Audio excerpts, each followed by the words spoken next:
Economist. February 6th to February 12th, 2021. Word for word, the articles from this week's edition of The Economist, including... From the Leaders section, Global Finance, the real revolution on Wall Street. From the International section, the future of nightclubs. Don't stand so close to me. From the Business section, the future of Amazon, life after Jeff.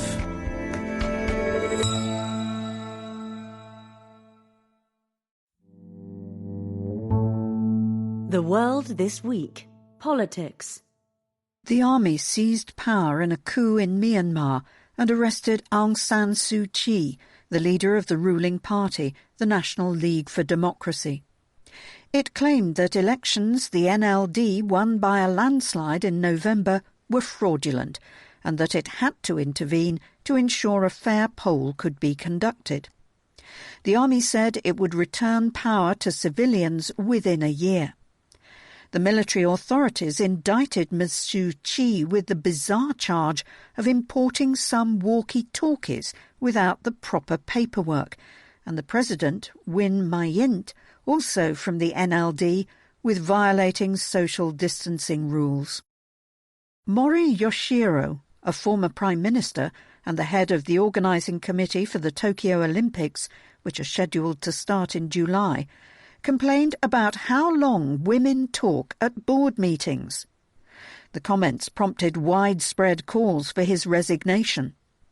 Separately, the International Olympic Committee issued guidelines to help prevent the spread of COVID-19. Spectators, it said, could clap but not chant or sing. Mario Draghi, a former head of the European Central Bank, was asked by the President of Italy to try to form a government. The current Prime Minister, Giuseppe Conte, has lost his majority in a spat over COVID recovery funds. Mr Draghi needs the support of one of the two big populist parties, the Northern League or the Five Star Movement. That may be tricky. The European Commission took powers to block the export of COVID-19 vaccines to non-EU countries, though it has not yet used them. This triggered a furious row with Britain, which intensified after the EU threatened to invoke Article 16 of the Brexit Agreement, which would create a hard border between Northern Ireland and the Republic of Ireland. After across-the-board criticism, including from the Republic, the Commission backed down. A court sent Alexei Navalny, Russia's main opposition leader, to prison for 2.5 years. It said he had violated the conditions under which a sentence for embezzlement had been suspended. He says the original case was fabricated and that he could not attend the parole hearings as he was in Germany in a coma after being poisoned by Russian agents. More than 1,000 protesters were arrested. Police in Istanbul arrested 159 students at Boğaziçi University who were protesting against the detention of 4 gay activists for depicting Islam's most sacred site with the pride flag. Turkey's interior minister said the activists were freaks. In Scotland, Nicola Sturgeon reshuffled her ruling National Party government in the hope of galvanising it before a parliamentary election in May that is being presented as a proxy vote on Scottish independence. But the ejection of a frontbencher who disagrees with Ms Sturgeon's independence strategy only amplified the SNP's divisions. In his first significant trade policy decision, Joe Biden reinstated tariffs on aluminium imports from the United Arab Emirates, which Donald Trump had lifted on his last day in office. Mr Biden, perhaps mindful of his close election margin in the Rust Belt states, says imports from the UAE hurt domestic production. The Senate approved Pete Buttigieg as Transport Secretary in the Biden administration. He is the first openly gay person to be confirmed to a cabinet position in America. Colombia's Special Jurisdiction for Peace, which investigates and judges crimes committed during the 52-year conflict between the state and the FARC guerrilla group, issued a damning indictment of the group's leader, Rodrigo Londoño, and 7 other commanders. It held them responsible for the mistreatment of hostages, which it said amounted to war crimes and crimes against humanity. Brazil's Lava Jato anti-corruption task force, which has convicted dozens of businessmen and politicians since 2014, was unceremoniously disbanded. Politicians had turned against it and were joined by the populist president, Jair Bolsonaro, whose son, a senator, is being investigated for money laundering. Rebels opposed to the re-election of President Faustin Archange Touadéra closed in on Bangui, the capital of the Central African Republic. Iran's foreign minister said the European Union should choreograph a synchronized return of both America and Iran to the deal, under which Iran curbed its nuclear program in return for sanctions relief. President Joe Biden has said he wants to re-enter the deal, but he has insisted that Iran must first comply with the Accord's directives. Thousands gathered in Jerusalem to attend the funeral of an ultra-Orthodox rabbi, flouting Israel's coronavirus restrictions. Cases and deaths have been rising in Israel, which is still leading the world in vaccination per person. Israel agreed to transfer 5,000 doses of the vaccine to the Palestinian Authority, which began jabbing health workers. Tanzania is not planning to vaccinate the public against COVID-19, its health minister said. President John Magufuli has said he does not think the vaccines work. Tanzanians are being urged to use traditional medicine. Coronavirus briefs. A non-peer-reviewed study suggested that the AstraZeneca Oxford vaccine can reduce transmissions by 2/3. Meanwhile, the European Medicines Agency approved the AZ jab for everyone over 18. But officials in France, Germany and Sweden are recommending that it not be offered to over 65s, and in Poland to over 60s, believing there is insufficient data to say it is effective in those age groups. Switzerland refused to license it at all. Johnson & Johnson reported that its new single-jab vaccine was 66% effective overall in preventing COVID-19, and that protection increases over time.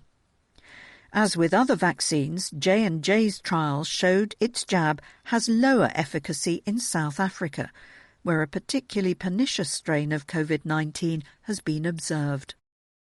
A peer-reviewed analysis in The Lancet of Russia's Sputnik V vaccine showed it had an efficacy rate of 91.6%.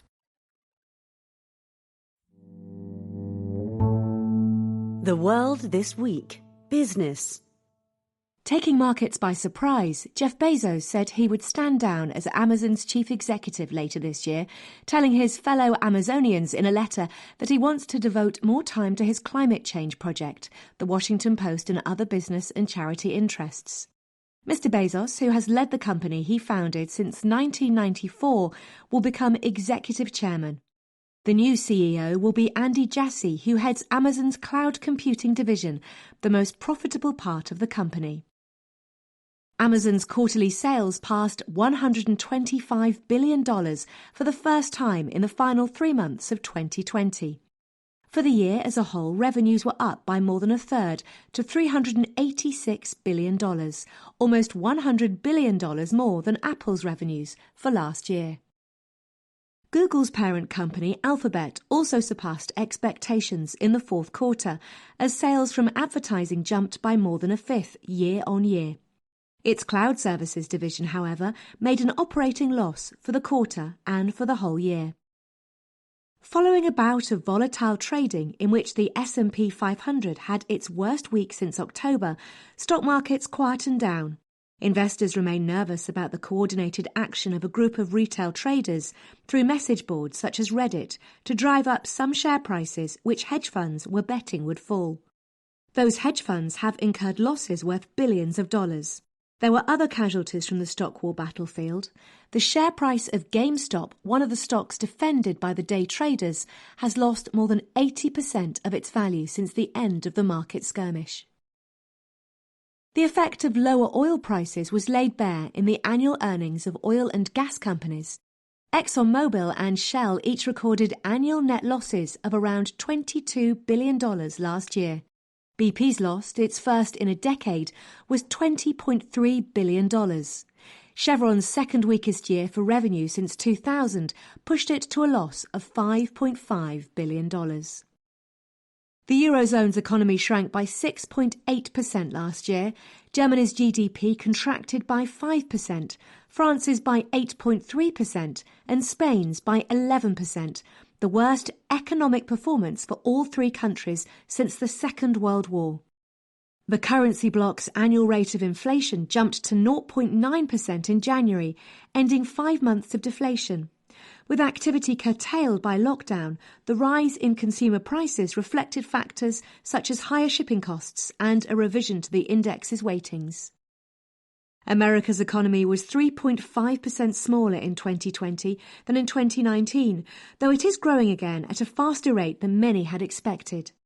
The Congressional Budget Office, a non-partisan agency, thinks GDP will roughly return to its pre-pandemic level by the middle of this year, even without any more stimulus. The economy, however, will lag its potential until 2025, keeping employment subdued. Britain formally submitted a request to join the Comprehensive and Progressive Agreement for Trans-Pacific Partnership, a free trade agreement among 11 countries, which include Australia, Canada, Japan and Mexico. Uber expanded its home delivery business by agreeing to buy Drizzly, which supplies alcohol to your door, for $1.1 billion. One estimate reckons that online sales of alcohol grew by 80% in America last year as a consequence of lockdown. Alibaba undertook a round of dollar bond sales with the aim of raising a reported $5 billion after the Chinese e-commerce giant exceeded quarterly sales forecasts. The company's founder, Jack Ma, has fallen foul of the authorities to such an extent that his name has been omitted from a list of China's entrepreneurial greats published by state media. Ant Group, a fintech firm founded by Mr. Ma that is affiliated with Alibaba, is close to securing a deal with officials about restructuring its business. McKinsey drew up a deal with 47 American states to settle claims that the consultancy firm advised Purdue Pharma to vigorously market its OxyContin painkiller, contributing to America's opioid crisis. It is a rare instance of McKinsey being held legally accountable for its advice to clients. General Motors' share price retained the gains it made after the carmaker announced that it would phase out production of petrol-fueled vehicles by 2035 and instead sell only cars and pickup trucks with zero exhaust emissions. GM is investing $27 billion in electric and autonomous car technology and promises that by the end of 2025, 40% of its models in America will be powered by battery. One of the winners from lockdown, Moonpig, had a successful IPO in London. The online provider of greeting cards and gifts saw its share price soar by 17% on its special day, prompting salutations of congratulations and I love yous from investors.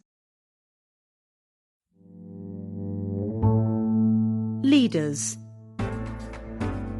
The Economist, February 6th to February 12th, 2021. In the Leaders section, global finance, the real revolution on Wall Street. Fiscal stimulus in America, how much is too much? Brexit and the city, the price is wrong, and more.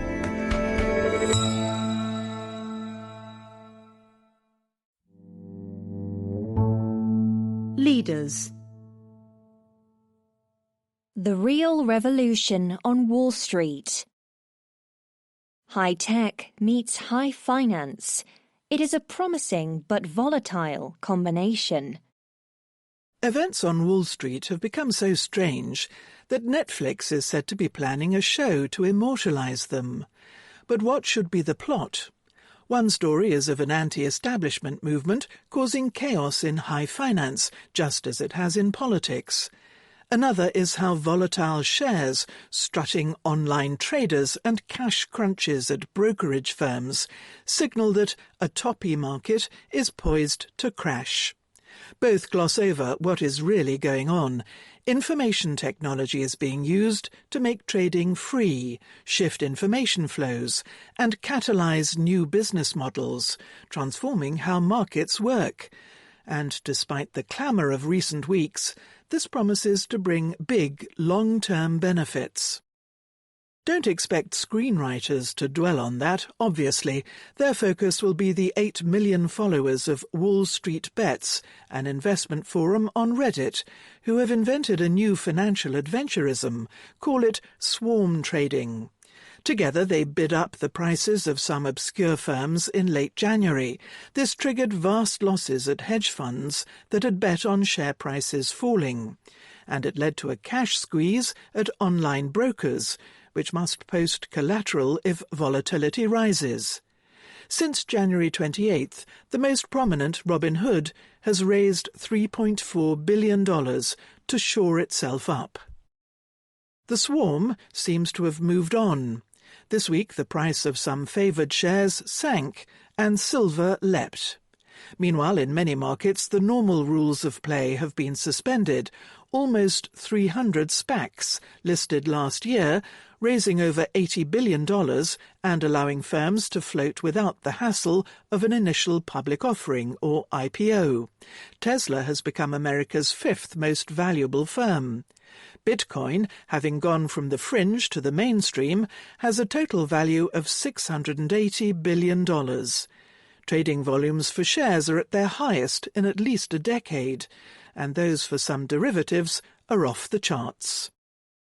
Part of the reason for this is that government bailouts have put a floor under risky debt. Banks have so much spare cash.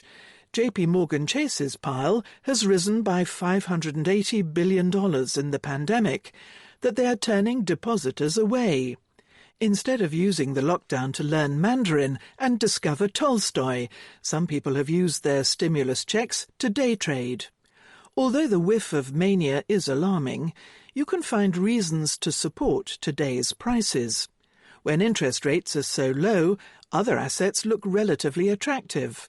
Compared with the real yield on 5-year treasuries, shares are cheaper than before the crash of 2000.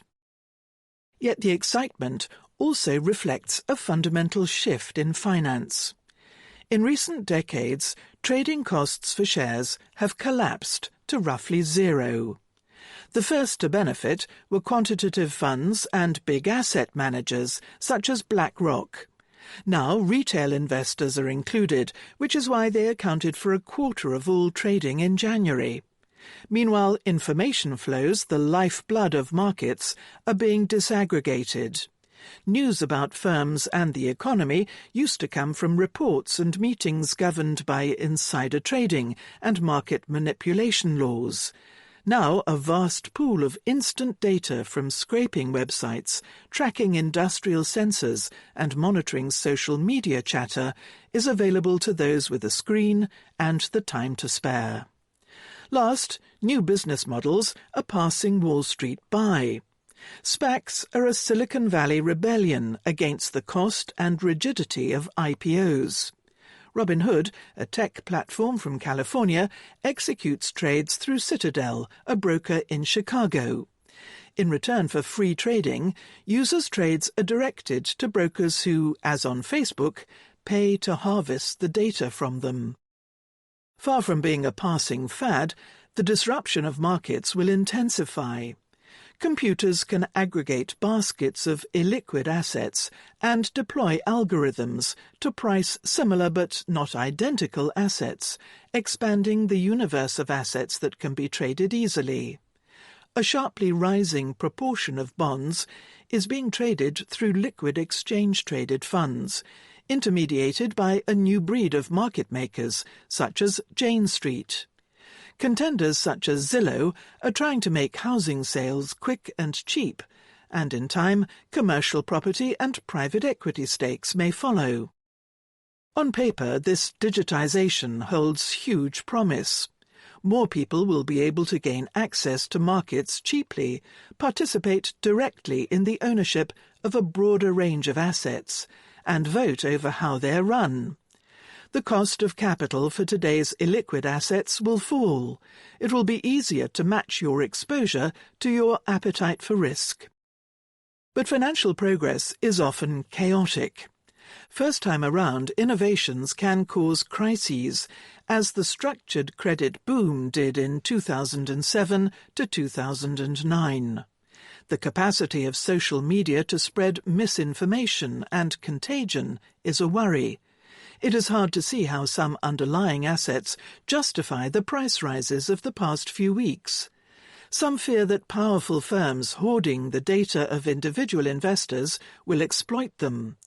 Already the Robin Hood saga has led politicians on the right and the left to fret about losses for retail investors, mispriced assets, and the threat to financial stability if market infrastructure should be overwhelmed as investors stampede from one asset to the next. Tellingly, the only big stock market dominated by technologically sophisticated retail investors is China's. Its government employs censorship and an array of price and behavioral controls to try to keep a lid on it. Although that is thankfully not an option in America, the regulator's toolkit does need to be updated. It must be made clear that speculators, amateur and professional, will still bear losses, even if they attract sympathy from politicians. Irrationality thrives in online politics because it imposes no direct cost. By contrast, in markets, losses act as a disciplining force. If today's frothiest assets collapse, the bill could be perhaps $2 trillion, painful but not catastrophic in a stock market worth $44 trillion. Insider dealing and manipulation rules also need to be modernized to deal with new information flows. Stupidity, greed, and a killer instinct are all perfectly acceptable. Deception, including the spread of misinformation, is not. Price-sensitive data need to be kept widely available. And the plumbing must be renovated. America's trade settlement system works with a 2-day delay, creating a timing mismatch that can lead to cash shortfalls. It needs to be able to cope with faster trading in an expanding range of assets so that the system can withstand a crash. Netflix's TV drama will doubtless pitch day trading heroes like Roaring Kitty against the wicked professionals on Wall Street. Off-screen, in the real revolution in finance, a far bigger cast can win.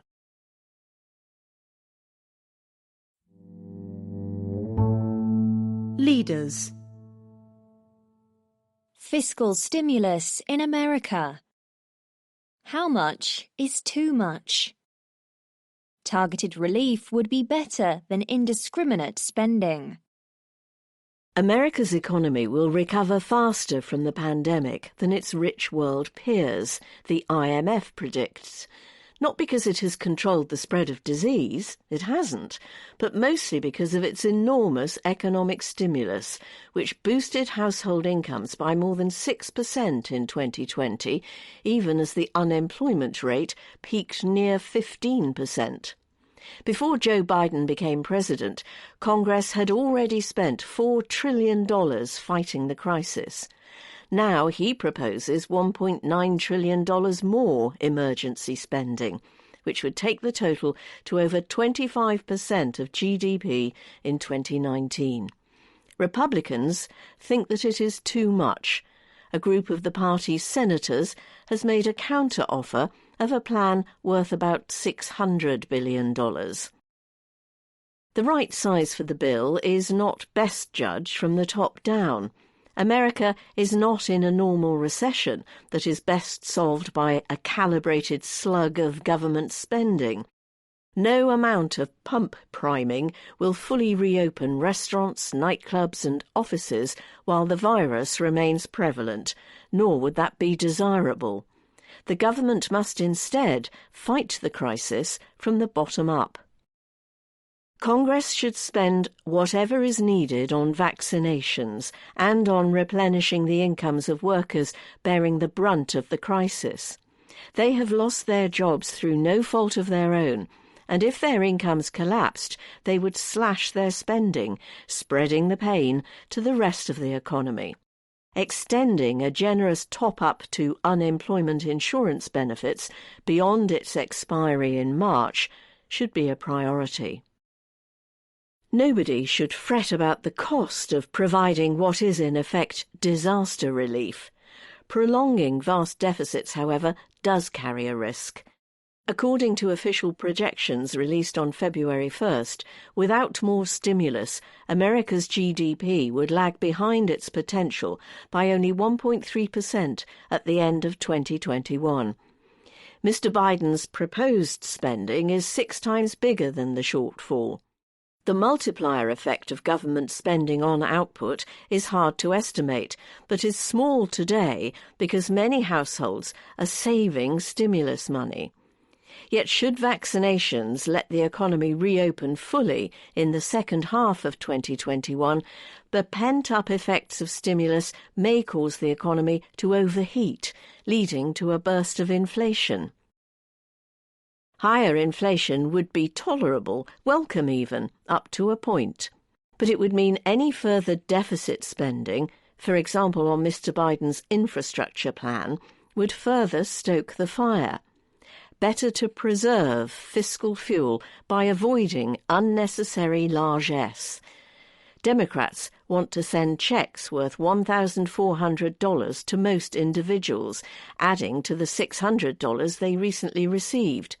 Universal handouts stop people falling through the cracks of bureaucratic means-tested programs, but $2,000 is an arbitrary total popularized by Donald Trump. Mr. Biden's plan also includes $350 billion for state and local governments. Early in the crisis, it looked as if they would suffer a collapse in tax revenues. In fact, their budgets have held up as the federal government's generous unemployment benefits and a burst of spending on goods have boosted their tax receipts. Neither of these items in Mr. Biden's bill is a priority. The right fiscal policy would be flexible, providing emergency spending for as long as the pandemic persists and saving a broader fiscal boost for later, if necessary. Republicans and some moderate Democrats are right to argue that $1.9 trillion is excessive today. Mr. Biden may be willing to trim his proposal. A figure of around $950 billion would allow for unemployment insurance, a smaller amount of catch-all universal checks, Mr. Biden's assault on child poverty, and extra spending on vaccines. Equally, Democrats are right to fear that hawks in Congress could derail the recovery if the crisis worsens. Republicans should pledge to support further spending were that to happen. The Democrats should husband their limited opportunities to circumvent Republican opposition in the Senate. A bipartisan agreement now will raise the odds that the economy will get the right amount of support at the right time. Leaders. Despots versus Democrats. The meaning of Myanmar's coup. Attempts to dress up authoritarian regimes as democracies are unlikely to succeed. Most politicians find winning over a majority of the electorate challenging enough. Imagine, then, the difficulties of candidates in Myanmar who must secure the approval not only of voters but also of the army's top brass. The National League for Democracy, the party led by Aung San Suu Kyi, a veteran dissident, excels at the first task, It has won the past 2 national elections with landslide votes, but it is not so good at the second. On February the 1st, as MPs elected at the most recent poll were about to take their seats, the army arrested them and said that it would run the country instead. Few outsiders had predicted the coup, despite the snarling statements emanating from the High Command in the days beforehand, for the simple reason that the army was already in control of almost everything that mattered to it. Under the Constitution, which the top brass itself foisted on the country, the army chief commands all the security services. He appoints his own boss, the Minister of Defence, as well as several other ministers and a quarter of MPs. That, in turn, gives him a veto over any attempts to change all this by amending the Constitution. The system is designed to preserve the army's interests, no matter what voters say they want. So, why would the generals upend it? Putschists and despots tend to crave at least a veneer of legitimacy. A semblance of democracy may help keep their subjects quiescent and certainly makes international summits less awkward. Their dream is to create some scope for genuine political competition, the better to appease the masses and their foreign friends while retaining control over all important decisions. The generals who run Pakistan and Thailand have attempted to devise such systems, as have the autocrats ruling Cambodia, Russia and Venezuela, among others. But few have been as explicit as Myanmar's top brass about seeking to enshrine their authority in perpetuity in what otherwise resembles a democracy. Such arrangements, however, are inherently unstable. Autocrats dislike being shown up, no matter how negligible the consequences. The regime of Vladimir Putin, Russia's president, this week jailed Alexei Navalny, a prominent critic, after he had the cheek to survive an assassination attempt and to use his new lease on life to publicize a billion-dollar secret palace he says belongs to Mr. Putin. In Myanmar, Ms. Suu Kyi was always careful to speak politely about the army, but her party repeatedly thumped the one backed by the generals, winning 12 times as many seats in the election in November. The snowflake generals found such humiliation hard to bear. Unarmed politicians in Potemkin democracies naturally look for ways around the obstacles erected by the men with guns. Myanmar's generals thought they had sidelined Ms. Suu Kyi by barring her from the presidency, but she invented a new position, state councillor, which she declared was above the president. Political parties in Thailand that are hostile to the top brass keep winning elections and trying to form governments, forcing the authorities to ban more and more of them. That hints at the most unpredictable force disguised despots contend with, their citizens. They tend to vote for the wrong people.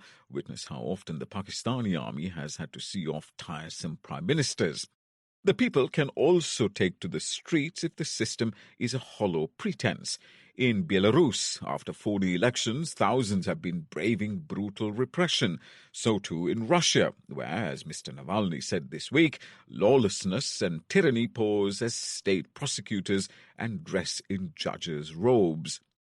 Protests are also possible in Myanmar, as is their violent suppression.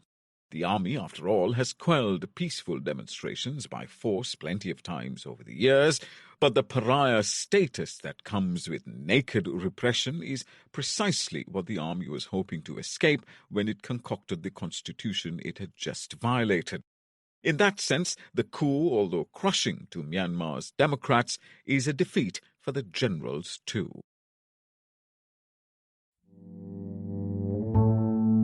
Leaders. Brexit and the City. The price is wrong. If the EU insists that Britain accept its financial rules in return for market access, Britain should say no. When talks between Britain and the European Union about trade went to the wire in December, they nearly collapsed over fishing, which contributes less than 0.1% to British GDP. Financial services, which contribute 7%, were left in the cold.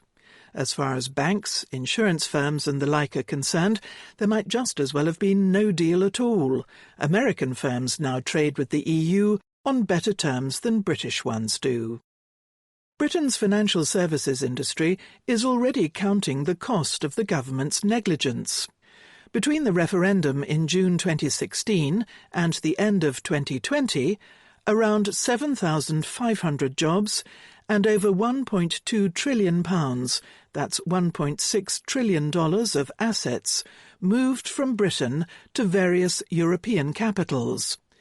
But as with much about Brexit, the terms of Britain's departure from this market have still to be settled. The two sides continue to negotiate over whether Britain should enjoy equivalence, a temporary right to trade on equal terms with EU companies. Free trade in financial services would benefit both sides. If the EU is prepared to offer it on the basis that both sets of regulators are aiming at similar outcomes, such as orderly and stable markets, then Britain should accept it. However, as with the overall trade deal, Europe expects to extract a price for market access. If the price is that the EU writes the rules, Britain should walk away. Politics is one of the reasons. When things go wrong in finance, the government often has to step in. If the voters' money is being used to prop up a system, their representatives will rightly expect to be in charge. Andrew Bailey, who as Governor of the Bank of England is responsible for the system's stability, told Parliament earlier this year that being a rule-taker would be too high a price for Britain to pay. The EU is a valuable market for Britain's financial services industry, making up around a third of its exports. Being bound by the EU's existing rules would be no great burden, for Britain had a big role in designing them. But those rules will probably tighten. Europe's politicians tend to be more interventionist and protectionist than Britain's, and they suspect Britain's light-touch regulation of having contributed to the financial crisis and the Eurozone meltdown. They could also write rules designed to boost their own financial centres by undermining London. If Britain accepts EU financial regulation, it will be a large dog being wagged by a small European tail in many areas of business. Where Britain is dominant, such as in derivatives and foreign exchange, and in new areas, such as carbon credits, where it has a good chance of taking a slice of the business, it should be seeking to make the rules alongside big markets such as America and Japan, and forward-looking ones such as Australia and Switzerland. Although the price of equivalence is likely to be high, the prize is not especially valuable. The EU's share of the global market is shrinking, and equivalence can be withdrawn at 30 days' notice, as Switzerland found in 2014, when it fell out with the EU and stocks listed there were suddenly banned from EU exchanges. The EU has little compunction in using rules as political cudgels, as its threat last month to stop vaccine trade between Ireland and Northern Ireland demonstrated. Britain would have done better to stay in Europe's financial services market and to retain its clout over the rules that govern it. That's no longer an option. Being kicked out of trading European products will hurt. But rather than accept rules set by other governments, Britain should cut its losses and diverge. Leaders. Disease and development. Africa's long COVID. The pandemic threatens to undercut the poorest continent's precarious progress. In the years before COVID-19, sub-Saharan Africans were not only the world's youngest people, with a median age of less than 20, they were also some of the most optimistic. Just 12% of Japanese told pollsters they thought their lives would improve over the following 15 years, compared with 78% of Kenyans. Nigerians and Senegalese were even more upbeat. The pandemic has made it harder to be sunny. When COVID-19 first struck, a lot of pundits thought Africans might be spared the worst because so many are young or work on the land and would thus be little affected by lockdowns. Yet it now looks as if the virus will leave more lasting scars in Africa than elsewhere. Whereas rich countries can hope for a rapid economic rebound as they vaccinate their people, Africa is years away from jabbing enough to achieve general immunity. The IMF predicts it will be the slowest growing large region this year. Repeated waves of infection will also disrupt the schooling of millions, putting at risk the educational and demographic trends that are among Africa's best reasons to be hopeful. Optimism about Africa began before the pandemic, with a long commodities boom in the years to 2014, which fueled rapid economic growth. The share of Africans who were extremely poor declined from 56% in 2003 to 40% in 2018, and many more children started attending school. In Ethiopia, for instance, almost all children were enrolled in primary school by the time of the pandemic, up from 65% in 2003. Better educated children earn more as adults. If female, they also go on to have smaller families and devote more effort to educating each child. Africa's demographic transition promised future prosperity. When the first wave of COVID-19 hit, Africa seemed to weather it well. Sub-Saharan GDP fell by 2.6% in 2020, compared with 3.5% for the world. Of the 24 countries that posted any growth at all, 11 were in sub-Saharan Africa. Its official COVID-19 statistics look good too. With 14% of the global population, it has about 3% of recorded cases and deaths. Alas, those statistics are surely misleading. Few African countries have tested enough to have any real sense of how many cases they have suffered, and few record more than a fraction of deaths. If South Africa, which tests a lot, is any guide, cases and deaths in the rest of Africa are much higher than reported. The greatest harm is likely to come not from the immediate impact of the pandemic, but rather from its lingering effects on economies, households, and societies. Start with Africa's economies. Before the pandemic, growth was already slowing. Because the region's population is growing by 2.7% a year, about twice the pace of Asia's, Africa needs at least as much economic expansion merely to stand still. Yet GDP has lagged behind population growth since 2016. What is more, governments entered the crisis with strained balance sheets. By the end of 2019, public debt was 62% of GDP. In 2020, it rose to 70%. Rich countries can borrow cheaply and pay citizens to stay at home.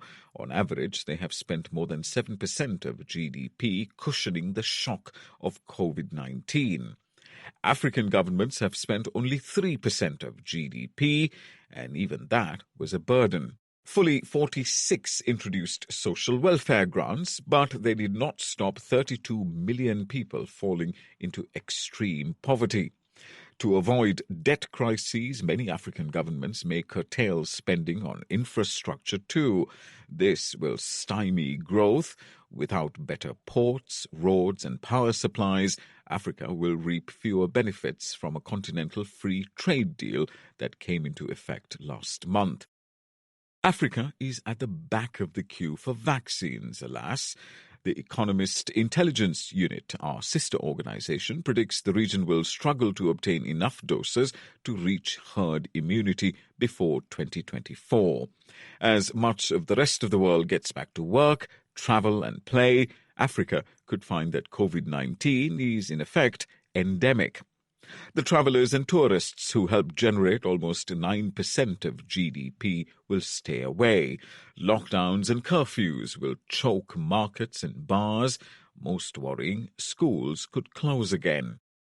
Sub-Saharan classrooms have been fully or partly shut for 23 weeks, above the global average. Since half of Africans are without electricity, never mind laptops and Wi-Fi, remote learning is tricky. Modelling by the World Bank suggests that the classes already foregone will cost close to $500 billion in future earnings, or almost $7,000 per child. This is a huge sum in a part of the world where the average GDP per person is less than $1,600 a year. To make matters worse, many children, mostly girls, will never go back to their books. Many will become child labourers or brides. In one coastal area of Kenya, for example, only 388 of the 946 schoolgirls who got pregnant during the school shutdown last year have resumed their studies. It is too soon to know how many girls will stay away for good, but if large numbers do, Africa's demographic transition may be at risk. In general, those with no schooling go on to have 6 or more children each. This falls to about 4 for women who finish primary school and 2 for secondary school. 2 things need to happen urgently to mitigate Africa's COVID-induced calamity. First, people must be vaccinated more quickly than on current plans. Many African governments, wary of the cost, have been slow to order vaccines, yet the returns to spending on vaccination are likely to be far higher than on just about anything else. The approval of new vaccines promises to help ease global shortages. Rich countries which have ordered more than they need should donate excess stocks and money to COVAX, the global program for pooling the purchase and allocation of vaccines. Even if vaccines come soon, African treasuries will still need help to avoid drawn-out debt crises and growth-choking cuts to spending.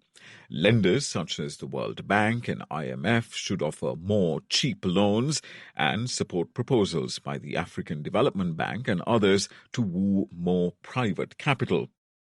Africa's cries for help, whether in the form of jabs or loans, risk being lost amid the tumult of a truly global crisis. But the fragility of African economies and societies is a reason to act swiftly. It is also in outsiders' interest to help. So long as the virus is rampant somewhere, it can mutate and spread anywhere.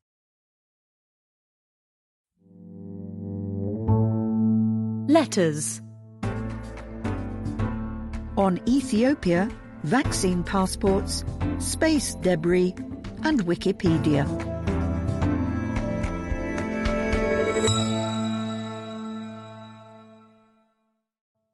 Ethiopia responds. From Ambassador Redwan Hussein on behalf of the State of Emergency Media Task Force, Addis Ababa.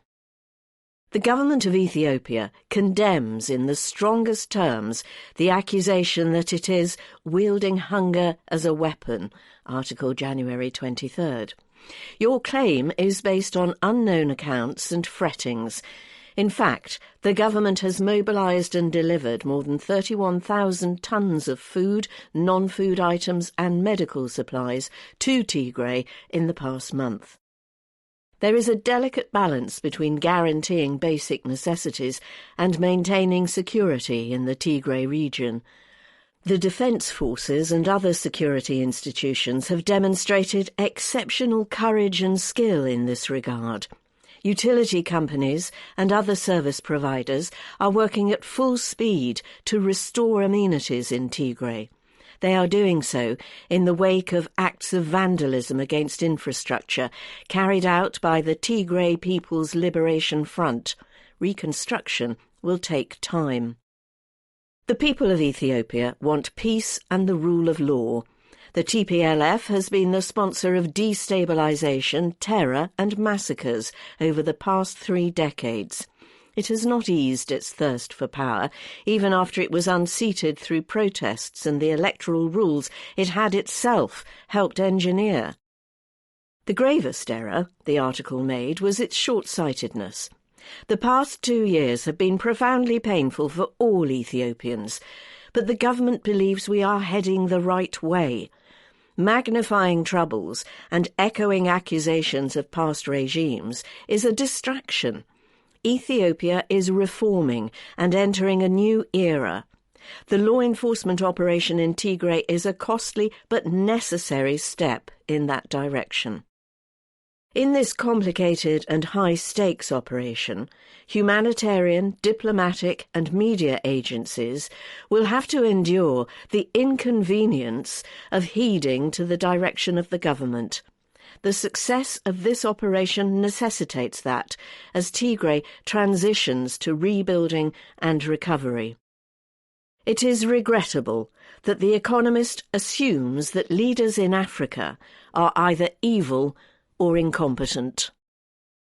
Two concepts of liberty. From Sam Williams, Dubai. Vaccine passports raise ethical questions, you say. Article A Marathon Ahead, January 23rd. The general adoption of vaccine passports is meant to encourage people who might otherwise resist getting a jab. To abuse Sir Isaiah Berlin's famous distinction, the negative liberty of any individual not to be forcibly vaccinated will remain inviolate. But at the same time, the sheer weight of the incentives that the passport system entails will make getting vaccinated seem like the only realistic route to living a good life or being positively free in Berlin's sense. Instinctive vaccine dodgers will therefore choose to get it for fear of missing out. In most circumstances, corralling people towards particular choices, especially choices to do with their bodies, is a dangerous and illiberal use of state or societal power. But in this very peculiar situation in which the mass exercise by individuals of their negative freedom not to get injected would result in endless further lockdowns, there are good liberal reasons for nudging everyone towards opting for a vaccine. Space trash. From Philip Crystal, of Council, GBF Attorneys at Law, Zurich. Trying to clean up space debris is a problem that has been festering for decades. Article New Brooms Needed, January 16th. The legal framework in the context of liability in the event of collision is vague and largely untested in law. Meanwhile, insurers who have quietly supported efforts to tackle the issue have been distracted by a series of unrelated and sustained satellite losses coinciding with declining premiums. There is, however, some glimmer of hope. Moves towards the serious financial backing of debris removal technology are underway, and efforts to develop a new treaty to address the legal consequences of debris have started among legal academics. Ultimately, it will take regulation and economic measures, such as performance bonds, taxes and fees. The big question is how to implement the requirements on a global basis. As you pointed out, everybody's business is nobody's business. Getting agreement on an international treaty is not easy. Hence, all we have are non-binding resolutions and other international guidelines promoting debris mitigation measures. To be effective, a treaty would need to include, at the very least, all the countries with launch capability, in the hopes that they would put pressure on their payload customers. Checking the facts. From Barry Edelson, Huntington, New York. Wikipedia's utopian ideal is also a weakness. Article Diderot's Dream, January 9th. Being able to make infinite corrections is not the same as being correct. How does one know, when reading a particular article, at what stage of its evolution one finds it? Wikipedia defends its disclaimer of accuracy as comparable to that of authoritative publications such as Encyclopaedia Britannica. But entries in traditional encyclopedias are signed by their authors and vetted by editors. This is by no means a guarantee of accuracy or lack of bias, but it is a serious and transparent attempt at both. Moreover, readers may judge from its byline whether a Britannica entry is slanted towards a particular point of view. the anonymity of Wikipedia's contributors makes such discernment impossible. Anyone who has ever tried to correct errors in a Wikipedia entry, only to find them repeatedly reinserted by other contributors with a competing agenda, will attest to the site's unreliability. Even counting on Wikipedia as a repository of basic information, such as names, dates and places, is a crapshoot. Perhaps the vast majority of its articles are indeed accurate, but which ones constitute that majority, and at what point in time? Literally no one knows. It has become so vast that moderating its millions of entries in any comprehensive way would be impossible. This is how the site is designed to work. From Peggy Troupin, New York. Wikipedia may be unique online because it sells no advertising. However, it does provide a free platform for companies to display their corporate messages written by their marketing departments. Are these true statements vetted by Wikipedia? No. Wikipedia also has a devil's bargain with Google. No matter what you search for on Google, from cats to Catalyst, Wikipedia is positioned first. If you do enter cats to learn about the animal, you get what reads like a Wikipedia advertorial for the movie Cats. From Richard Baker, editor, TakeUsToTheGame.com, London. Yeovil Town Football Club toils in obscurity in the 5th tier of the English League, you say. Any article on encyclopedias should strive for complete accuracy, so I must point out that Yeovil Town plays in the National League, which is the 5th tier of the English football pyramid, but is not part of the official English Football League. Toils in obscurity is perfectly correct.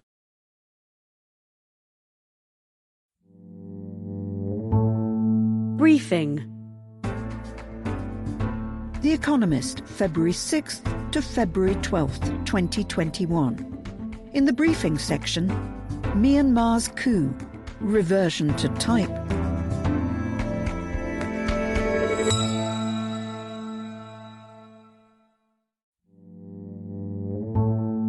Briefing. Myanmar's coup. Reversion to type. A general's thirst for power has shut down democratic rule.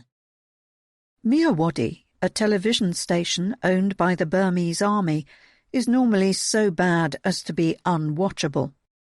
But when the residents of Naypyidaw, Myanmar's capital, and Yangon, its largest city, woke on February 1st to find soldiers in the streets and martial music blaring from their radios, Myawaddy became must-see TV. It was a Myawaddy newsreader who announced that the country was in a state of emergency and under the control of Min Aung Hlaing, the head of the army. Soldiers were stationed in government offices. Airports were closed, and in the cities the internet shut down. Hundreds of politicians from the National League for Democracy, or NLD, which won an overwhelming victory in the country's parliamentary elections last November, were put under house arrest. The armed forces also rounded up chief ministers from all the country's 14 states, in addition to democracy activists, writers, 3 monks, and a filmmaker, Min Tin Koko Gyi. Aung San Suu Kyi, who became a figure of global renown when she led the NLD from house arrest during the 1990s and 2000s, and who, as state councillor, was the country's undisputed civilian leader, now finds herself under lock and key again. The army, known as the Tatmadaw, is used to being in charge. When created through conquest in the 19th century, British Burma lumped together over 100 different ethnic groups. After independence in 1948, many of those groups promptly rebelled against the new government. The army, then as now dominated by officers from the Bamar ethnic majority, began a suppression of such separatism that has gone on ever since. After toppling a democratically elected government in 1962, it stayed in power almost continuously for nearly 50 years, justifying its rule on the basis that it was the only institution capable of holding the country together. In 1988, it savagely quashed a democratic uprising. In 2011, though, the Thermidor amazed the world by making way for a civilian government. There were two reasons. The first was that they were worried about the country's direction of travel. Decades of diplomatic isolation by the West had forced Myanmar into China's orbit, something the generals were uneasy about. They were also embarrassed about the country's economy, which they had driven into the ground.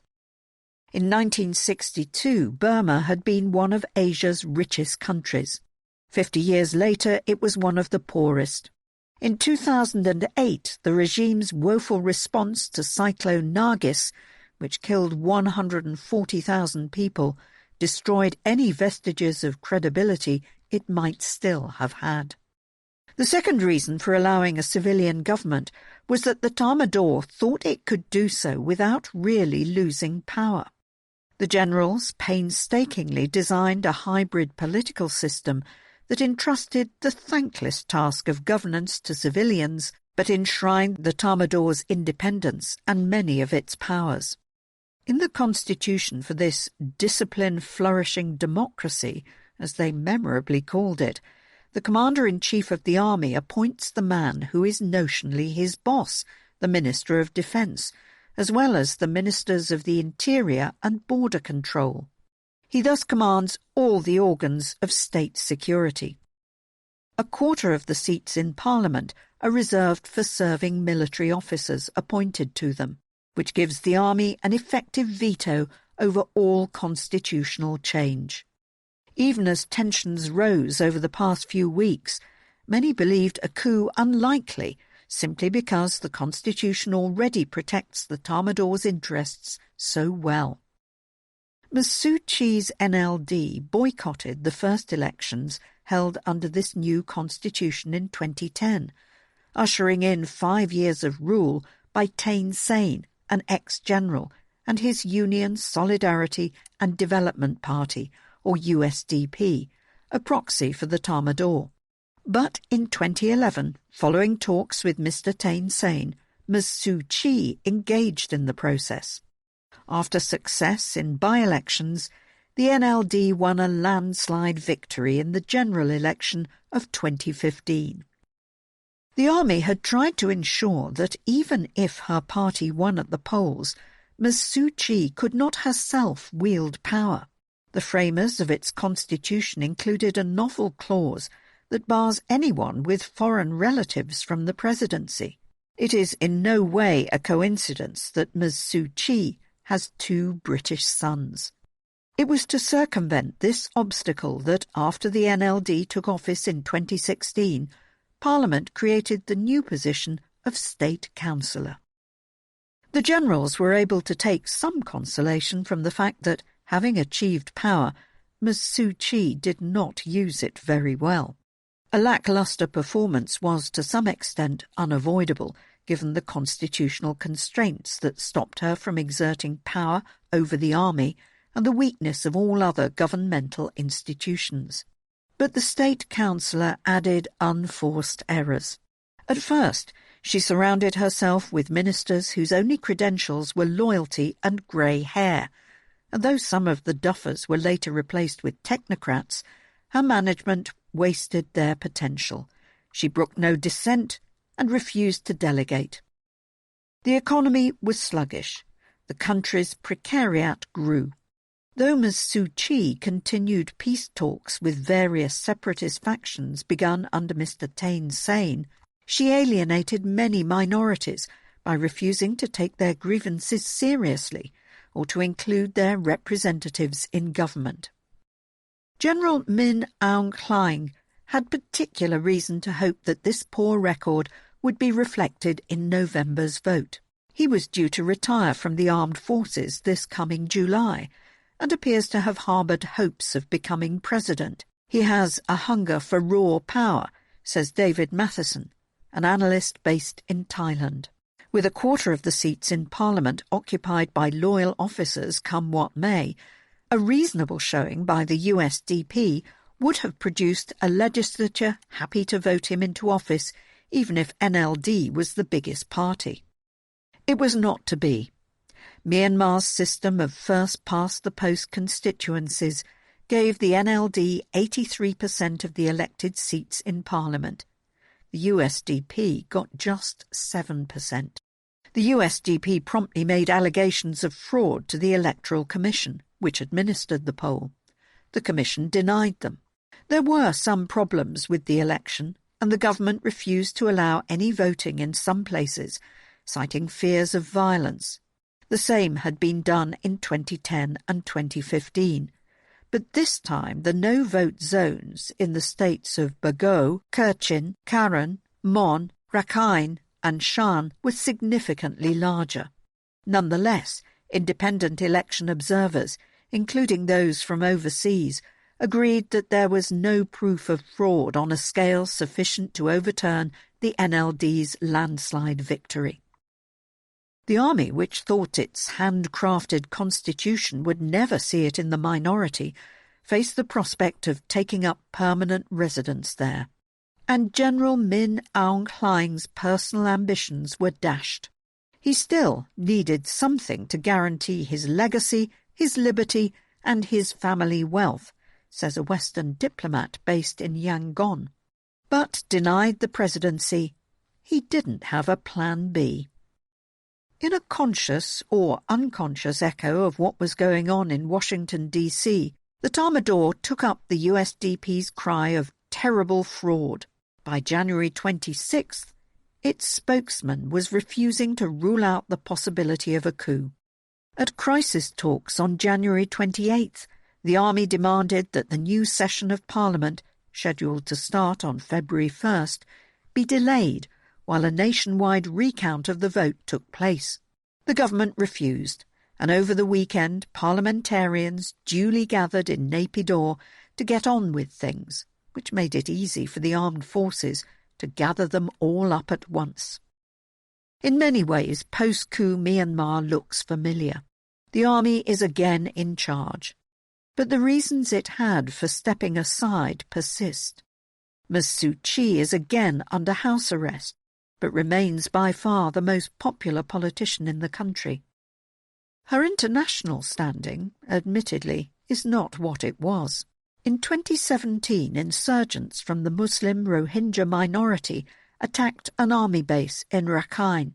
The Thermidor, in concert with Buddhist mobs, responded by sacking Rohingya villages, killing at least 10,000 and impelling 720,000 to flee to neighbouring Bangladesh. Many Burmars cheered the army on. The generals may have hoped that this violence would see Ms. Suu Kyi, a Nobel Prize-winning human rights icon, sacrifice support at home by defending the rights of Rohingyas. She went the other way, refusing to denounce the army's clearance operations. In 2019, she went to the International Court of Justice, or ICJ, in The Hague, to defend the generals accused of genocide. Her reputation abroad will never recover. At home, it was burnished.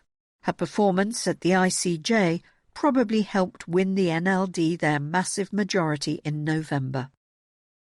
The army's best chance of getting out of the cleft stick into which it has reinserted itself is to delegitimize the NLD and make itself and its proxies more popular. To further the first agenda, it argues that its coup was a defence of democracy in the face of the NLD's stolen election and carried out in a perfectly proper way. The state of emergency was, as the Constitution requires, enacted by the President, albeit a rather fresh one, as Myint Sui, a retired general, had been elevated from the vice-presidency only minutes earlier, following the detention of the former president, Win Myint of the NLT. Ms. Suu Kyi's detention is justified by the charge that she had improperly imported walkie-talkies, a charge which puts her at risk of being barred from office. Most of the other politicians originally detained have since been released. The Commander-in-Chief will try to position his administration as a more effective government relative to the NLD, says Tom Keane, Editor-in-Chief of Frontier, a magazine based in Yangon. General Min Aung Hlaing has said that his government will focus on battling COVID-19, boosting the economy and brokering peace with insurgent forces. International sanctions might put paid to his hopes of economic growth, but they are not a foregone conclusion. Since 2019, America has had specific sanctions aimed at General Min Aung Hlaing and 3 other officers associated with the pogroms against Rohingyas. President Joe Biden has threatened to reimpose broader sanctions lifted after the elections of 2010. Such sanctions might well, as they did during the years of military rule, hurt the poorest members of a highly unequal society most.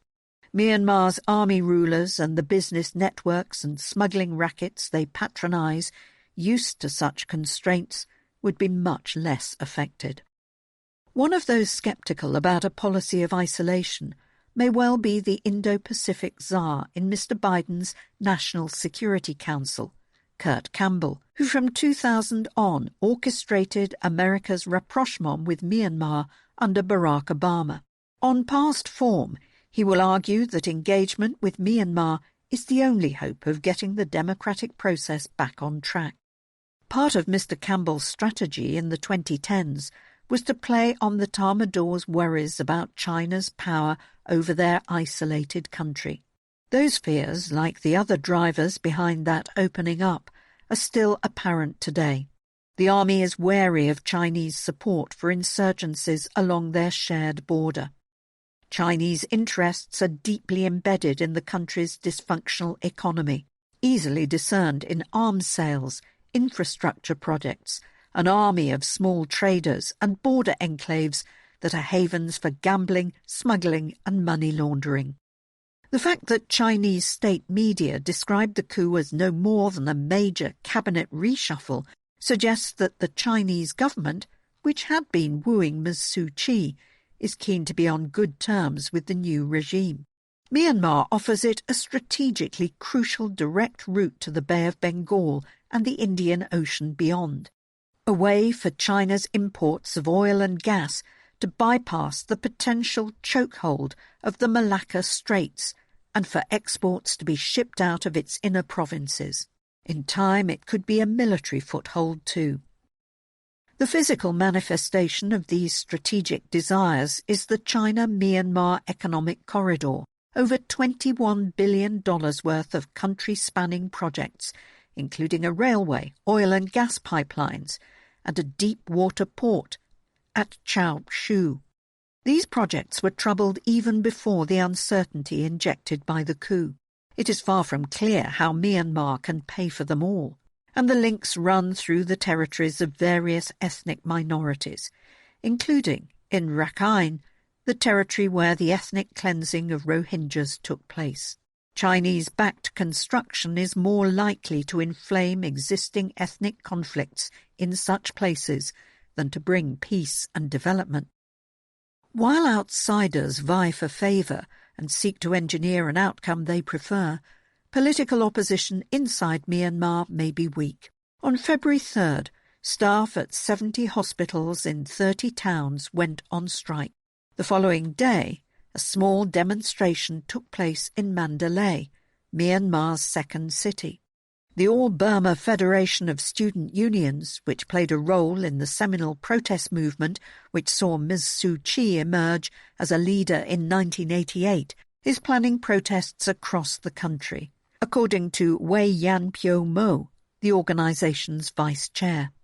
But the NLD itself is in disarray.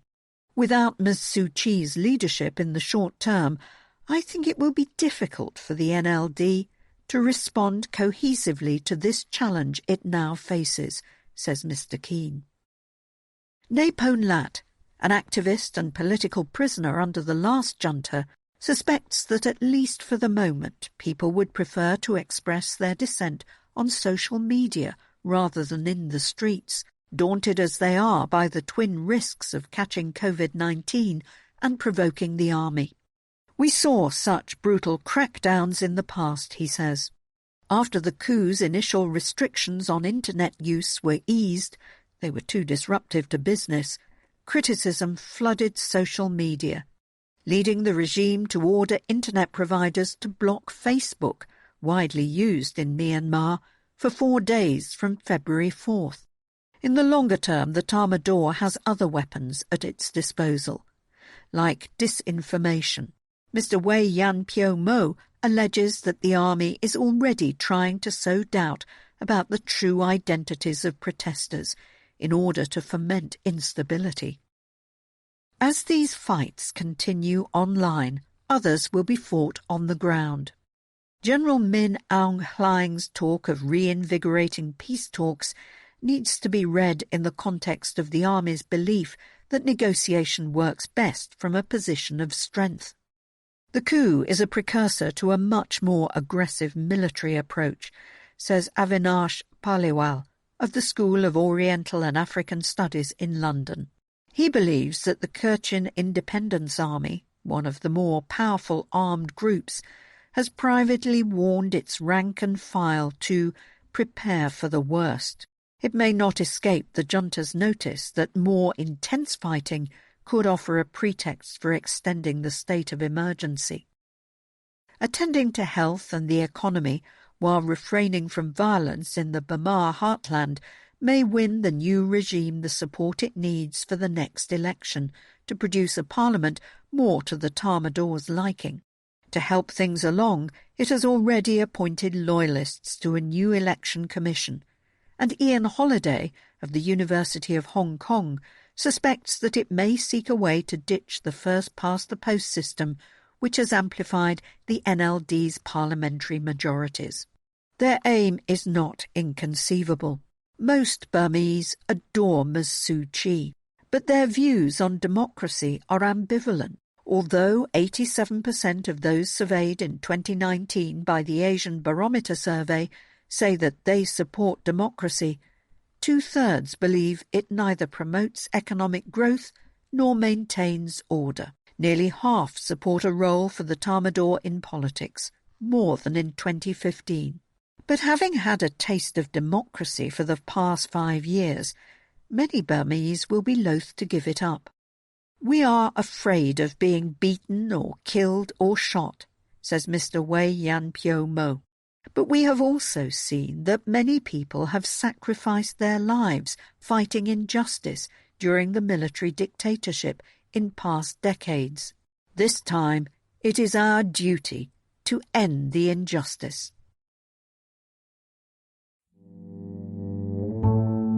United States. The Economist, February 6th to February 12th, 2021. In the United States section, California versus Texas versus COVID-19. Same difference. School enrollment, Vanishing Act. COVID-19 relief, Episode 6, Stimulating Talks, and more.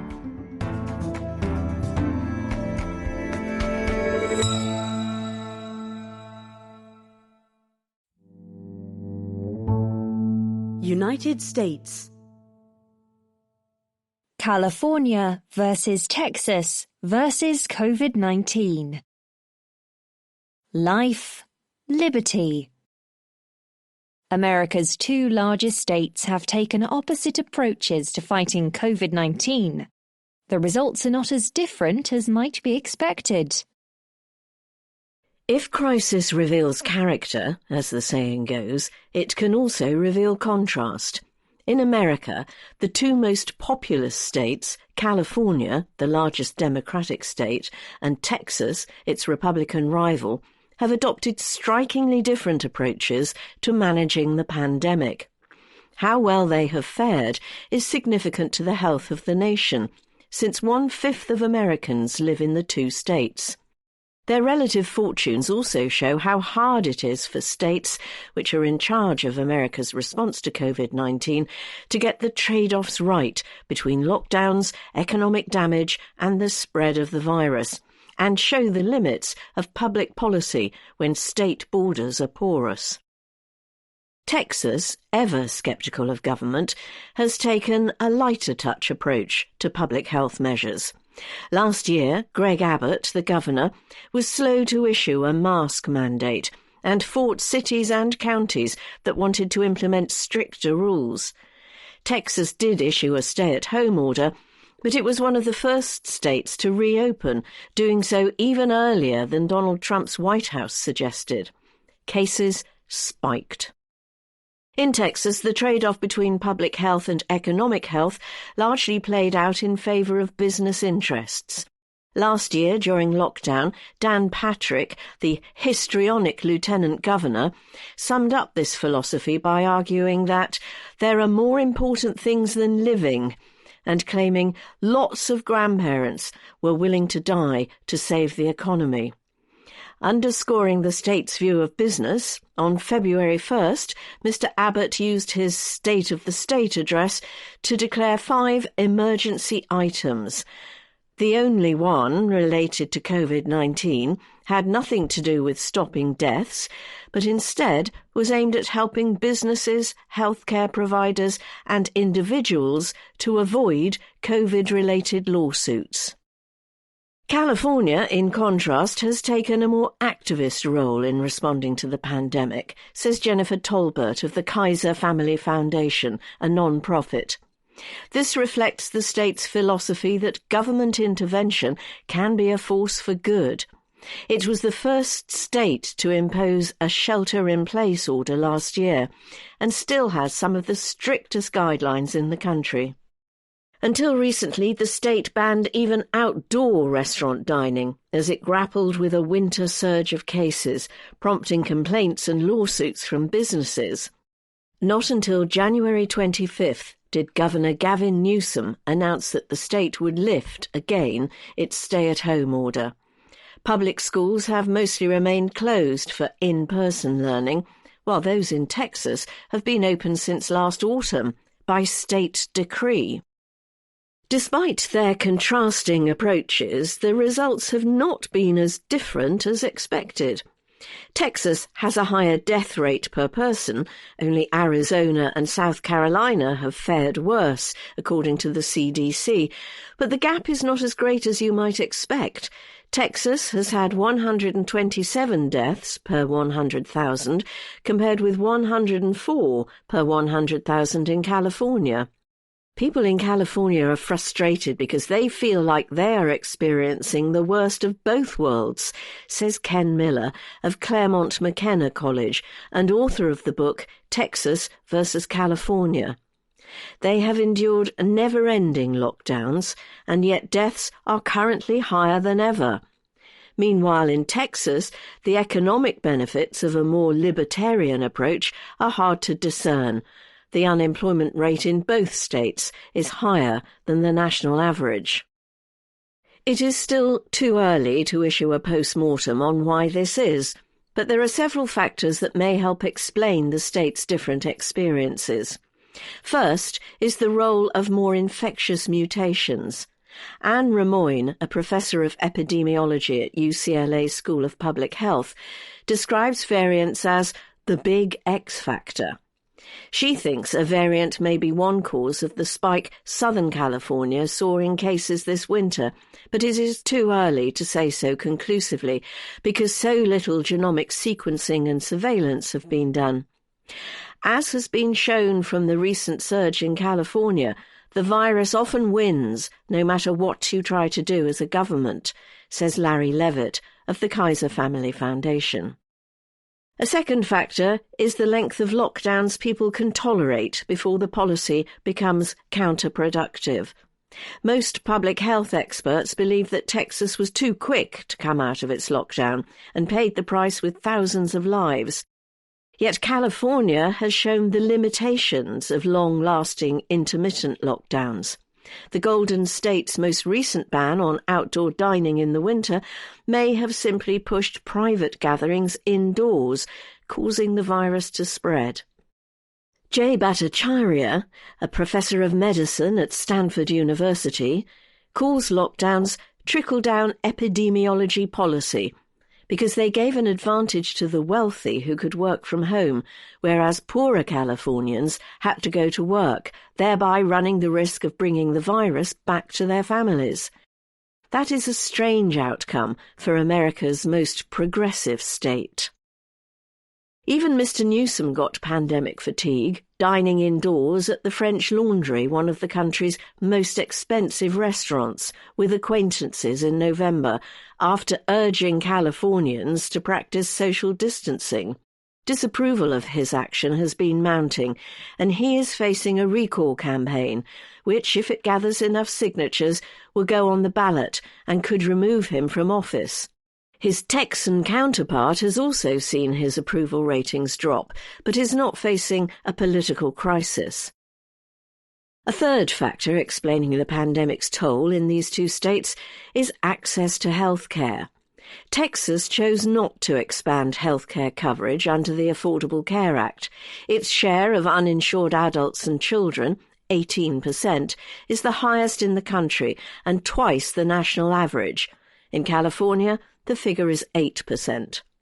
Lack of health care is probably one reason why Texan deaths per capita have been higher, although its inhabitants are more spread out. Because there's such a limited safety net, you're seeing people seek help and not getting it, says Lina Hidalgo, county judge of Harris County in Texas. Incredibly high numbers of people are dying at home. The pandemic has laid bare the shortcomings of both states. Texas has always been run lean, with few benefits for those who fall on hard times. California makes a point of offering more help to the needy, yet has been unable to deliver on its promises. The state's inability to reopen public schools, which would require breaking with powerful teachers' unions, has saddled the state's neediest families with extra burdens. The administration of unemployment benefits in California has also been a disaster, resulting in delayed checks to the needy and improperly paid ones to fraudsters, including some in jail. A state audit says that fraudulent claims could amount to as much as $30 billion, or $20,000 for every unemployed Californian. Getting their residents vaccinated will be the next test. The states that are currently doing best on that score, such as West Virginia, tend to be smaller. Texas's rollout was initially faster. It was early to expand vaccine eligibility beyond healthcare workers to all those over 65, which helped speed up the rollout. But a lack of a centralized booking system has led to many double bookings for shots. At one vaccination site in Dallas that your correspondent visited, 500 people are being vaccinated a day, but there are 100 no-shows, many of whom are suspected of booking elsewhere and forgetting to cancel. By contrast, California focused first on healthcare workers and then those over 75. After a slow and chaotic start, California has picked up pace. In the past week, California administered around 4 jabs per 1,000 people each day, compared with 2.8 in Texas. Those Californians and Texans who hope the federal government may step in and fix glitches with vaccinations seem likely to be disappointed. We thought they were going to bring in the Army and the National Guard. Now we realize it was left entirely to the states, but it doesn't look like the states understood the complexity of what was involved, says Peter Hotez of Baylor College of Medicine. Having muddled through the past year with opposite policies and quite similar results, America's 2 biggest states must once more find their way back to normality themselves.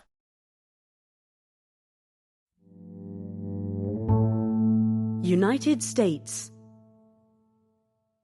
School enrollment. Vanishing Act. A large number of pupils have gone missing during the epidemic. Children are vanishing from public schools. New York City has lost 30,000 pupils this school year, compared with the previous one, a 3% decline. Los Angeles Unified's roster decreased by 19,233, or 4%, and Boston's by 5%, that's 2,368 pupils. For a variety of reasons, children from pre-kindergarten to high school are disappearing from the rolls. How worrying is this?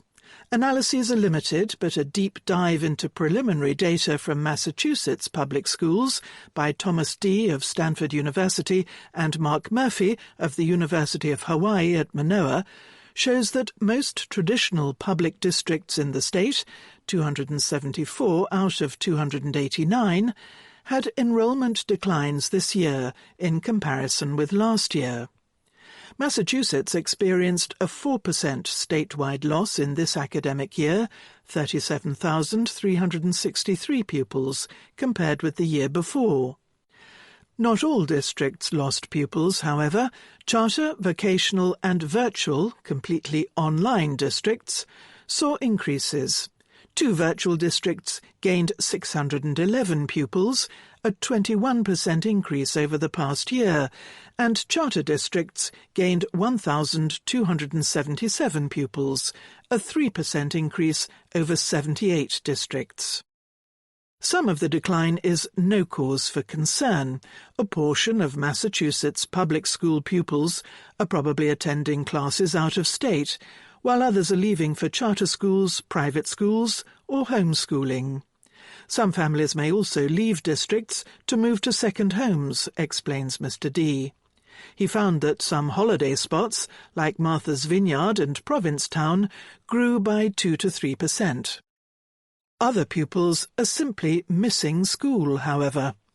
Mr. Dee and Mr. Murphy found that enrollment decreases were associated with smaller, whiter and poorer school districts, mostly in rural areas, where parents are unlikely to have moved to the wealthy beaches of Cape Cod. Although the analysis is preliminary, Mr. Dee thinks that disengagement from schools may be more concentrated in these communities. That echoes a concern heard beyond Massachusetts. David Monaco, head of Parish Episcopal School, a private school in Dallas, saw some pupils leave for more personalized small group or individual schooling, though his overall enrollment remained steady. By contrast, Michael Inoyosa, the superintendent of Dallas Independent School District, where 85% of all pupils are classified as low income, explained that while some of his pupils could be sitting at home playing video games, others are taking care of younger siblings while their parents work. A lot of pupils are out there working to support their families, says David Vroonland, superintendent of Mesquite Independent School District, a small city near Dallas, where 75% of pupils are classified as poor. Pupils missing school are not just a worry for their families and for the country's future. Since America's schools are funded on a per-person basis, the decline in enrollments also creates financial problems. Whereas some states, like Texas, are allocating school funding based on last year's intake, schools in New York City may need to return money this year because enrollment has declined. And all schools risk losing funding next year if enrollment continues to fall. Getting missing pupils back to school takes an extraordinary effort. Sarah Bonza, superintendent of the Plano Independent School District north of Dallas, lost 6.5% of her pupils, 3,883, at the beginning of the year. To find these children, her staff called thousands of families and conducted 115 home visits to get 1,279 pupils back on the books. To encourage attendance, Ms. Bonza and her staff have provided support beyond the typical bounds of schooling. One parent had a job that required leaving home at 6 a.m., and her 4 children were not waking up for remote classes. Ms. Bonza's team found the mother employment closer to home so she could leave later and wake her children for school. Ms. Bonza described other types of support, including allowing deadline flexibility to accommodate pupils' work schedules, and providing struggling families with food, furniture, clothing and toys. Existing district funds were reallocated, so no additional money was needed for the programme. But the district's work with one family hints at what a daunting job finding all those missing pupils will be. United States. Unions and schools. Class warfare. The struggle over reopening Chicago's schools reflects deeper divisions. In city law, the Chicago Teachers Union, or CTU, is a mighty beast. Its 25,000 members have frequently shut down America's third-largest public school system. The most recent strike late in 2019 doubly pleased the 84-year-old group. An 11-day shutdown helped to get teachers a generous 5-year pay deal and dealt a blow to Lori Lightfoot, the recently elected mayor. She had vowed that her debt-ridden city would never fund such a bailout for teachers, yet the union forced her hand. Miss Lightfoot is a Democrat, but she has little love for militants at the CTU. The union had endorsed her rival in the runoff to be mayor. Its members sniped that she and her school director, Janice Jackson, who earlier served Rahm Emanuel, who was even more reviled by many teachers, are neoliberals who supposedly do the bidding of wealthy Chicagoans. Suspicion has only grown since the epidemic abruptly ended in-class teaching in March. The city first tried to order a partial reopening of schools in September, only to be blocked by the union, which called it unsafe for its members to return to their workplaces. Both sides agree that the effects of home learning are grim for over 300,000 children, many of whom have lost almost a year of education. Miss Lightfoot says pupils are falling woefully behind and wants them back at school. The union talks more of how to do better with remote study. Shutting schools hits hardest in poorer African American and Hispanic neighborhoods south and west of the city, where crowded homes, wobbly Wi-Fi, and a lack of laptops may make decent distance learning almost impossible. After the worst infection rates fell from a November peak, Miss Jackson has tried again to get the youngest children back to school. A few trickled in last month. Children aged up to 14 were supposed to follow this week. The city says teachers will lose pay if they fail to appear in class. In-person teaching looks relatively safe now that everyone puts on masks. The city has spent $100 million retrofitting buildings, installing screens and better ventilation, and taking other precautions. Meanwhile, hundreds of nurseries and private schools, besides over 90 Catholic-run ones and others in the suburbs, have been open for long spells with no ill effects. Plenty of studies, including a report last week from the Centers for Disease Control, say younger children in schools have not been virus spreaders. But again, the CTU has balked. This week, its leaders staged teach-ins at desks in deep snow outside schools.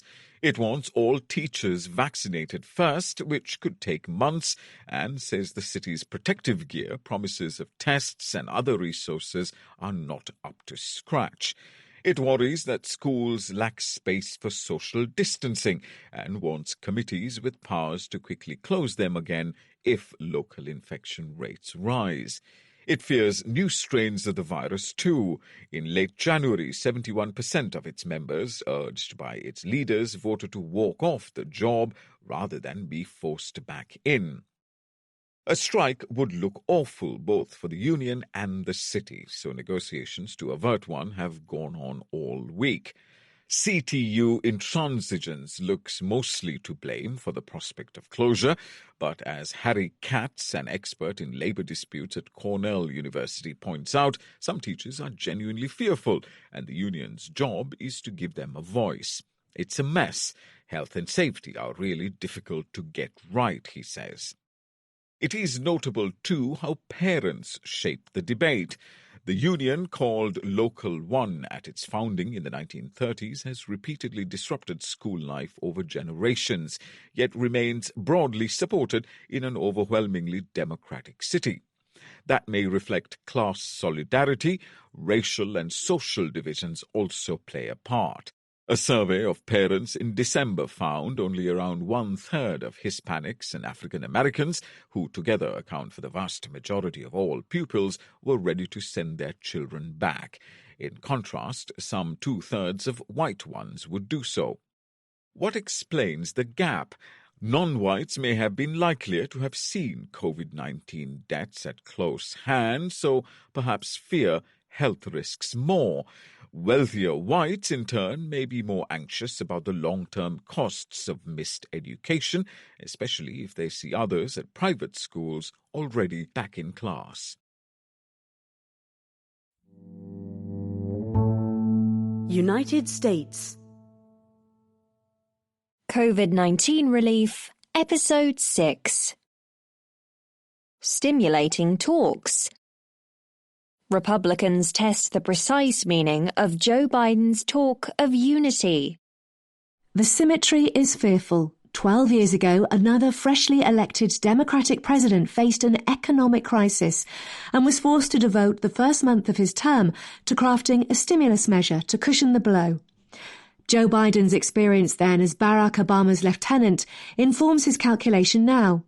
Mr. Obama succeeded in getting his bill, the American Recovery and Reinvestment Act, but at considerable cost. That was not just the literal gargantuan expense, at least for its time, of $787 billion, or nearly $1 trillion in present dollars, but the steep political cost too. Opposition to Mr. Obama's supposedly spendthrift measure spurred the Tea Party movement, which would eventually morph from deficit hawkery to proto-populism and eventually full-blown Trumpism. Greater modesty is not the moral Mr. Biden seems to have learned from his tutelage in the last recession. Rather, he seems worried about being insufficiently bold. The enormous stimulus plan he unveiled as his legislative priority, the familiarly named American Rescue Plan, costs $1.9 trillion, nearly twice as much as Mr. Obama's hotly disputed rescue measure in 2009. And it comes after Congress had already passed $4 trillion worth of fiscal stimulus to counter the economic fallout from COVID-19. Having been poor practitioners of the fiscal stewardship they preach, Republicans have not yet mustered a rebuke as bellicose as in 2009, a counter-offer delivered by 10 Republican senators, the number that would be needed to surmount the inevitable threat of a filibuster, costing an estimated $618 billion, looks modest only on a relative scale. A cordial Oval Office meeting between the group of senators and Mr. Biden on February the 1st was notable both for its length, close to 2 hours, and its anticlimactic non-committal resolution. How the negotiations play out will be significant beyond just the haggling over a few loose $100 billion. They will also determine whether Mr. Biden's aspirations for unity and bipartisan deal-making are workable or mere happy talk. The president's opening offer is a maximalist agglomeration of democratic ambitions, left liberal provisions with varying levels of plausible justification.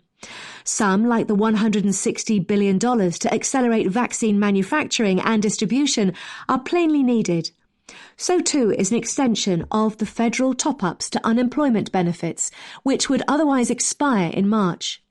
A temporary boost to earned income and child tax credits, which sounds stultifying technocratic, would dent the alarming increases in poverty and food insecurity that researchers have noticed in recent months.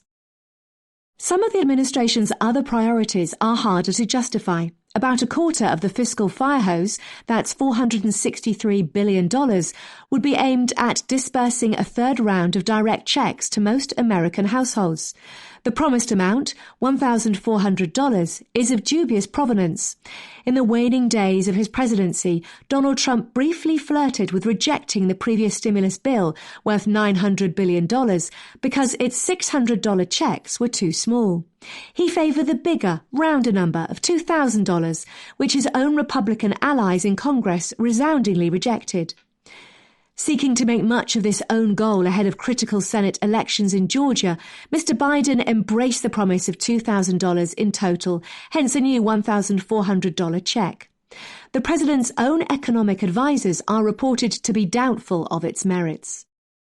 Democrats have also been attached to sending an enormous cash infusion to state and local governments since the early days of the pandemic, when they, reasonably, feared huge budgetary shortfalls and the resulting vast layoffs of public workers. State and local budgets have in fact done much better than feared, dropping by only 0.7%, according to estimates by the Census Bureau, although this has not much dampened Democratic zeal to provide the funds. So much so that the $350 billion on offer exceeds the total estimated shortfall in state tax collections over the first 9 months of 2020 by a factor of 10. The long-held ambition of progressive Democrats to raise the federal minimum wage to $15 an hour is dutifully tacked on as well.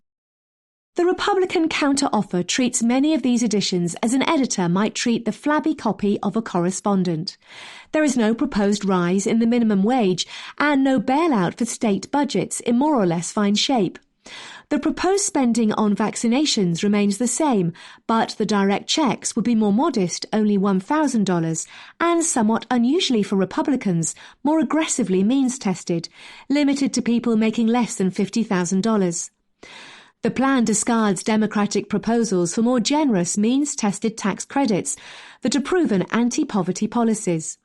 The $20 billion allocated to expeditiously reopen schools, which in some parts of the country have been closed for nearly a full year, is a fraction of the $130 billion Mr. Biden would like.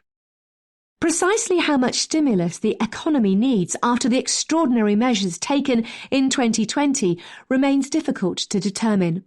Modelling by the Congressional Budget Office projected a faster recovery than before, even without any additional spending. Real GDP growth is expected to be 4.6% in 2021, and the unemployment rate is projected to drop from 8.1% to 5.7%.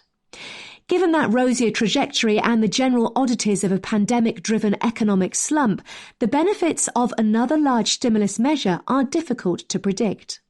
One analysis of the Biden plan by the Brookings Institution, a think tank, suggests that it would increase real GDP by 4% over the current analysis.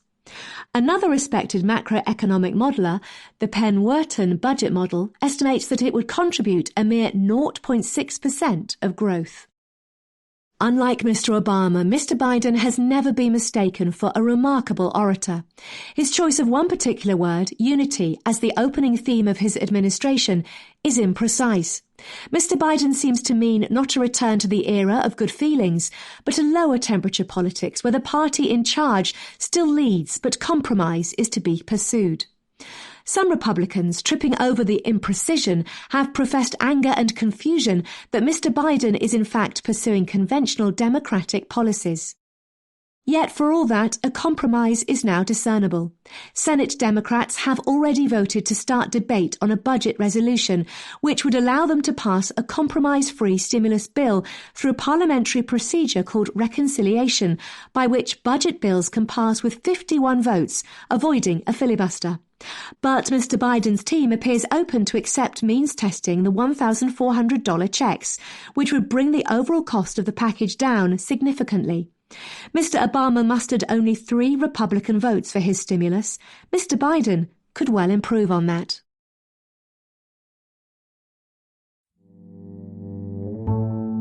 United States. Abortion arguments. Rowing back. How religious conservatives learned to love anti-discrimination laws. America's anti-abortion campaigners tend not to be noisy champions of racial equality, the rights of women, or the disabled. But they intend to change that. In recent months, conservative states have introduced bills banning abortion on the grounds of race, sex, or the diagnosis of a fetal abnormality. Last week, South Dakota became the latest to do so, when the governor introduced a bill banning abortion because of Down syndrome. The aim, besides limiting access to abortion, is to push a case before the Supreme Court justices in the hope that they will use it to overturn Roe v. Wade, the Supreme Court ruling of 1973 that legalized abortion. Since Amy Coney Barrett joined the court in October, giving it a 6-3 Conservative majority, such an outcome seems likelier than ever. Mary Ziegler of Florida State University reckons the end of Roe, a question of when rather than if, is likely to come through one of these reason bans, or a law banning abortions later in pregnancy. Supreme Court rulings allow abortion on demand, that is, for any reason, until a fetus is viable at around 24 weeks. Polling suggests most Americans think it should generally be legal in the first 3 months of pregnancy, but not thereafter. In November, a federal appeals court upheld a ban in Tennessee on abortion on the grounds of race, sex, or a diagnosis of Down syndrome. It struck down another law banning abortions as soon as a heartbeat was detected, around 6 weeks. The state thus became one of 4 to have a law banning abortion in cases of fetal abnormality, and one of around a dozen to have a bar on terminations on particular grounds, including sex or race. Elsewhere, courts have blocked such bans. But in some of those cases, judges have called for the Supreme Court to reconsider them. In January, when a court struck down a ban in Arkansas on abortions because of Down syndrome, 2 of the 3 judges thought the ruling failed to adequately consider the state's compelling interest in preventing abortion from becoming a tool of modern-day eugenics. The revival of reason bans as a weapon in America's long-running abortion wars is shrewd. Such bans are potent because they are rooted in the argument that abortion can constitute discrimination against a particular group. Melissa Murray of NYU Law points out that though Supreme Court justices rarely overturn earlier rulings, they are more likely to do if there is a special justification. In some cases, that has been the desire to correct racial injustice. Clark Forsyth, senior lawyer for Americans United for Life, which has drawn up many successful state-level abortion regulations, says he believes reason bans, especially in the case of Down syndrome, are both emotive and persuasive as a matter of law. The legal strides made in the prohibition of discrimination in America, he says, means that the anti-discrimination rationale of such bans could overwrite the right to an abortion declared by Roe and subsequent rulings.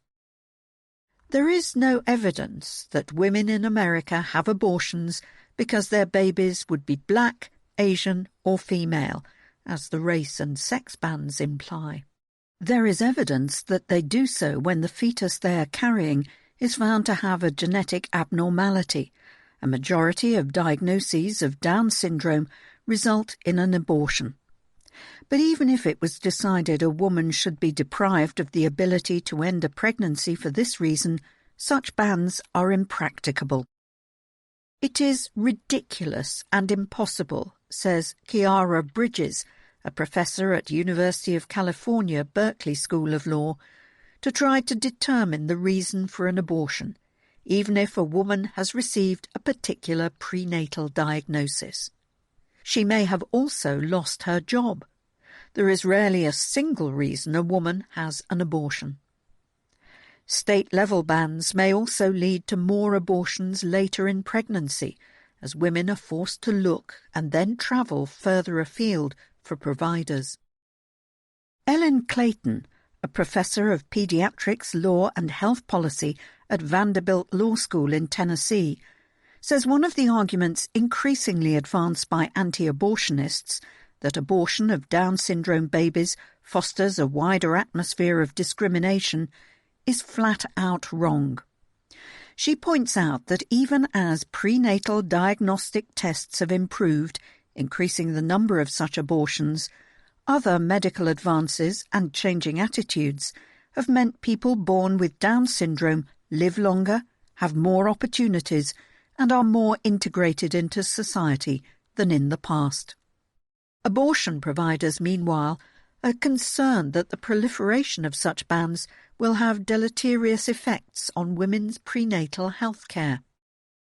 Dr. Colleen McNicholas, the Chief Medical Officer for Planned Parenthood of the St. Louis region and southwest Missouri, the last abortion clinic in the state, thanks to regulations that make it impossible for clinics to operate, says it is ethically questionable, if not unethical altogether, to offer prenatal testing without being able to offer interventions. Doctors, she says, may also find it hard to know what is allowable, since such laws are written to be confusing. Yet some believe the battling sparked by such bans may not be entirely negative. The arguments that tend to dominate either side of America's polarised abortion debate, that abortion is simply an issue of bodily autonomy on one and plain wrong in every case on the other, makes it impossible to reach any kind of consensus on how abortion laws and practices might be reformed. The introduction of issues that require a more nuanced approach might improve the debate. Abortion rights activists' refrain of "my body, my choice" is powerful, but they should also be having conversations about ethical decisions around abortion, including on things like disability rights, says Ms. Bridges. Otherwise, they cede such issues to the other side.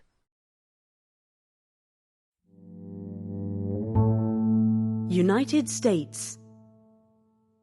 Lexington. The Courage of Adam Kinzinger. A congressman from Illinois has launched the most full-throated Republican challenge to populism. Profiles in Courage, John F. Kennedy's ghost-written homage to politicians who stood on principle against their own parties, is a revealing slim tome. Even in the 19th century, from which most of Kennedy's 8 examples were drawn, the social and electoral disincentives to crossing a party line were formidable. With the introduction of the primary system in the 1970s, which made candidates accountable to their party's most raving loyalists, they have increased. And politicians who mostly want to be liked, even more than the rest of us, are especially averse to such pressures. Depressing as the Republicans' capitulation to Donald Trump has been, history suggests it was on the cards. This makes the one-man resistance to Mr. Trump and all his works, latterly launched by Congressman Adam Kinzinger of Illinois, all the more remarkable. Mr. Trump's few Republican critics have mostly been on the way out, as Bob Corker and Jeff Flake were, or, like the Never-Trumpers, already in the wilderness. A couple of others, Lisa Murkowski and Mitt Romney, have strong enough home state brands to get away with criticising the former president selectively. By contrast, Mr. Kinzinger, a 42-year-old House member whose good looks and television manner are said to have impressed Mr. Trump, is in his political prime, vulnerable to the ruling Trumpists, but now all in against them. The Air Force veteran was one of the first Republicans to congratulate Mr. Biden on his win, and almost the only House Republican to dismiss Mr. Trump's election fraud conspiracy as dangerous nonsense. After the insurrection it sparked, which Mr. Kinzinger claims to have been forewarned of by the threats he received on social media, he was the only Republican to vote for Mr. Trump to be removed under the 25th Amendment. He was one of the 10 who voted for his impeachment, and where the other 9, including Liz Cheney, the third-ranking House Republican, are now mostly lying low, Mr. Kinzinger has expanded his critique. In an interview this week, he described Mr. Trump as symptomatic of a deeper rot on the right. The politics of nihilism and grievance he encountered on entering Congress in 2011. Though nominally a Tea Partier, he unveiled McCainite views and an interest in governing. His fellow insurgents, meanwhile, pursued the brainless extremism, legislative terrorism he calls it, of the Freedom Caucus, a precursor to Trumpism. Caucus members such as Mick Mulvaney became zealous Trump enablers. Mr. Kinzinger considers their belligerent colleague Jim Jordan the de facto House Republican leader, and he has had it with the lot of them. He says he regrets voting for Mr. Trump, is glad Mr. Biden won, and advocates sweeping Republican reform. The angry pushback he is getting is only making him more critical. After a relation and fellow evangelical Christian accused him of being possessed by the devil, he slammed the slavishness of Mr. Trump's Christian fan base. The devil's ultimate trick for Christianity is embarrassing the church. This week he announced his intention to lead a Country First campaign against Trumpism. It's time to unplug the outrage machine, reject the politics of personality, and cast aside the conspiracy theories and the rage, he said in a promotional video. He knows he is up against it. The Trumpists are in charge because that is what Republican voters seem to want. Yet he makes a reasonable political and stronger personal case for sticking it to them anyhow. He suggests many Republicans are backing Mr. Trump for want of alternative leaders. People need to be reminded that the Republican Party has this rich history. We used to be optimistic, he says. He then compares the current state of Abraham Lincoln's party to a drunk awaking after a massive bender. You're like, what the hell did I do last night? And you have a choice. You can take a delicious Bloody Mary or actually confront your choices and become a better person. Mr. Kinzinger, a former college dropout, speaks with the authority of one who knows what it is to err. He also has logic on his side.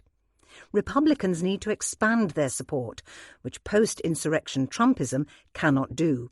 There's just not enough Proud Boys or far-right fringe groups to compensate for the people we've alienated, he says. He has probably already guaranteed himself a primary challenge. But so what, he says, before pausing, gunslinger style, to spit a glob of tobacco into an empty cola bottle. There are worse things than political failure, a truth he says he learned fighting in Iraq. And it's not like all I ever wanted to be was a congressman. However, Mr. Kinzinger gets on. His brave stand is already significant. It shows how beleaguered the Republican mainstream is. He is hardly a front-rank leader and pretty much out on his own. And yet his argument that the moment for a reckoning is now, when Mr. Trump's defeat and insurrection are fresh in the mind, is persuasive. The former president's continued grip on the party is strengthening its worst elements, such as the hate-filled Marjorie Taylor Greene. It is also eroding the scope of his likeliest successors, such as Nikki Haley or Marco Rubio, to repudiate them. If they will not turn on Trumpism now, they will struggle to do so credibly later. Mr. Kinzinger might even turn out to have been his party's last best hope of a return to sanity. He will have been a good advertisement for heroic failure, if so. Unlike his Trump-beaten colleagues, with their telltale aggressive defensiveness, he exudes contentment. Embracing the possibility of failure is liberating, he says. If you say, career-wise, I'm already dead and I'm just going to speak the truth, you may end up not getting re-elected, but you can feel pretty good about it. Kennedy's exemplars must have felt a similar satisfaction in their noble, mostly failed, undertakings to limit the spread of slavery, prevent the Civil War, and so forth. They were also immortalized for them. That is another consolation Mr. Kinzinger might hope for as he takes his slingshot to the Goliath of Mar-a-Lago.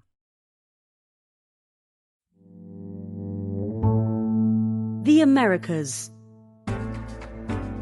The Economist, February 6th to February 12th, 2021. In the Americas section, Colombia, the terrible truth. Elections in Latin America, more midgets than Mussolini's. And Bayo, on a grand bargain.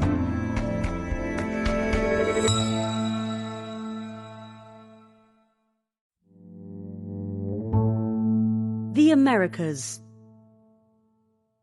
Colombia. The terrible truth. A peace tribunal issues a crushing judgment against the FARC. Critics of Colombia's peace deal with the FARC rebel group, which in 2016 ended a 52-year war with the government, complain that it lets the guerrillas off too easily. The fault, in their view, lies with the Special Jurisdiction for Peace, or JEP, an institution set up under the accord to investigate and judge crimes committed during the conflict. The Democratic Center Party, founded by Álvaro Uribe, who fought the FARC as Colombia's president in the early 2000s and is the mentor of the incumbent, Iván Duque, claims that the JEP's purpose is to go after government soldiers while securing impunity for FARC criminals. On January 28th, the JEP proved the critics wrong. In its first ruling since its founding 4 years ago, it indicted 8 FARC leaders for war crimes and crimes against humanity. All were connected with the group's practice of taking hostages and ransoming them to finance its war against the state. Among the alleged culprits are the former top commander, Rodrigo Londoño, known as Timochenko, and 2 leaders who are now members of Congress. 7 of the 8, one has died, have 30 working days from the ruling either to accept or deny the accusations. If they accept, the JEP will restrict their freedom, perhaps by ordering them to demine land or build schools in war-torn areas. If they reject the charges, the JEP's investigative unit will seek to prove them in a trial. If the defendants are convicted, the JEP's judges could sentence them to 20 years in prison. The 322-page ruling reveals hitherto undisclosed details of the conditions in which the FARC kept some of the 21,396 hostages they took from 1990 to 2016. The guerrillas, who claimed to be fighting for a more just society, seized rich and poor alike. They beat and starved the hostages. Many were forced to urinate in their clothes and not allowed to clean themselves for months. Some were locked in wooden boxes barely larger than their bodies. The rebels ordered some to dig their own graves as a form of psychological torture. The JEP's revelations show that Colombia's unique transitional justice system can succeed. Most such tribunals have been established by international bodies such as the UN. The JEP is the first such body for prosecuting war crimes and crimes against humanity to have been created by the warring parties through a peace accord. It adjudicates such crimes through restorative rather than retributive justice. This seeks to reconcile victims with offenders, mostly by uncovering the truth. The tribunal talked to more than 2,500 kidnapping victims. Colombia's ordinary justice system had not done that when it tried some FARC members in absentia during the war. The JEP took testimony from the hostage-takers, who under the peace agreement are obliged to confess. Some spoke for 16 hours. The FARC's leaders claimed to be shocked by the gruesome accounts, says Julieta Lemaitre, the judge investigating hostage-taking. Commanders like Timochenko say they ordered good treatment for the hostages. In fact, says the ruling, the orders were merely to keep them alive. Under international law, commanders are responsible for preventing subordinates from committing war crimes. The JEP charged them as if they personally had committed the abuses. The ruling is devastating for the FARC, now a political party. The peace deal guarantees it 10 seats in Congress until 2026. So far, it has not had enough popular support to win any beyond that. In a congressional election in 2018, it got just 0.5% of the vote. Last month, the party changed its name to Comunes, or Common People's Party, to distance itself from its violent history. One of its core commitments is to fulfill its part of the peace agreement. The JEP's ruling will test that promise. If the FARC's leaders deny the accusations, the JEP would have to conduct a long trial, delaying rulings on other crimes, says Juana Acosta, a professor at the University of La Sabana in Bogotá. Worse, that would undermine reconciliation with the FARC's victims, which depends on the guerrillas recognizing the suffering they caused. A denial would also give new heart to the peace deal's detractors, who have been disorientated by the ruling, says Jorge Restrepo, an analyst. If the FARC leader's guilt is confirmed, the JEP will face a difficult decision over whether those in Congress can keep their seats. A decision to let them remain in the legislature would give new ammunition to the JEP's critics and enrage many ordinary Colombians. The continuity in Congress of those who are responsible for kidnapping offends us all, says Mr. Restrepo. Yet banning the FARC's leaders from congressional seats would weaken a pillar of the peace deal, the FARC's agreement to pursue their political aims democratically rather than by force. In the next few months, the JEP will issue rulings on mid-level commanders who had direct contact with hostages and on child recruitment by the FARC. Perhaps later this year it will issue a finding on what role the Colombian state played in the false positives scandal, in which soldiers murdered thousands of civilians, claiming that they were guerrillas killed in combat. If that ruling is as crushing as the one on hostages, former generals could be indicted in the same way as Timochenko and his fellow FARC defendants. Such a finding would change how Colombians view Mr. Uribe's offensive against the guerrillas. Now many believe it saved the country. The JEP's future decisions could polarize Colombians. Underlying the peace deal, however, is the notion that only the truth can heal the country and ensure that such crimes never again occur. So far, the JEP has risen to the challenge of uncovering it. The Americas. Elections in Latin America. More midgets than Mussolini's. A series of votes will test the strength of the region's democracies. When Ecuadorians choose a new president and legislature on February the 7th, they will begin a busy political year across Latin America. Chile, Haiti, Honduras, Peru and Nicaragua are due to hold national elections. Chile will elect a constitutional assembly. Argentina, El Salvador and Mexico will hold legislative and regional votes. They are a diverse bunch.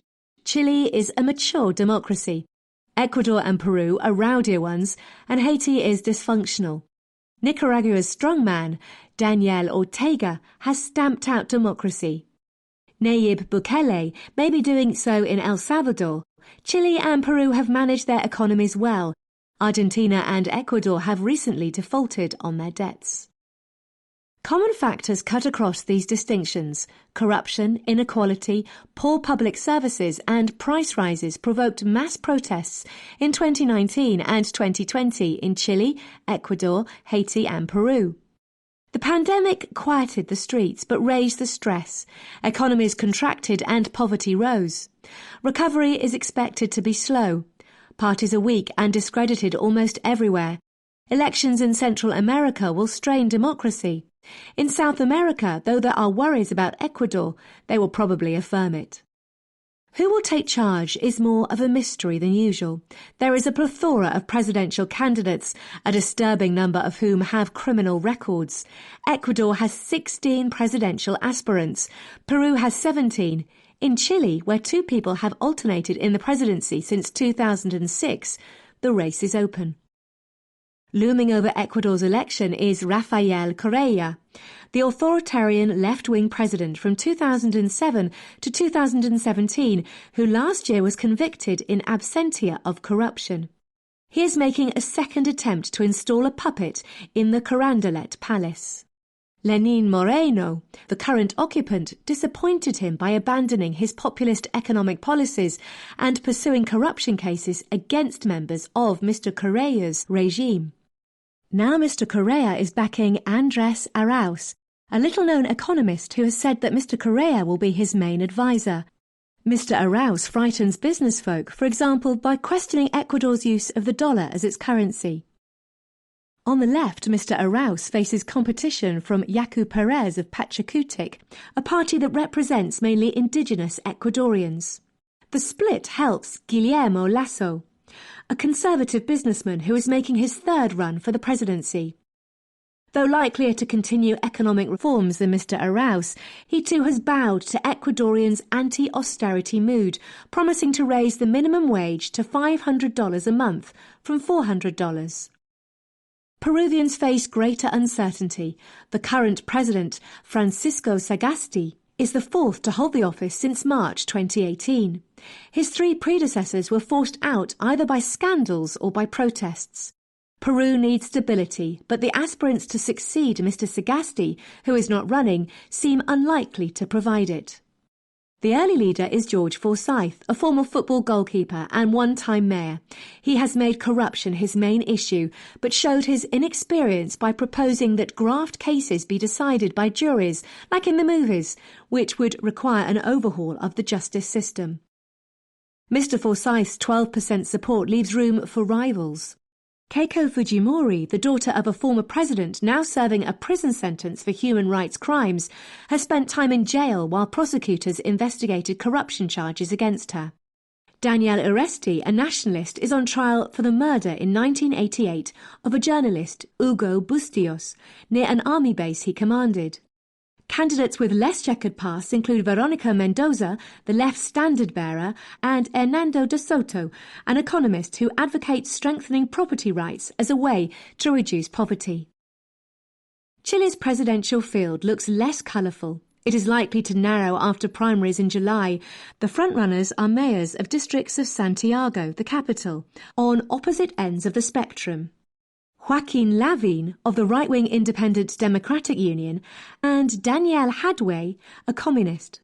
Paula Narváez, a spokeswoman for the socialist government of 2014 to 18, will probably be the centre-left's candidate.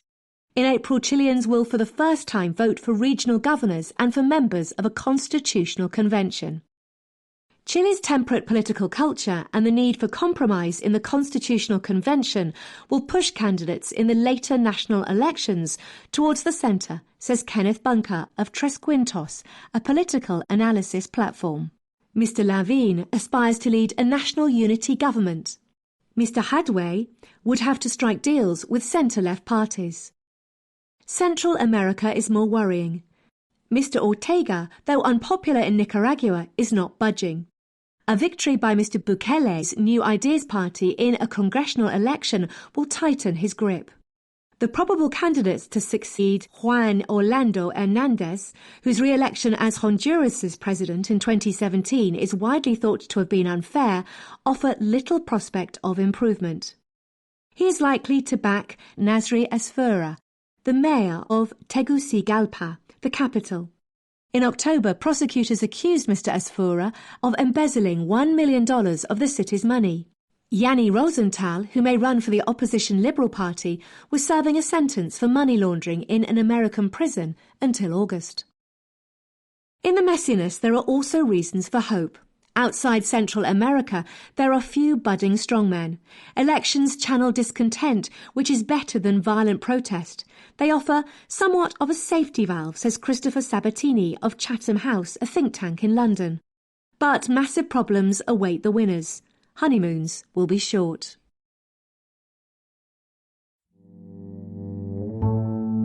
The Americas. Theo. A grand bargain. Debate rages about a new social contract in Latin America.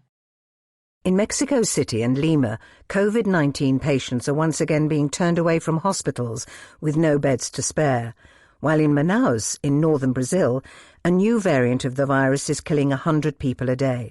The pandemic's recession pushed 33 million Latin Americans below the $5.50 a day poverty line last year, according to the World Bank. Governments in the region are struggling to line up vaccines, so it may seem like a strange moment to be talking of a new social contract, an abstraction. Yet the term has become a mantra in Latin America. Both the United Nations Development Programme, or UNDP, and the OECD, a group of mainly rich countries, are working on hefty reports related to the subject. That is because the pandemic has exposed long-standing fragilities. The region's healthcare and social protection schemes are fragmented and unequal. Its economies have stagnated for the past 6 years, largely because of low productivity. Political systems are discredited. Citizens are angry. People sense that Latin American democracies cannot carry on like this. The question is how much and how quickly can they change? For some on the left, a new social contract offers a mirage of turning Latin America into Scandinavia with a snap of an international bureaucrat's fingers. Others think of a new constitution. In Chile, an assembly to write one will be elected in April. It is likely to mandate more state social provision. The left in Peru also wants a new constitution to give a bigger economic role to the state. Some people on the right fear a slide towards socialism. Some Latin American countries, such as Uruguay and Costa Rica, have broad-based welfare states. In others, Bismarckian contributory social security schemes, set up in the mid-20th century, have been overtaken. On average, half the population works in the informal economy and is outside these schemes. Governments have offered some non-contributory benefits to these people, creating incentives to stay informal. The more sensible ideas for a new social contract stress 3 things: creating a floor of universal social protection, raising taxes to pay for this, and increasing citizens' involvement in politics in ways that strengthen representative democracy. The pandemic has highlighted the problem of informality, with workers violating lockdowns to gain their daily subsistence. Reformers argue that all Latin Americans, whatever their status in the labour market, should be eligible for taxpayer-financed unemployment insurance and basic retirement and disability pensions. That would mean reserving contributory financing for top-up insurance and pension schemes. This would encourage formal employment with lower payroll costs. Conditional cash transfer schemes can offer a minimum income for the poorest citizens. These changes would cost annually around 3% of GDP, reckons Luis Felipe López Calva, the UNDP's boss for Latin America. He thinks this could be paid for partly by increasing property taxes, which collect only around 0.5% of GDP in Latin America, compared with around 3% in Europe. Money will be especially tight for the next couple of years, and there are many pressing needs. These include immediately rolling out vaccination programs and getting schools going again. Many countries need to spend more on transport infrastructure and on education. Governments are piling up debts they will have to service. Reformers propose a plan whereby new social protection measures and taxes and other reforms take effect in, say, 3 years. There will be resistance. Take Colombia. The upper middle class is saying enough, says Sergio Clavijo, a Colombian economist. He notes that the top income tax rate has gone up steadily to 39%, and that well-off Colombians pay a wealth tax. He argues for closing loopholes through which the rich avoid taxes and expanding the tax base. Only 1 million Colombians pay income tax. Both steps will take time. With legislatures and political parties in disrepute in many countries, a broader public debate is needed to set priorities, bringing together politicians, business people, trade unions, and other social and civic groups. One such exercise will start soon in Panama. If we don't get people together to discuss the way forward, the alternative is very chaotic, probably with a lot of discontent, says Mr. Lopez Calva. This is not easy, but it's the best way to weather the storm. Asia. The Economist, February 6th to February 12th, 2021. In the Asia section, defending South Korea, strengthening the shrimp. Asian corporate culture. Here's my QR code. Free speech in India. Prevention is better than cure. And more.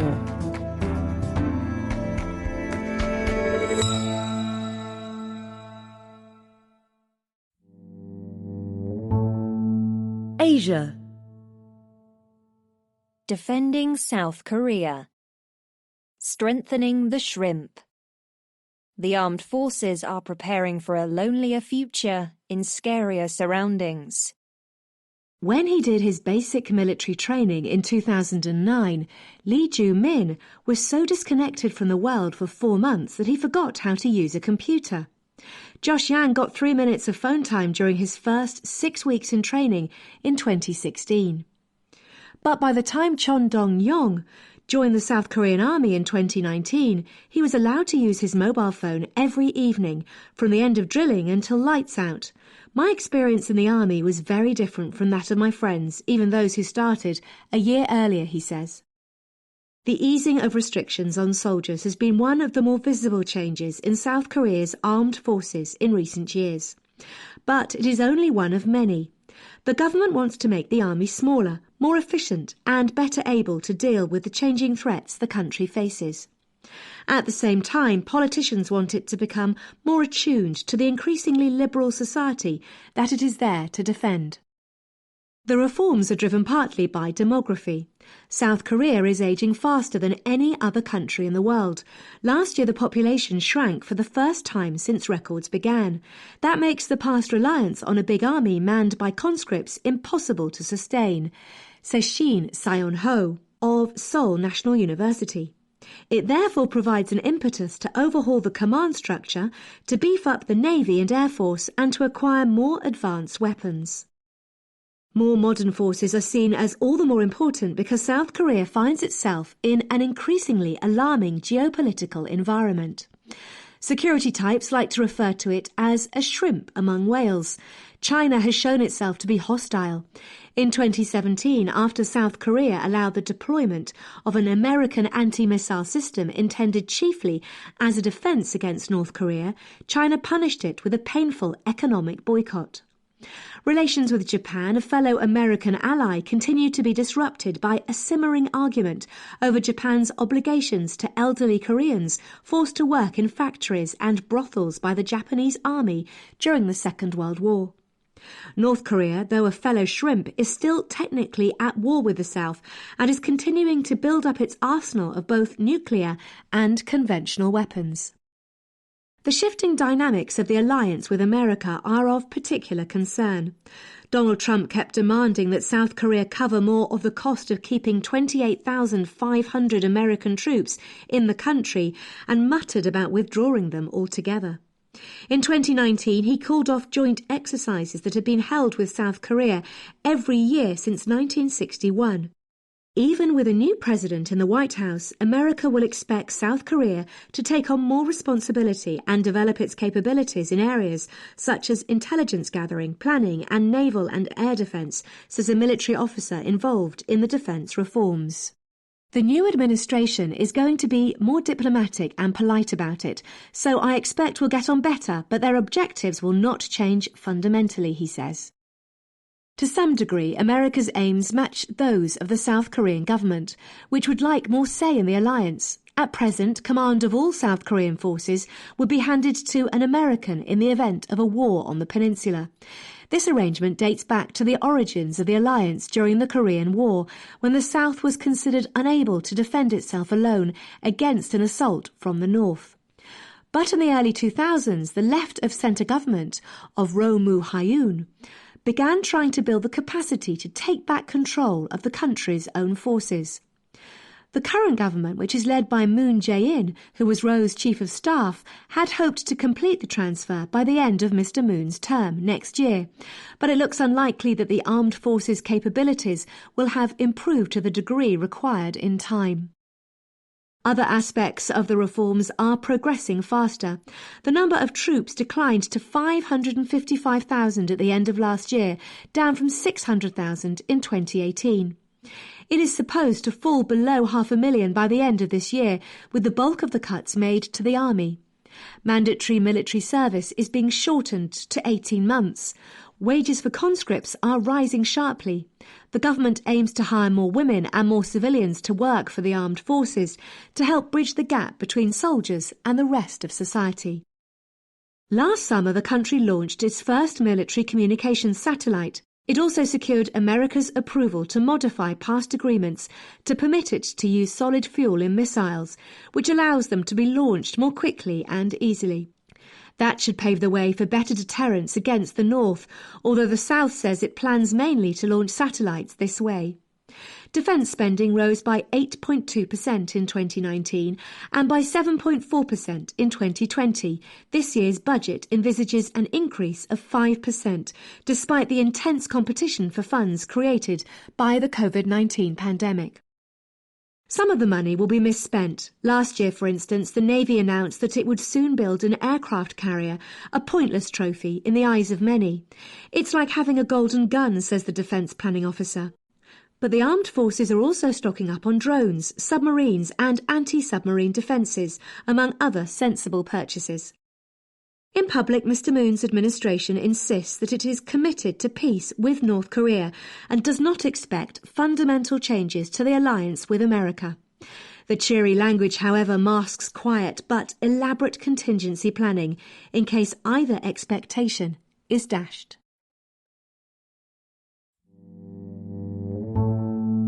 Asia. Insularity in Japan. Home sweet home. Few young people want to work or study abroad. Saito Chihiro and Saito Seika have a lot in common. They are twins. Now 26, they grew up together in northern Tokyo. They share many interests, including a passion for Hollywood films.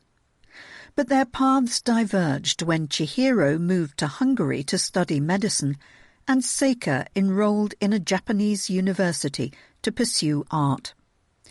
I was always interested in the outside world, Chihiro says. Her sister too considered studying overseas, but ultimately abandoned the idea. I could learn a lot of things in Japan, says Seika, and I wasn't sure if I could actually live abroad. The rise of inward-looking youth, with little interest in venturing outside Japan, has caused consternation among Japanese journalists, policymakers and business leaders in recent years. Only 4% of all university students study overseas, says the Education Ministry. Another government survey from 2019 found that just a third of young Japanese want to study abroad, compared with 66% of South Koreans and 51% of Germans. The Japanese are equally lukewarm about working overseas. A survey by Sano University in 2017 found that 60% of young employees did not want to work in other countries, up from 36% a decade beforehand. This inward shift marks a departure. From the late 1980s to early 2000s, the number of Japanese seeking degrees overseas soared. A strong yen allowed many to study abroad without scholarships or loans. Japan's biggest banks shipped out hundreds of their employees each year to business schools in America. There were dozens of us Japanese in the same classroom at Harvard, reminisces Hiraga Tomikazu of Osaka Seikei University, who attended Harvard Business School. We would study together and share our notes so we could all pass the course. Today, Chinese and Indian students abroad far outnumber Japanese. That is partly because of Japan's strong labour market.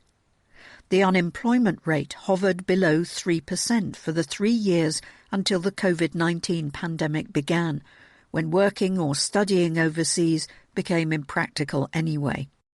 With new graduates easily finding jobs in Japan, there is little merit in studying or working abroad, says Yonezawa Akiyoshi of Tohoku University. In a way, the Japanese labour structure does not discriminate based on academic background. At any rate, remuneration for those with degrees from foreign institutions is little different from that of colleagues who studied at home. By the same token, experience of working abroad is seldom rewarded. Many firms instead prize Japaneseness among their employees, laments Kato Etsuko of the International Christian University in Tokyo. Experience abroad no longer seems to increase the chances of promotion. Employees who rotate around offices in Japan, as opposed to foreign branches, may even get promoted faster. A crippling fear of the outside world deters some young people from going abroad. Many cite their English allergy, a shyness about speaking English or other languages, as a reason for their insularity. Their anxiety is not entirely baseless. The Japanese rank low in the Index of Proficiency in English compiled by EF, a firm that specialises in language instruction and educational exchanges, behind their neighbours from South Korea. Seika, the artist, was apprehensive about studying in a different language. I wasn't as confident with my English skills as Chihiro was, she says. It does not help that Japan is one of the most convenient and safest countries in the world. The growing insularity is awkward for the government, which is eager to play a more active role on the international stage. Japan is falling behind and hasn't even noticed its decline, says Mr. Hiraga, who believes that the country's influence is waning in Asia and beyond. For firms, too, the scarcity of cosmopolitan young hires impedes their aspirations to do more business abroad. There is so much growth and push to go overseas in other parts of the world, says Mr. Yonezawa. That's a wave Japan also needs to ride. Asia. Asian corporate culture. Here's my QR code. Business cards are going online. In Asia, meetings do not begin until business cards have been swapped. It is no mere formality.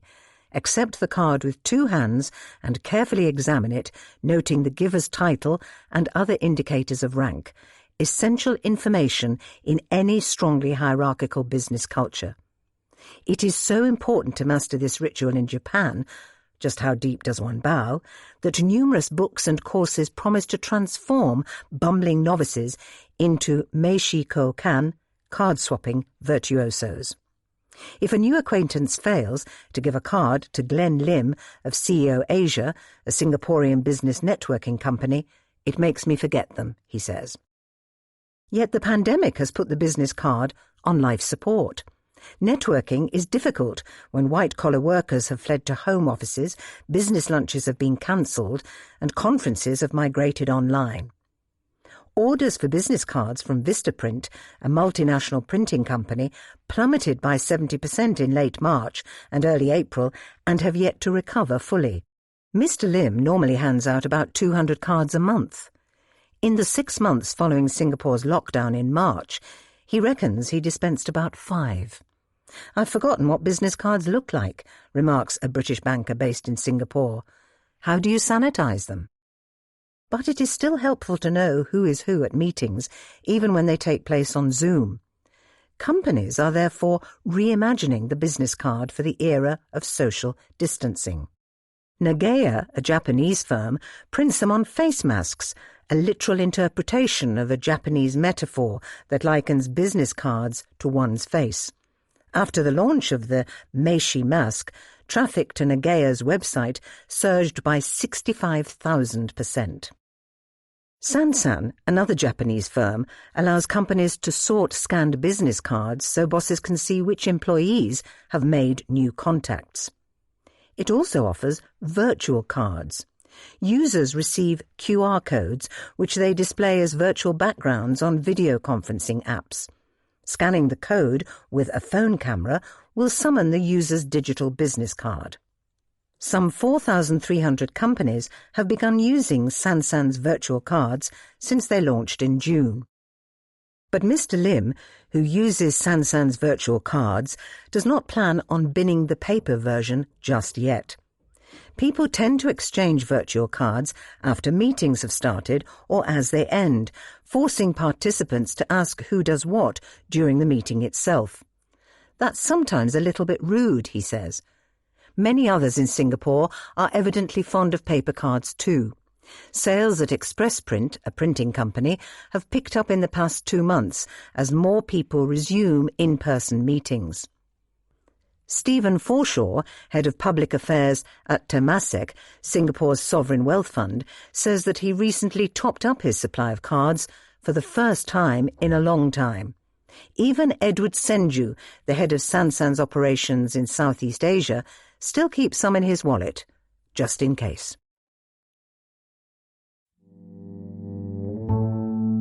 Asia.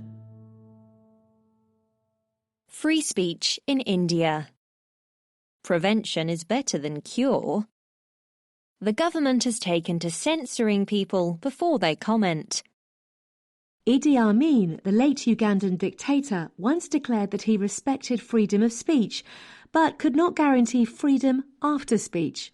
India's government seems to be taking this concept one step further. Despite running what is often hailed as the world's biggest democracy, it has gained a taste for curtailing freedom before speech.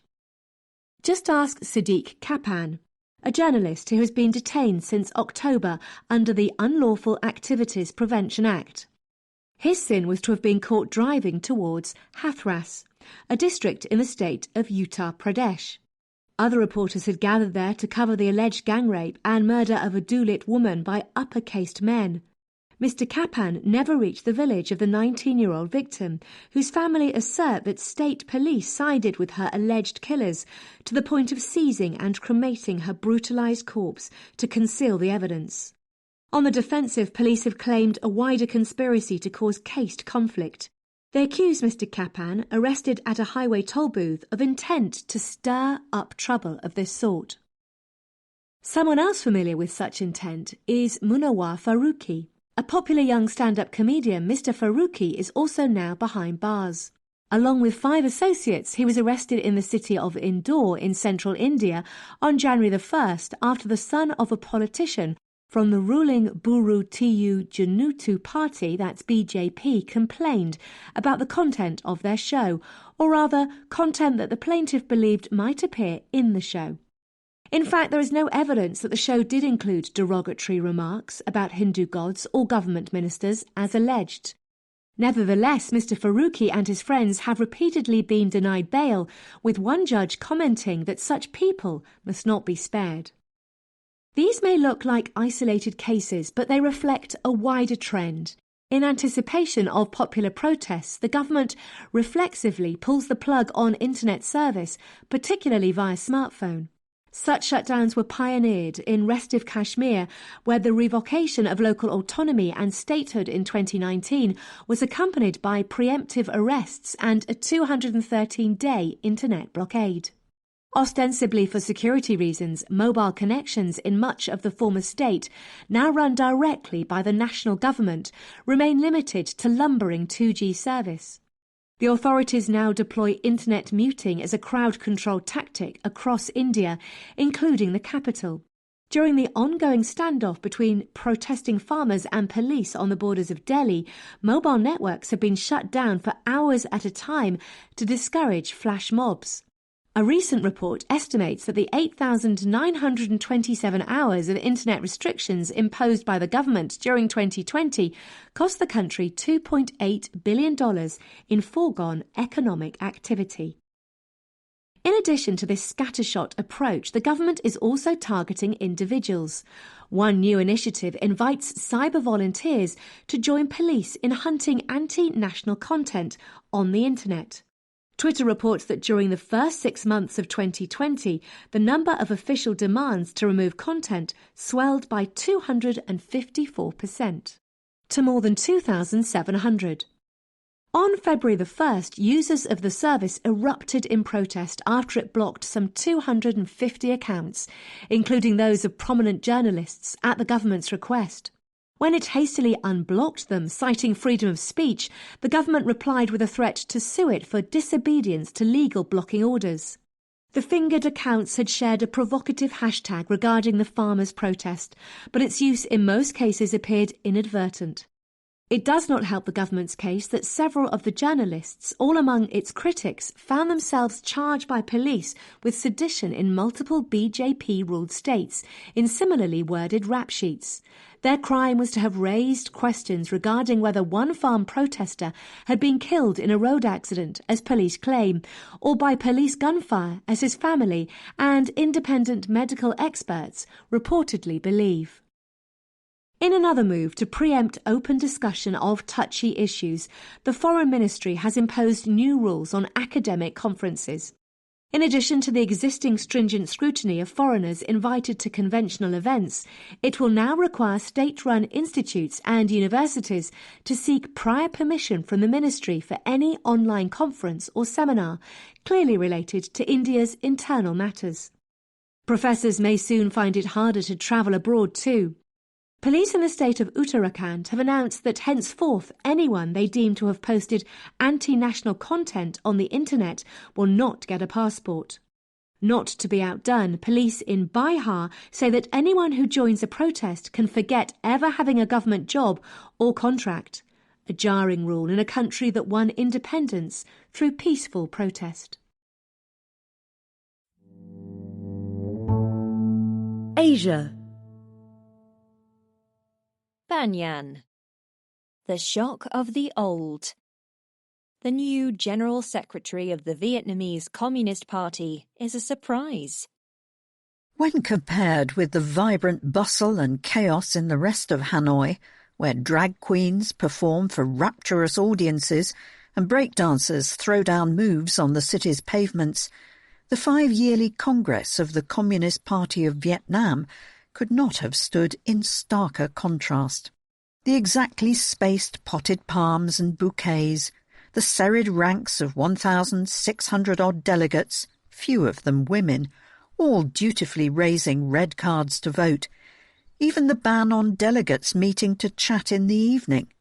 Everything was arranged to present a narrative of conformity, calm, and consensual order within one of the world's most secretive political organisations.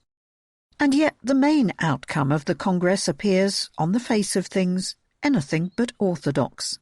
The party has tended to disapprove of the kind of personal power that Xi Jinping has gathered next door in China. Rather, authority is spread among the 4 pillars of the government: the General Secretary of the party, the Prime Minister, the President, and the Speaker of the National Assembly. At the previous Congress in 2016, it was unusual enough that the General Secretary, Nguyen Phu Trong, saw off a powerful reformist rival to secure a second term, especially since he was well over 65, the usual age limit for re-election to the Politburo. He then also assumed the position of President on the death of the incumbent in 2018, compressing 4 pillars to 3. Almost certainly the outgoing Prime Minister, Nguyen Xuan Phuc, fancied his chances of succeeding Mr Trong as General Secretary, the most important of the top 4 posts. Mr Phuc has overseen an impressive campaign against the COVID-19 pandemic, despite a recent spate of infections. He has extensive executive experience and a broad patronage network. Yet Mr Phuc comes from the centre of Vietnam, when all previous General Secretaries have hailed from the communist heartland in the north. Moreover, says Lê Hồng Hiệp of the ISIS Yusof Ishak Institute in Singapore, that same patronage network, in Mr Trong's eyes, counted against him. It might have constrained Mr Phuc's ability to continue Mr Trong's blazing furnace campaign against corruption, which has brought down party bigwigs, business folk and others. Mr Trong maintains that rooting out corruption is the key to the party's survival. In the event, Mr Trong and his allies succeeded in blocking Mr Phuc. But Mr Trong's protégé, Tran Quoc Vuong, also failed to win the job of General Secretary. Mr Vuong, a party stalwart and former top prosecutor, heads the anti-corruption campaign, but he lacks his own network of allies, which seems to have diminished his standing among members of the party's powerful Central Committee. A stinging blow for Mr Trong? Think again. For having ruled out Messrs Phuc and Vuong as General Secretary, and lacking a compromise candidate, the Congress voted instead for the white-haired Mr Trong to remain for a 3rd term. That is unprecedented, but it may have been Mr Trong's intention all along.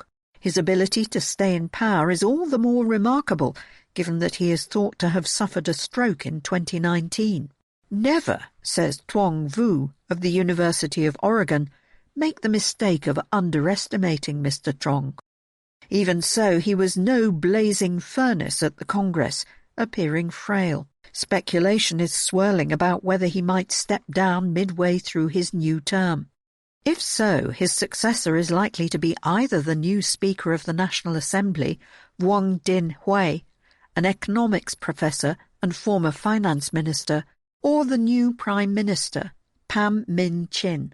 The promotion of this former police general and head of party personnel and organisation is also unusual. Until now, the Prime Minister has been chosen from among the Deputy Prime Ministers. The 66-year-old Mr Phuc, meanwhile, has been kicked upstairs to the largely ceremonial post of President, restoring the 4 pillars. For now, the Conservative writ of the 76-year-old Mr Trong, a Marxist theoretician, runs in a country of 96 million, more than half of whom are under the age of 35. Mr Trong means not only to continue his anti-corruption drive, he also means to crack down further on Vietnam's relatively open social media. His enduring sway suggests the party's intolerance of dissent will continue, says Thao Dinh, a prominent young activist. A tight grip, Mr Trong seems to believe, is necessary to keep the country on course. Lighten up, the drag queens and breakdancers seem to be answering. China. The Economist, February 6th to February 12th, 2021. In the China section, ideological battles, Red Guards, Redux. Syllabus reform, Young at Art. And Chagwan, on the poor and the pandemic.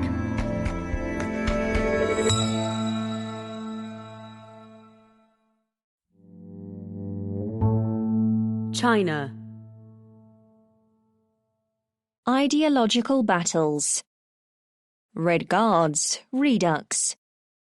Marxist rhetoric is gaining currency among the young and overworked. In the booming realm of short video apps in China, the most popular clips often feature silly gags or cute animals, or both.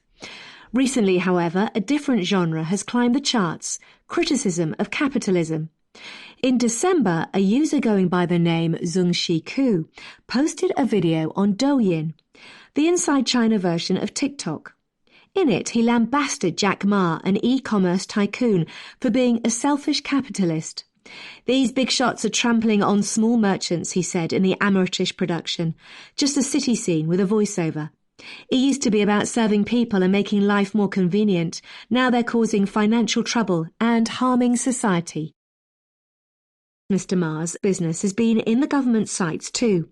On November the 3rd, Ant Group, a fintech company that he founded, was forced to halt what would have been the world's biggest initial public offering because of new regulations that will upend its business model. It was after this that he became a lightning rod for online rants against capitalism. Mr. Ma disappeared from public view for nearly 3 months, but re-emerged on January the 20th to give an online speech to rural teachers. In recent weeks, netizens' anger has also surged against other private firms and their bosses.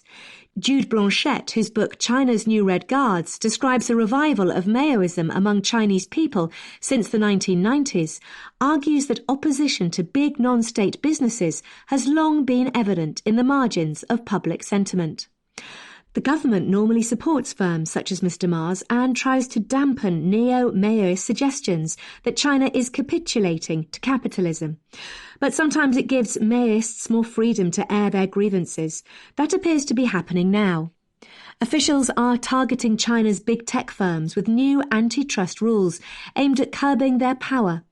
It looks like they are using public frustration to help give tailwind to this campaign, says Mr. Blanchette. Ant Group has agreed with regulators on a restructuring plan, Bloomberg reported on February the 3rd. Lately, netizens have also been attacking Pinduoduo, a discount shopping app that rivals Mr. Ma's Alibaba, of which Ant Group is an affiliate.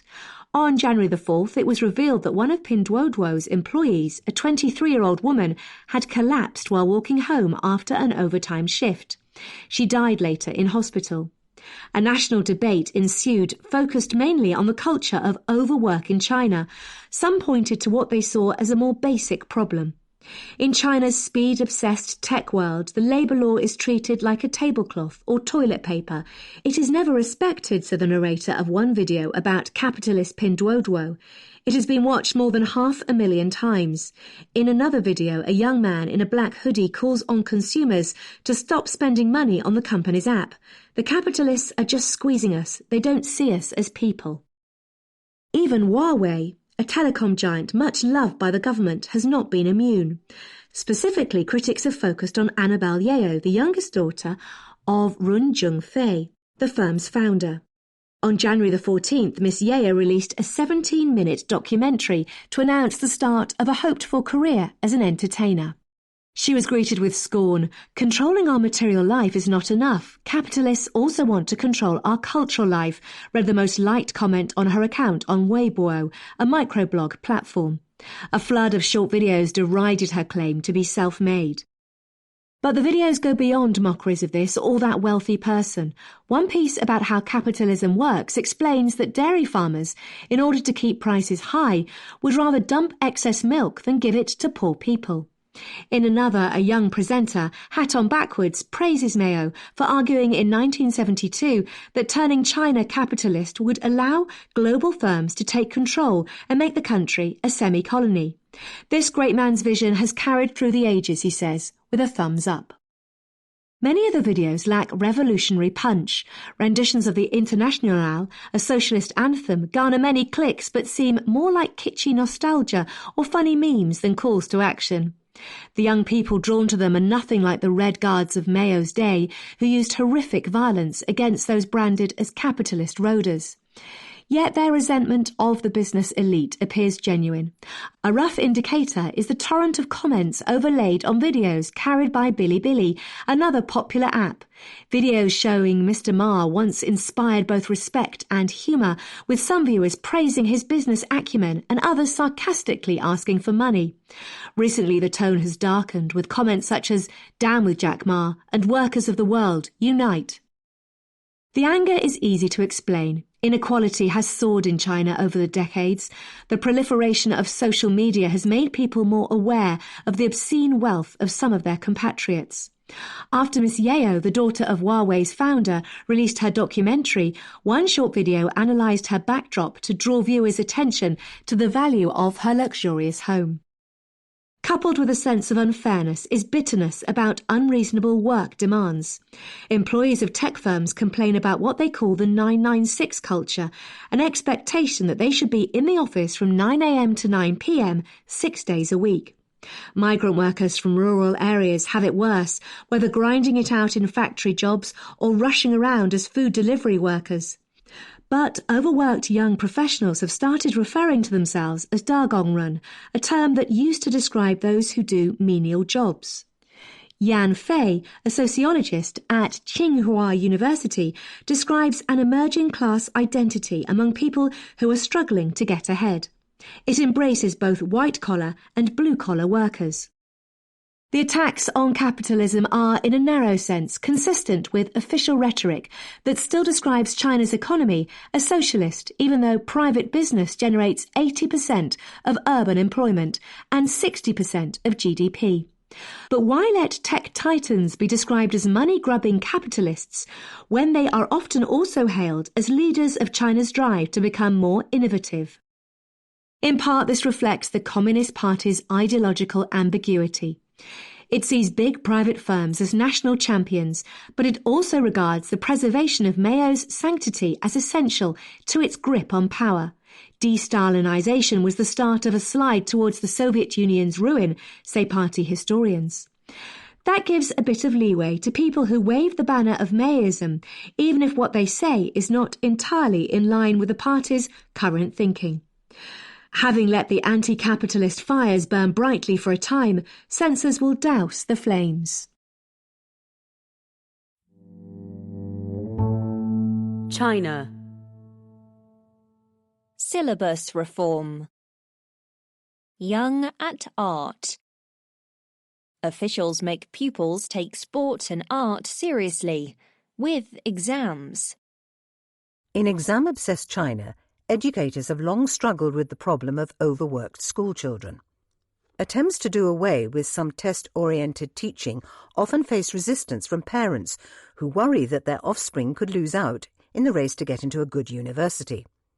Some enlightened officials are taking a new tack. In the southwestern province of Yunnan, they have not only revamped the physical education test in the Zhongkao, an examination for entrance to senior secondary school, they have also given it the same weighting in the exam as all important subjects like maths and Chinese. 8 provinces have joined Yunnan in including art and music tests in the Zhongkao. These reforms are in response to demands by the central government for a more well-rounded approach to education.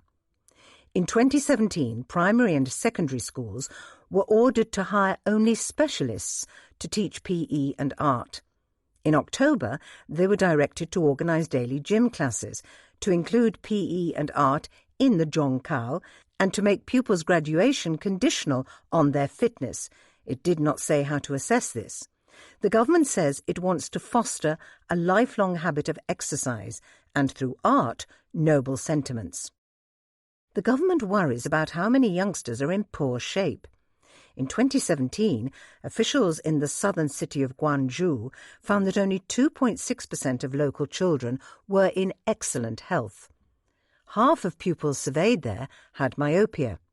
Today, 1 in 5 Chinese children is overweight, up from just 1 in 20 in 1995. Such statistics fan another fear, that today's youngsters, and boys in particular, are over-indulged wimps. The state news agency, Xinhua, grimly summed it up with a headline, "Why Good Times Produce Weak Children." In 2018, many parents were upset that a children's show, co-produced by the Education Ministry, ironically, had featured male pop stars who, with their perfect coiffes and eyeliner, were not deemed role models manly enough for their sons. In January, the ministry pledged to pay more attention to cultivating pupils' masculinity and endorsed a politician's proposal to hire more male PE teachers to prevent the feminization of teen boys. Zhu Wei-Chang of East China Normal University, who advises the government on PE reforms, says that teaching a non-aggressive form of kung fu was once commonly proposed. Now officials want children to learn wrestling. But parents do not want their children to be distracted from their books. They are used to pupils getting full marks in PE with next to no effort, partly because examiners have tended to grade generously to avoid unfairly penalising hard-working students, says Mr. Zhu. Schools often cancel PE and art classes in favour of extra revision sessions for other subjects. This will change with the new reforms, but parents are already griping that PE will be just one more source of stress. They fret about how art will be appraised. Some point out that schools in big cities will be able to fork out for boxing gear and trips to calligraphy museums, giving their pupils yet another edge in the Zhongkao. Mr. Zhu laments the use of exam pressure to get people's attention. Still, he hopes it is but a hop, skip and a jump to greater fitness.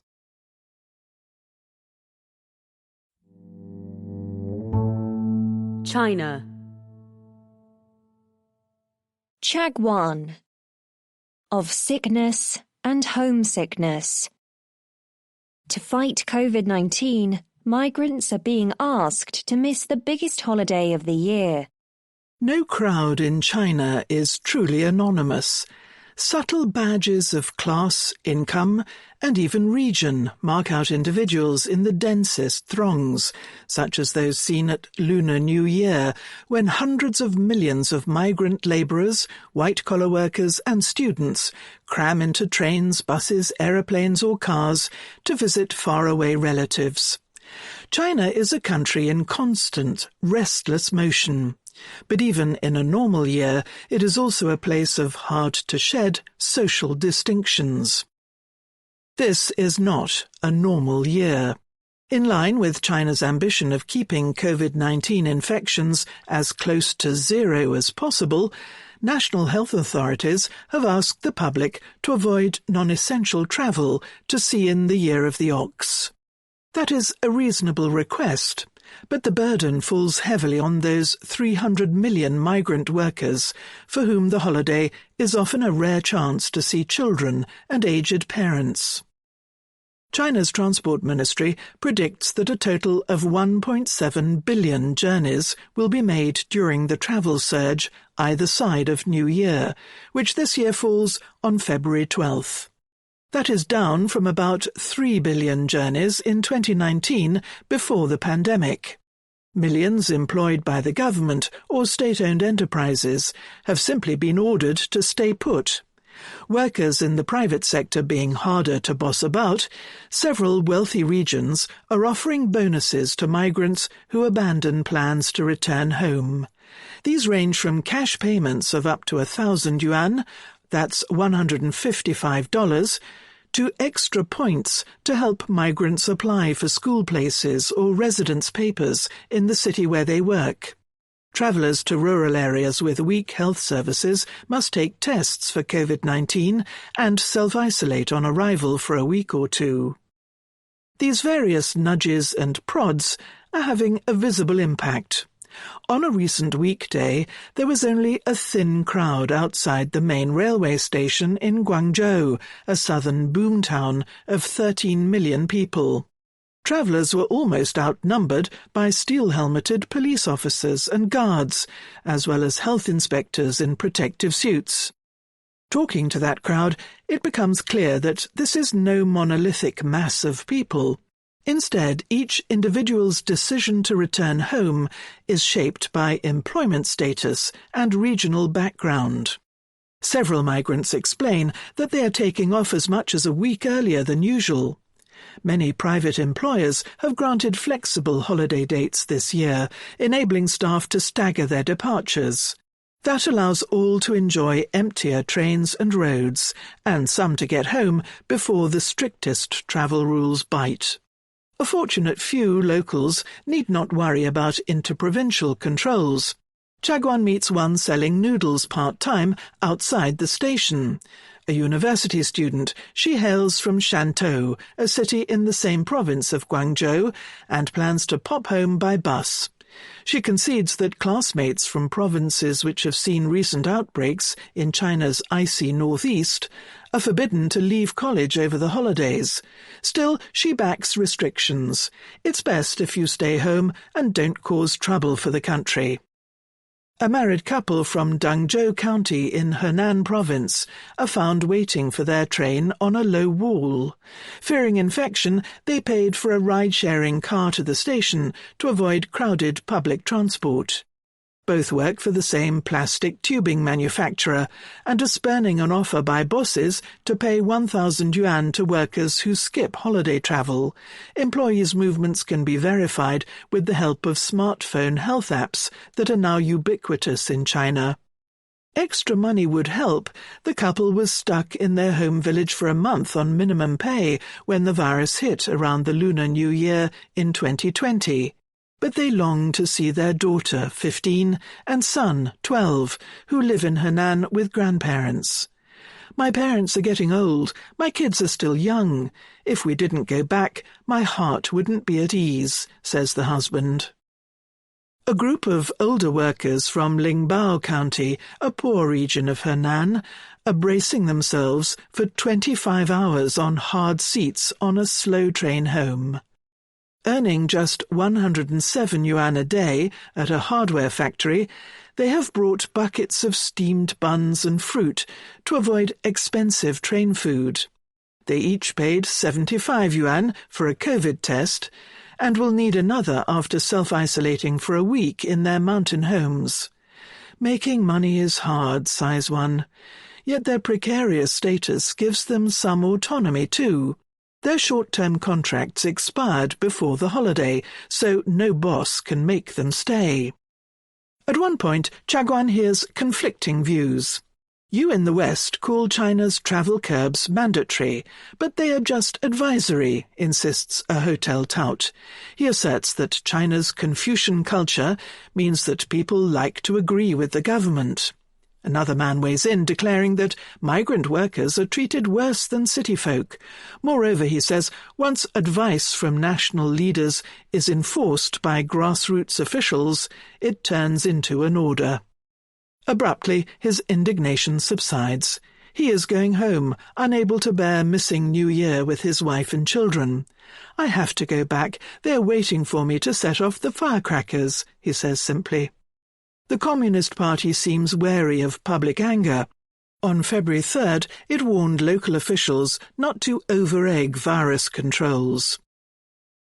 Away from the station, in a suburb of factories and shabby apartment blocks, many migrants are resigned to a holiday alone. A restaurant owner from the northeastern province of Heilongjiang reports that most fellow northerners are staying in Guangzhou for fear of getting stuck by a COVID outbreak back home. In a nearby alley, a seller of fake Gucci shoes last saw his children half a year ago. He is not going home to rural Henan in case he is quarantined for too long, and his children miss the start of term in their primary school. His children understand, he says. He has sent them toys, and their teachers have told them that everyone has to tough it out a little this year. Actually, Chinese families are not all experiencing the same tough New Year. The migrants at the bottom of the social ladder have it worst. The pandemic is teaching the shoe sellers' children this harsh lesson at a young age. As village kids in a crowded country that is better at economic than social mobility, they have more such lessons to come. Middle East and Africa.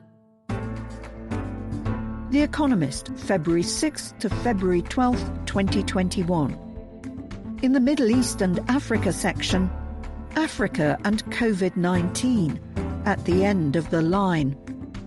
Israeli politics, a sea of trouble. Algeria's car shortage, broken down country, and more.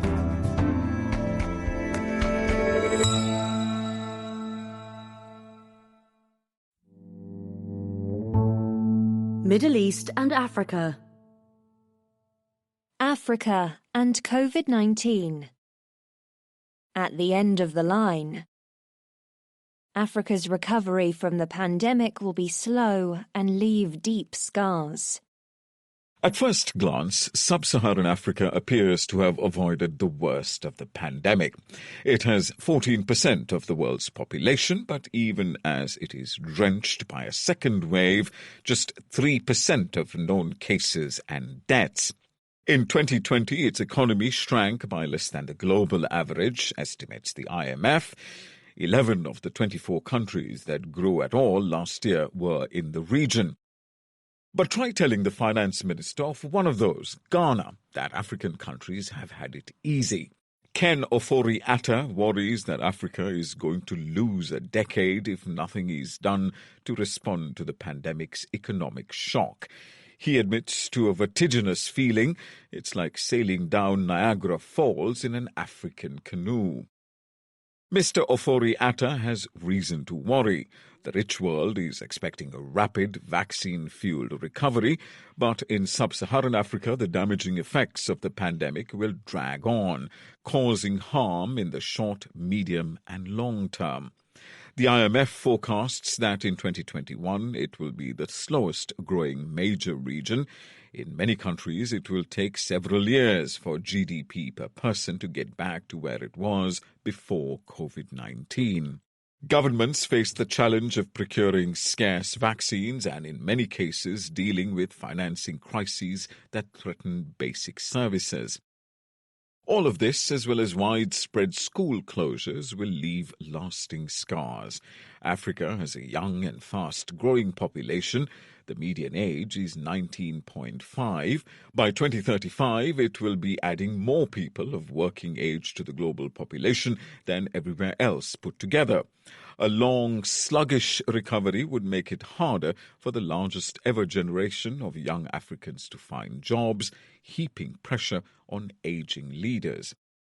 The shock of the pandemic arrived when much of sub-Saharan Africa was already vulnerable. In 2014, a commodity supercycle driven by Chinese demand for oil, metals and minerals came to an end. In most African countries, commodities account for at least 80% of goods exports, so lower prices hurt. From 2000 to 2014, sub-Saharan Africa's GDP was expanding almost twice as fast as its population, but since then GDP per head has fallen. There are big exceptions. Countries that depend less on mining or pumping oil, such as Benin, Ethiopia, Ivory Coast, Kenya, and Senegal, have been among the fastest growing economies in the world. But the rest had not recovered from the commodities shock when COVID hit, says Albert Zerfak of the World Bank. Since many governments kept spending and borrowing, they had higher debts than they did before the global financial crisis. When COVID-19 spread across the world, African countries felt a triple whammy. Global demand plunged, trade slowed, travel and tourism, which are huge generators of jobs and hard currency in several African countries, collapsed. Lockdowns choked domestic commerce.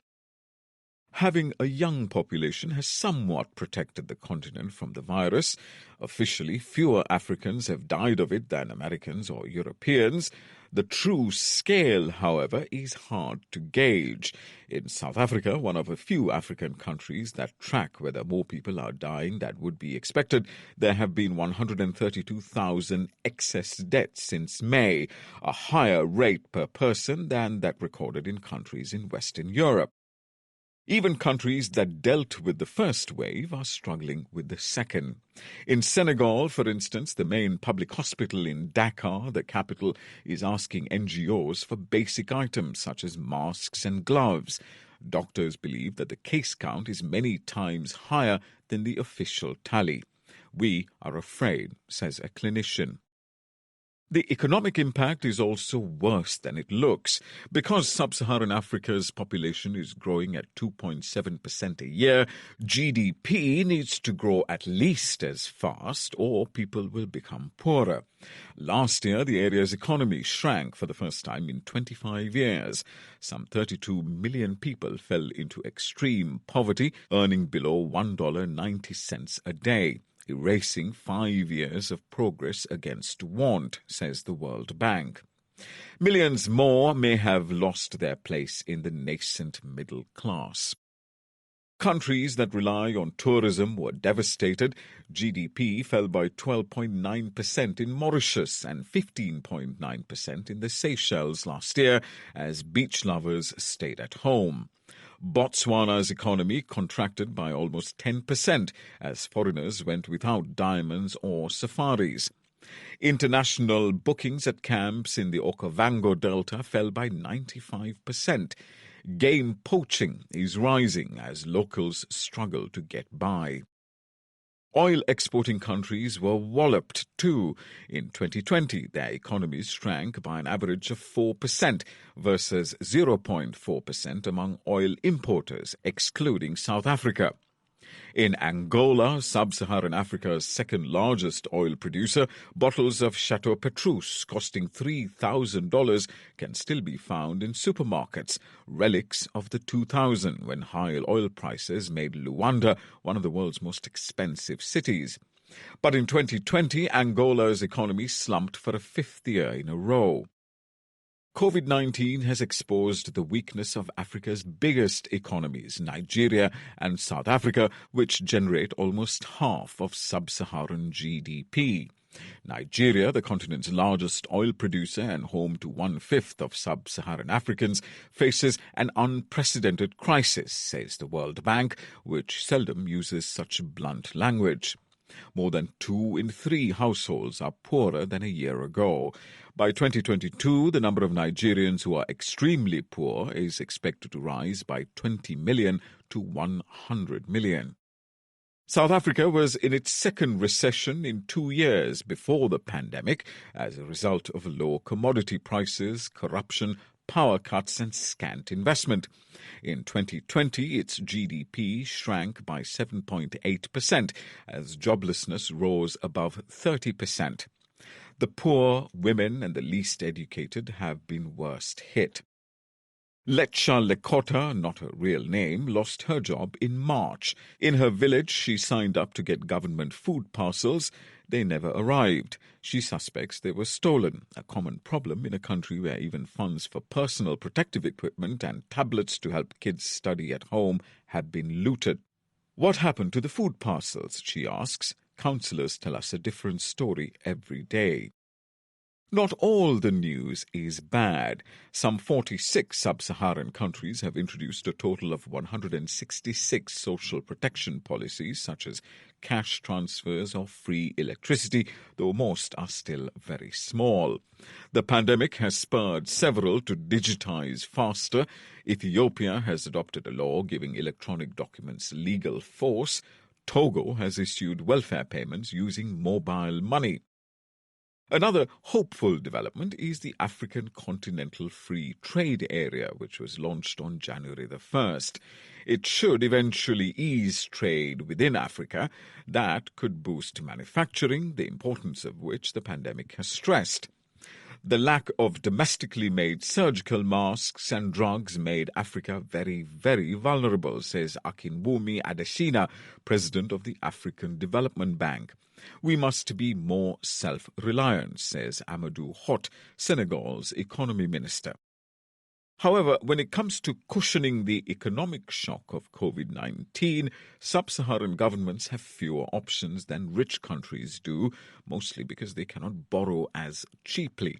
On average, they spent just 3% of GDP to respond to the crisis, compared with about 5% in the IMF's group of emerging markets and more than 7% in rich countries. Whereas central banks in advanced economies have pursued radical policies, those in Africa have stuck to orthodox ones, lest they endanger their macroeconomic stability. Only about half have cut interest rates. The difference is between doing whatever it takes and whatever is possible, argues Abebe Emro Selassie of the IMF. In the next few years, governments in sub-Saharan Africa will face 2 huge challenges: vaccines and finance. A few have not fully grasped the urgency of the situation. South Africa, for example, is spending a fortune bailing out the national airline while dawdling over buying vaccines. Tanzania's President John Magufuli casts doubt on whether they even work. If the white man was able to come up with vaccinations, he said, then vaccinations for AIDS, malaria and cancer would have been found. He told the health ministry not to adopt a vaccine until it has been certified by Tanzanian experts. Most African governments, however, are eager to get vaccines as fast as possible. The biggest problem is that it will take time for the world's vaccine makers to churn out enough for everyone. Under COVAX, a global vaccine scheme largely funded by donors, governments are trying to get enough for 20% of people in poor countries by the end of this year. The African Union has separately secured 670 million vaccine doses, roughly enough for a further 25% of Africans from Pfizer, Johnson & Johnson and AstraZeneca, though it is unclear when they will arrive. Some countries are also negotiating directly with suppliers, including Chinese and Russian ones. Whereas rich countries aim to vaccinate most people by the middle of this year, John Nkengasong, the head of Africa CDC, a public health body, is aiming for 60% of Africans to be jabbed by the end of next year. Even that may be optimistic. The Economist Intelligence Unit, our sister organization, estimates that in most African countries, most people will not be inoculated until mid-2023 or early 2024. So Africa may suffer waves of infection after the disease has ebbed in the rich world. This will cause more death and suffering as well as economic pain. It may also allow new variants to evolve, which could endanger people in rich countries too. Repeated waves would worsen the financing crises in many African countries. This is the second big issue in the medium term. To understand the scale of it, the IMF has totted up what the region would need to pay to meet its external debt obligations, fund its current account deficits, and mount a modest response to the pandemic. It estimated a shortfall of between $130 billion and $410 billion, equivalent to 8 to 25% of regional GDP for 2020 to 2023. If that gap is not filled, it will be hard for some countries to avoid defaulting on debt or slashing spending on public services, or both. Sub-Saharan governments are on average spending more than 30% of the revenue they raise on paying debts, up from about 20% before the pandemic. Public debt as a share of GDP rose by 8 percentage points to 70% last year. It will rise higher still in 2021. Over half of low-income sub-Saharan countries are in debt distress or at high risk of it, says the IMF. It is hard to get out of these holes. It will be especially difficult in countries that have more dollar-denominated debt to pay back than they have dollar reserves. In January, Moody's, a credit agency, highlighted the risks faced this year by Zambia, Ghana, and Ethiopia in particular. The latter two were among the world's fastest-growing economies over the past 5 years, yet all three faced trouble paying their foreign bills, in Ethiopia's case aggravated by war. The picture for the two biggest economies is slightly different. Nigeria's debts are relatively low, but an acute lack of foreign currency and a graft-ridden regime of multiple official exchange rates is pushing inflation up and risks provoking a balance of payments crisis. In South Africa, most government debt is owed in rand to local borrowers, but debt service is nevertheless swallowing an ever larger share of government revenues, 40% by the end of the decade, according to the country's treasury. Talk of debt crises in Africa can provoke a sense of déjà vu. 2 decades ago, 30 African countries had big chunks of their sovereign debt forgiven. This time around, things are more complicated. They owe large sums to commercial creditors, roughly 43% of all government debt, and to China's government, 16%, not just to rich governments and multilateral lenders. The rest of the world is offering support. Last year, the IMF provided $16 billion in loans, mostly with few strings attached, to help African countries respond to the pandemic and prevent liquidity crises. The World Bank disbursed another $10 billion, but most countries will soon exhaust their emergency allocations, and the Washington-based lenders' pockets are not bottomless. The G20, a group of the world's largest economies, has helped poor countries put off debt repayments until July, yet this is just kicking the can down the road, says Mr. Zafak. This is the year, says Mr. Ofori Atta, to sit down with the West and China for a much more comprehensive debt restructuring and debt cancellation program. To pretend otherwise, given the numbers, he adds, is to be disingenuous with ourselves. The reality, though, is fiendishly difficult. Unlike in the 2000s, getting all the interested parties in the same room would require a huge table, or at least a premium Zoom subscription. They need to trust that if one creditor grants debt relief, the debtor will not use that money to pay off another. African governments worry that if their private debt is restructured, rating agencies will downgrade them, making it harder for them to borrow in the future. Finance ministers may put off asking for help, hoping for a miracle. If so, that will prolong the pain. Around the middle of the decade, a wall of commercial debt repayments looms. Africa's fiscal woes could cause long-term harm. When revenues are tight, the first thing to go is the development budget, says Benno Ndulu, a former governor of Tanzania's central bank. More than half of African countries cut capital spending last year, a big worry when roads are dire, ports are bottlenecks, and more than half of Africans still do not have electricity. The damage caused by the widespread closure of schools may be even worse. This can be glimpsed in Korogocho, a slum in Nairobi. Outside 13-year-old Grace Emiloyo's house, the peak of a dump site towers over residents. Every morning, instead of going to school as she did before the pandemic, Miss Emiloyo wakes up, prays, then braves her way through the stench and men's catcalls to the dump summit, where she collects plastics and metals to sell. Last year, Kenya closed classrooms for 9 months. Miss Emiloyo and her 10-year-old brother, Nurdin Tawfik, are among the 40% of students in Korogocho who have not gone back to their books. Miss Emiloyo's mother, Maureen Kasandi, previously made a living going door-to-door to clean people's houses. But during the pandemic, many families opted for live-in housekeepers for fear of infection.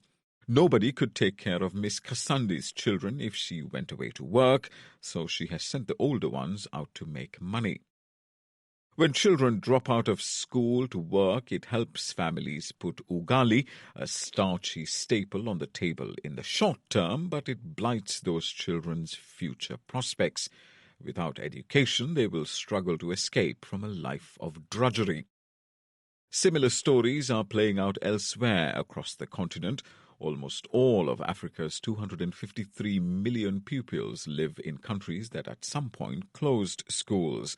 About 7 months of closures could cost African children $500 billion in lifetime earnings, warns the World Bank. The effects could last more than a generation. Most of the dropouts will be girls, since many families favor sons when they can afford to send only some of their children to school. The girls who drop out will not only earn less, but are also likely to start having babies sooner and to have more of them. In Kilifi County on Kenya's coast, only 388 schoolgirls out of the 946 who got pregnant during the closure last year have reported back to school, according to Terre des Hommes, a charity. The link between female education and family size is strong everywhere. Women with no formal schooling tend to have about 6 children, whereas those with secondary education have roughly 2. This matters because better educated mothers tend to lavish education on their smaller broods. Before COVID-19 hit, Africa was in the middle of a demographic transition. Girls were going to school for longer. Wolfgang Lutz of the Wittgenstein Center for Demography and Global Human Capital in Vienna predicted that this would soon translate into smaller families. That benign shift is at risk if the pandemic disrupts too many young girls' schooling. So the stakes are high. By damaging their health, wealth and education, COVID-19 endangers the future of Africa's largest ever generation.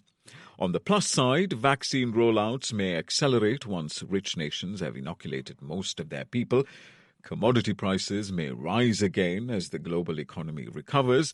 Investors' appetite for risk may be big enough to enable African governments to keep borrowing. But the weight of evidence points towards further waves of the virus hitting beleaguered health systems, adding to an economic long COVID across Africa. Although some economies are well placed to rally as the pandemic fades, more of them, including the biggest, will struggle to recover. Africans have shown remarkable resilience in response to the virus, but the toughest years are yet to come.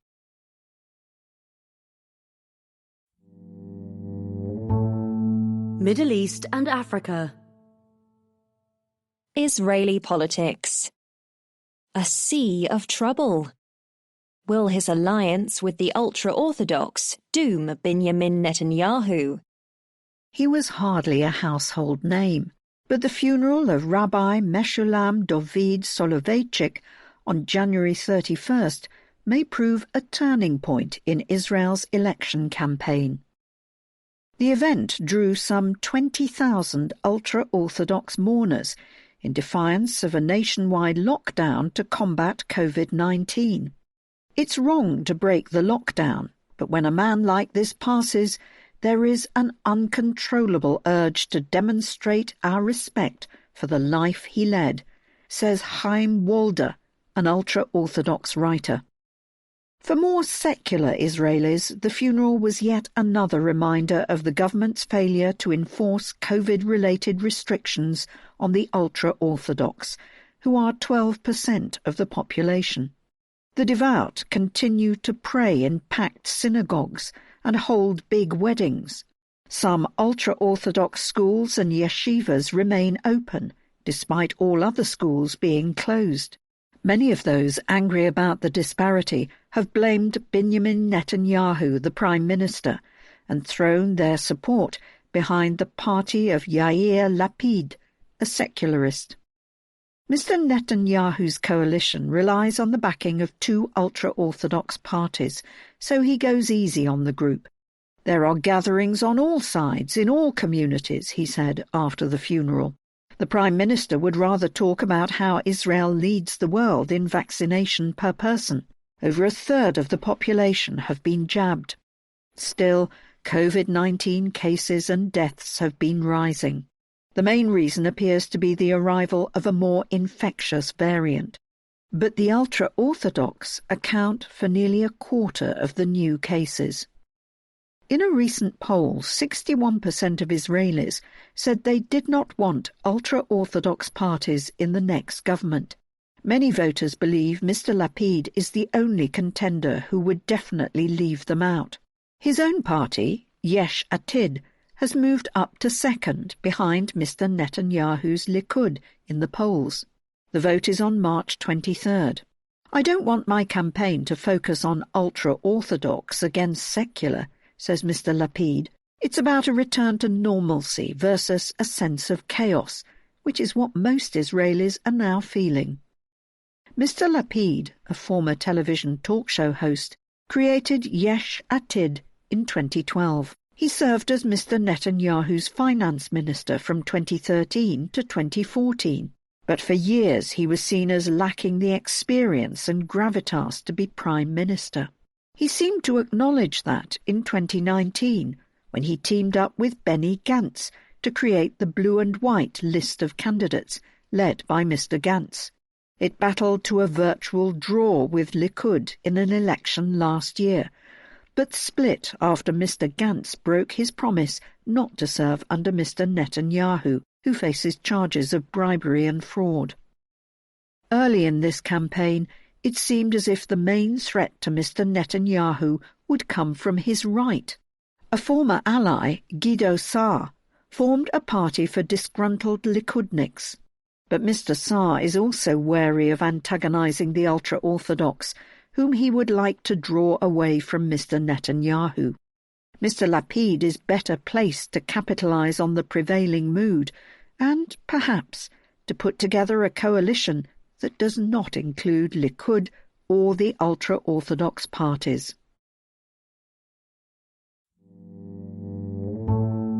Middle East and Africa. Algeria's car shortage. Broken down country. Why Algerians cannot hitch a ride. In most places, a new car is a bad store of value. Its resale price plummets the moment it is driven out of the dealership. But not in Algeria. Hassan Houicha has been getting offers to buy his Volkswagen for the same sum he paid for it in 2013. Still, he refuses to sell. What if I can't find another car, he says. Algeria has a problem. It does not produce cars, yet in an effort to keep hard currency in the country, it banned car imports in 2016. To no one's surprise, this caused a shortage. Such shoddy policies are typical of how the government is handling a stubborn current account deficit and resulting hard cash crunch. Its capricious actions increase volatility in a country that toppled its autocrat in an uprising 2 years ago and where the economy shrank by 5.5% in 2020. Over 90% of Algeria's foreign currency receipts come from oil and gas exports, but receipts have been on a downward trajectory for years.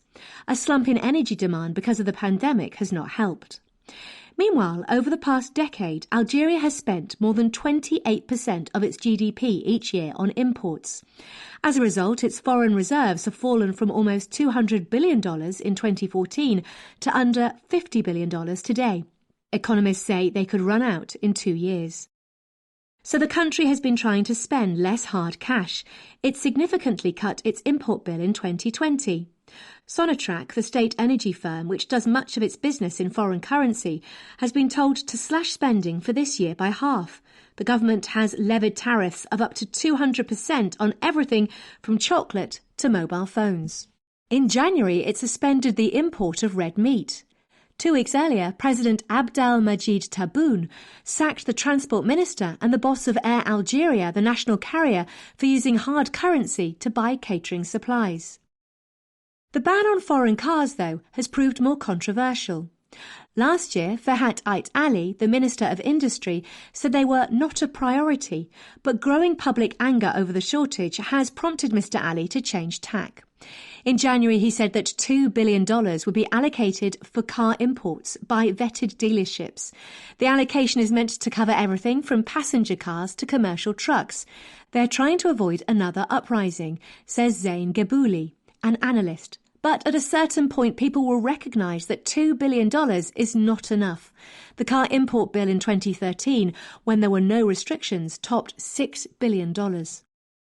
Algeria has long tried to diversify away from energy, build up manufacturing and reduce its reliance on imports. After banning car imports in 2016, it set up partnerships between foreign producers and Algerian businessmen with the aim of assembling cars locally. The government hoped to create a motor industry as hefty as that of Morocco, Algeria's neighbour, which ships cars to Europe and across Africa.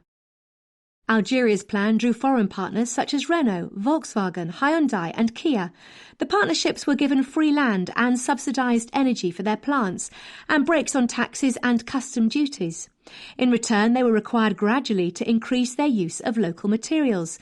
But building a local supply chain is difficult in a country with no history of car making. Critics say the new plants used more foreign parts than they were supposed to, and the cars they produced cost more than the imported cars they replaced, while still eating up hard currency. Algerians saw it as yet another example of regime insiders lining their pockets at the public's expense, a defining feature of President Abdelaziz Bouteflika's rule. Since he was pushed out in 2019, there has been some accountability. On January 28th, a court upheld prison sentences for 2 former prime ministers convicted of awarding contracts to cronies and costing the state hundreds of millions of dollars. 2 former industry ministers and several businessmen have also received jail time. Still, Algerians complain that the old elite remains in charge and the people still need cars. The assembly plants had their import licences revoked and were closed. The government says it is seeking to establish new partnerships between foreign firms and local businessmen, and at this time it will ensure that more production happens locally. But no new deals have been announced, and Algeria is still running out of cash.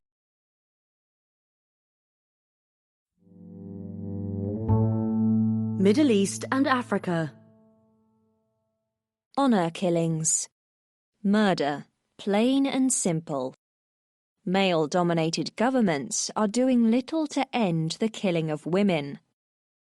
Kuwait's National Assembly is so rowdy that debates sometimes descend into fisticuffs. But on one issue at least, the MPs have little to say. Sheikha al-Ajmi, a parliamentary employee, was killed by her brother in December. Some say he didn't like her working as a security guard. Others say he was angry that she wanted to marry outside their clan. The chamber offered no condolences. MPs may have feared the wrath of her tribe. Some probably approved. They think what happens at home, even murder, is a private matter, says Noor al-Mukled, Kuwaiti activist. No country in the Middle East and North Africa releases an official count of honour killings, which typically involve men murdering female relatives for actions they consider immoral. Activists say such killings are still common in the region, despite years of campaigning against them. Most states treat them more lightly than other forms of murder. Take Kuwait, where a man who catches his wife committing adultery or a female relative in the presence of a man and kills her or him, faces at most 3 years in prison for what is considered a mere misdemeanour. Activists have tried to shame leaders into changing such laws. Abolish 153, a group in Kuwait, aims to get rid of Article 153 of the Penal Code, which sets out the lax punishments for honour killings. Last summer, the hashtag Ahlam Screams trended in Jordan after a man was filmed in public using a brick to smash the skull of his daughter, Ahlam. He then sat down next to her body, drank tea, and waited for the police to arrive. Elsewhere, groups arrange hideouts for women in danger. There has been some progress. Several governments have passed laws against domestic violence and abolished ones that allowed rapists to dodge prosecution by marrying their victims. Jordan, which used to put women seeking refuge in jail, opened its first shelter for women in 2018. But only Lebanon, Tunisia and the Palestinian Authority have abolished laws that treat honour crimes leniently. In November, the United Arab Emirates said it had too, though it has yet to publish the provisions. Critics dismiss the measures as lip service. Enforcement by judges, officials and police, mostly men, is patchy, they say. Local authorities sometimes register honour killings as suicides or disappearances. The legal system is superseded by tribal codes in some areas. And rulers find it easier to stop peaceful female activists than murderous men. When women in Saudi Arabia tried to register a charity to set up shelters in large cities, Mohammed bin Salman, the Crown Prince, had them jailed. Arab opinion is difficult to gauge because polling is forbidden in many places.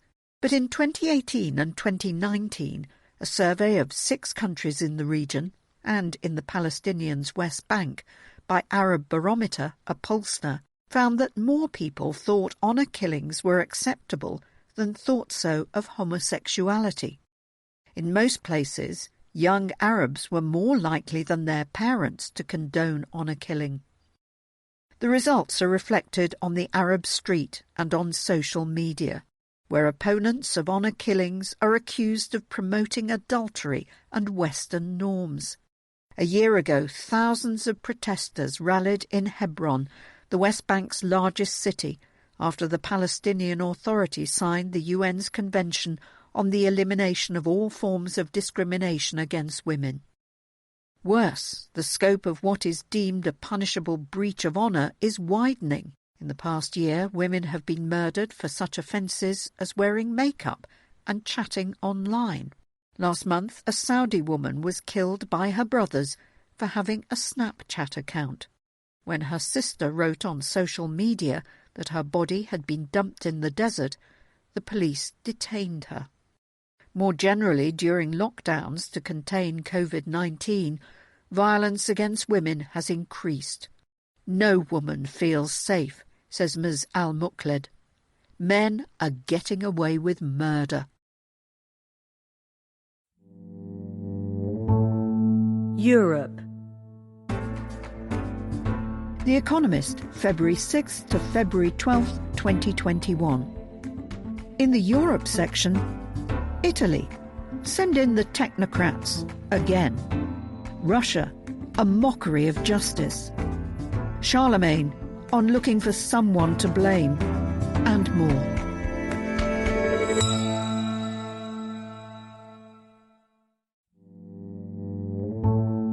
Europe. Italy. Send in the technocrats again. Mario Draghi is summoned to form a government.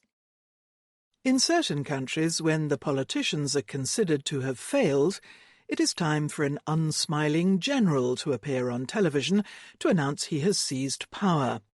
In Italy, the procedure is more benign. A man in a well-cut suit, usually one with a successful career as a central banker behind him, is called to the presidential palace to get the nod. On February 3rd, just such a man, Mario Draghi, arrived at the palace on the Quirinal Hill to be asked by the president, Sergio Mattarella, to head a new government. Mr. Draghi accepted, conditional on the support of a parliamentary majority. Mr. Mattarella called in the former boss of the European Central Bank after Matteo Renzi's Italia Viva group torpedoed hopes of a deal between the parties that had supported the outgoing Prime Minister, Giuseppe Conte, and his left-leaning coalition. Markets rejoiced. The Milan Bourse leapt nearly 3% at the opening. The yield gap between Italian and German government bonds, which widens as doubts grow about Italy's ability to repay its vast debts, shrank by 8% to just over 100 basis points. The reaction was understandable. As Mr. Draghi noted, with bankerly understatement, Italy faces a difficult moment. Not only is it in the midst of a pandemic, in March a ban on firings is due to be lifted, unleashing a wave of job losses. And by the end of April, the government has to agree on how to spend more than €200 billion, that's $240 billion, or 4.3% of GDP, in grants and loans from the EU's Recovery Fund. The grants alone are more than half what, in real terms, it got from the Marshall Plan after the Second World War. Other member states want it to use the money in a way that reverses 2 decades of dismally low growth that has threatened the stability of the EU's single currency.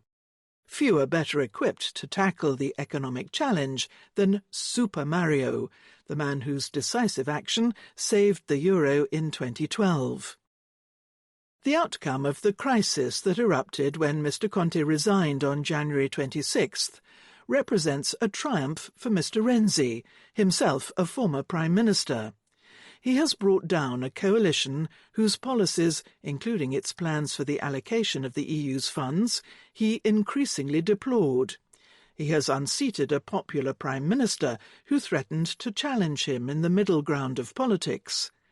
And both outcomes have been achieved without an election that could have destroyed Mr. Renzi's tiny party. Italia Viva had enough seats in Parliament to have been crucial to Mr. Conte's majority, but polls suggest it now has the support of less than 3% of the electorate.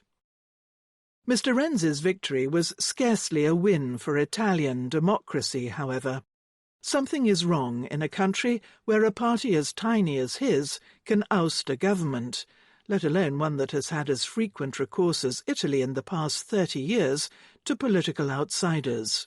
The first was Carlo Azeglio Ciampi, like Mr. Draghi, a former governor of the Bank of Italy. Mr. Ciampi took office in 1993 as the country's post-war order, dominated by Christian Democrats and Communists, was falling apart. He remained at the helm until an election the following year. But after the winner of that election, Silvio Berlusconi, was ousted in 1995, another Bank of Italy alumnus, Lamberto Dini, was tapped to head a government composed mostly of technocrats like himself. The country's next existential trauma, an effect and a cause of the wider euro crisis, wafted a former European Commissioner, Mario Monti, to power in 2011. Then after the 2018 elections, when the leaders of the hard-right Northern League and the anti-establishment Five Star Movement were unable to agree on who should get the top job, they gave it to Mr. Conte, an obscure law professor. He survived to lead a second government that yoked the Five Star Movement to the centre-left Democratic Party, or PD. The alternative to a technocratic prime minister, and the normal response in most democracies, is the ballot box. Mr. Mattarella argued with some justification that the challenges facing Italy are too urgent to allow for an early vote. But in doing so, he highlighted another shortcoming: Italy's cumbersome procedures for transferring power. The President recalled that it had taken 5 months to install a government in 2018 and 4 months in 2013. Mr. Mattarella says he wants a high-profile administration that ought not be identified with any one political formula. That does not necessarily mean the next cabinet should be purely technocratic. Italy's non-party prime ministers have not all headed non-party governments. Mr. Ciampi's cabinet and Mr. Conte's 2 governments were made up of politicians. All, however, have suffered from 2 shared weaknesses. Their leaders have been new to the roughhouse of Italian domestic politics, and however technocratic, they have depended for their survival on the goodwill of politicians in what are often ill-assorted parliamentary coalitions.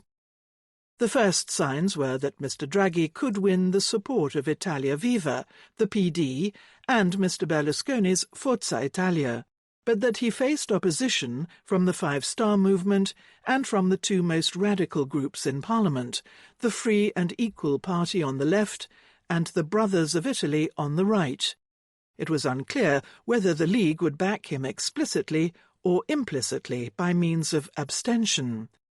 But Mr. Draghi risks finding himself dependent on the support of 2 parties, the PD and the League, with fundamentally different ideas on how best to govern Italy.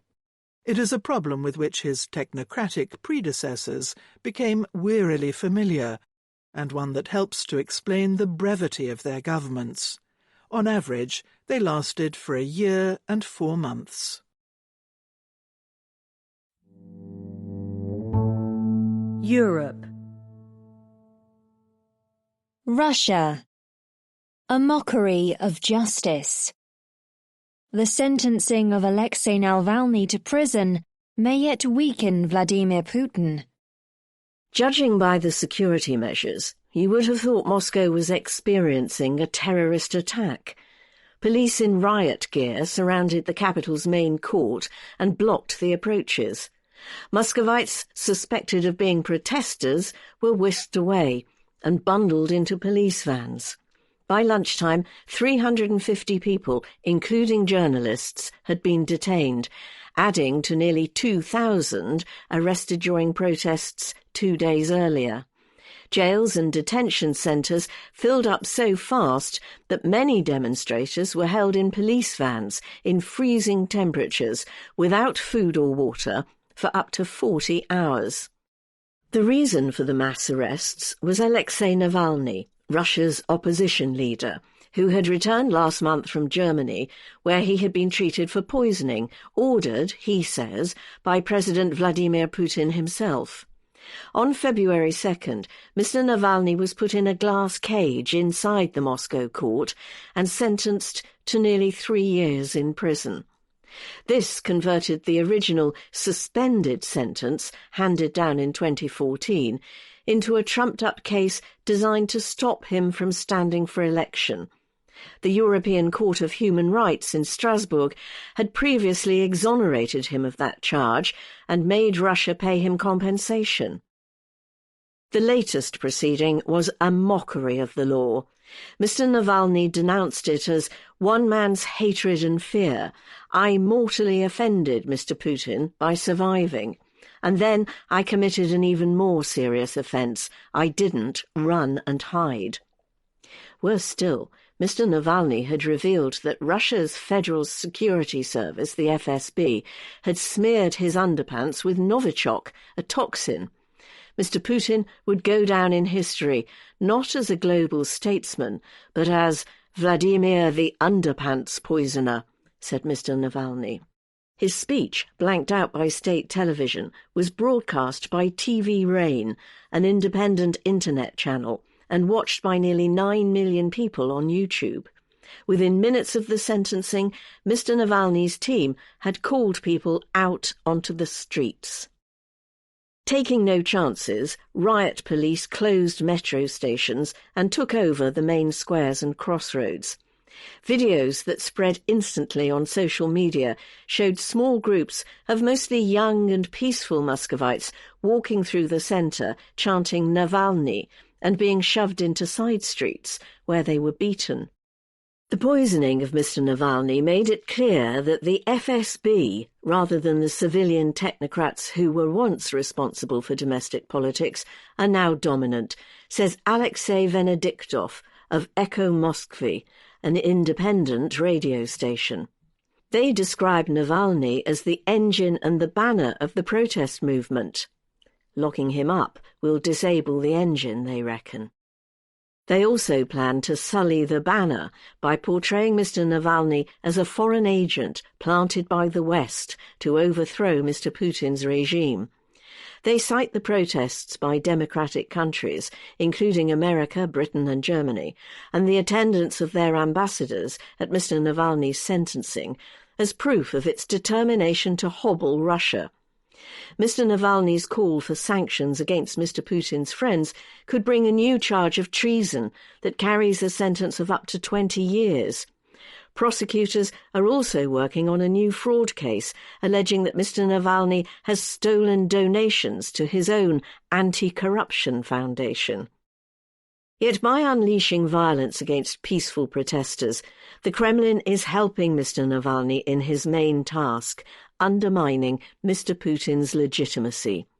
The president is clearly rattled by Mr. Navalny's bold return and his explosive 2-hour video, which was watched by 100 million people, showing a vast secret palace allegedly belonging to Mr. Putin. The president is now trusted by only 29% of the population, says a recent poll by the Levada Center, a fall of 20 percentage points since he was re-elected in 2018. For this, blame corruption, a stagnant economy, and a shift in media consumption. Mr. Putin dominates state TV, but most Russians under the age of 40 get their news and views from the internet, where Mr. Navalny is strong. The Kremlin would like his sentencing to display its limitless power. In fact, it enhances Mr. Navalny's moral stature at Mr. Putin's expense. Europe. Nord Stream 2. Running out of gas? Germany won't kill Nord Stream 2. Americans' sanctions might. In the chill waters of Bornholm, a Danish island in the Baltic Sea, a complex game of cat and mouse is playing out. A flotilla of Russian boats is rushing to complete the construction of Nord Stream 2, a 1,230-kilometre, that's 765-mile gas pipeline that would double capacity from Russia to Germany. Less than 150 kilometres of it remains to be built. Meanwhile, the American government, armed with sanctions legislation, is picking off companies it suspects of involvement. As the saga enters its endgame, the pipeline's fate may depend on the outcome of this race. Nord Stream 2 has inspired criticism ever since 2015, when Gazprom, Russia's state-backed gas giant, and 5 European energy firms formed a consortium to lay a new pipeline costing €9.5 billion, that's $11 billion, next to an existing one along the Baltic seabed. American opposition, grounded in concerns that the new pipe will expand the Kremlin's influence, is bipartisan. Eastern Europeans, as well as France, fear growing dependence on Russian energy and depriving Ukraine, from which Russia has gobbled territory, of transit fees from an existing land pipeline. Attitudes in Brussels range from concern to bitter opposition. Germans who value these opinions wonder why their politicians insist on ploughing ahead in splendid isolation. Yet Angela Merkel's government has long sought to insulate the pipeline from diplomatic rows. Challenged after the recent detention in Moscow of Alexei Navalny, a Russian dissident, Mrs. Merkel said she had not changed her mind on the pipeline. To circumvent American sanctions, the government of Mecklenburg-West Pomerania, a rural German state where the pipeline makes landfall, has set up a foundation, funded mainly by Gazprom, to mediate between Nord Stream 2 and private contractors. In the name risibly of climate protection, genuine Greens are appalled. Yet not only does that ploy look doomed, America's dogged efforts to kill the pipe are bearing fruit. Congress has passed 2 sets of sanctions aimed at it. In December 2019, the mere threat forced Allseas, a Swiss undersea construction firm, to pull its vessels from the project, halting construction for a year and costing Gazprom a fortune. Many other international companies have been scared off. Russian ships eventually restarted work in December, but the heat continues to rise. On January the 19th, the American government made good on its threats for the first time, slapping sanctions on Fortuna, a Russian vessel repurposed for pipe laying. A few weeks earlier, Congress passed an amendment to a different sanctions law, passed in 2019. By radically expanding the set of companies now exposed to American action to include insurers, certifiers and any entity supporting pipe-laying activities, the new law is a game-changer, says Mateusz Kubiak of Esperis, a Polish consultancy. Russian assets may eventually be able to finish the pipelaying, he says, but certification, a technical exercise to show the pipeline meets international safety and design standards, cannot be simply transferred to some murky Russian company. What now? The aggressive sanctions policy of the Trump administration unsettled even stalwart foes of Nord Stream 2 in Europe. Joe Biden is keen to rebuild America's tattered alliances, but his team also opposes the pipeline. Optimists think the most recent sanctions legislation could offer a way out. The sanctions are mandatory, limiting the White House's room for manoeuvre. But as Dan Fried, a sanctions coordinator at the State Department in the Obama administration, notes, the text also lowers the bar for the president to waive the sanctions. It's a hint that Congress wants a deal, he says. Mr. Biden's team has indicated that it is open to suggestions. What might a deal look like? One idea is an automatic mechanism to impose sanctions on Gazprom should the Kremlin renege on a deal brokered by Mrs. Merkel in 2019 to keep gas flowing across Ukraine. This could form part of a grand bargain in which America drops its sanctions in exchange for German commitments to bolster energy and other forms of security in Eastern Europe. But Germany would need not only to signal interest in such ideas, but to pause support for the pipe. And officials in Berlin fear hardliners in Congress may tie Mr. Biden's hands. The diplomatic stalemate, then, may drag on. Meanwhile, the delicate dance in the Baltic continues. Europe. Sweden. Solitary cinema. A Swedish film festival has just one attendee.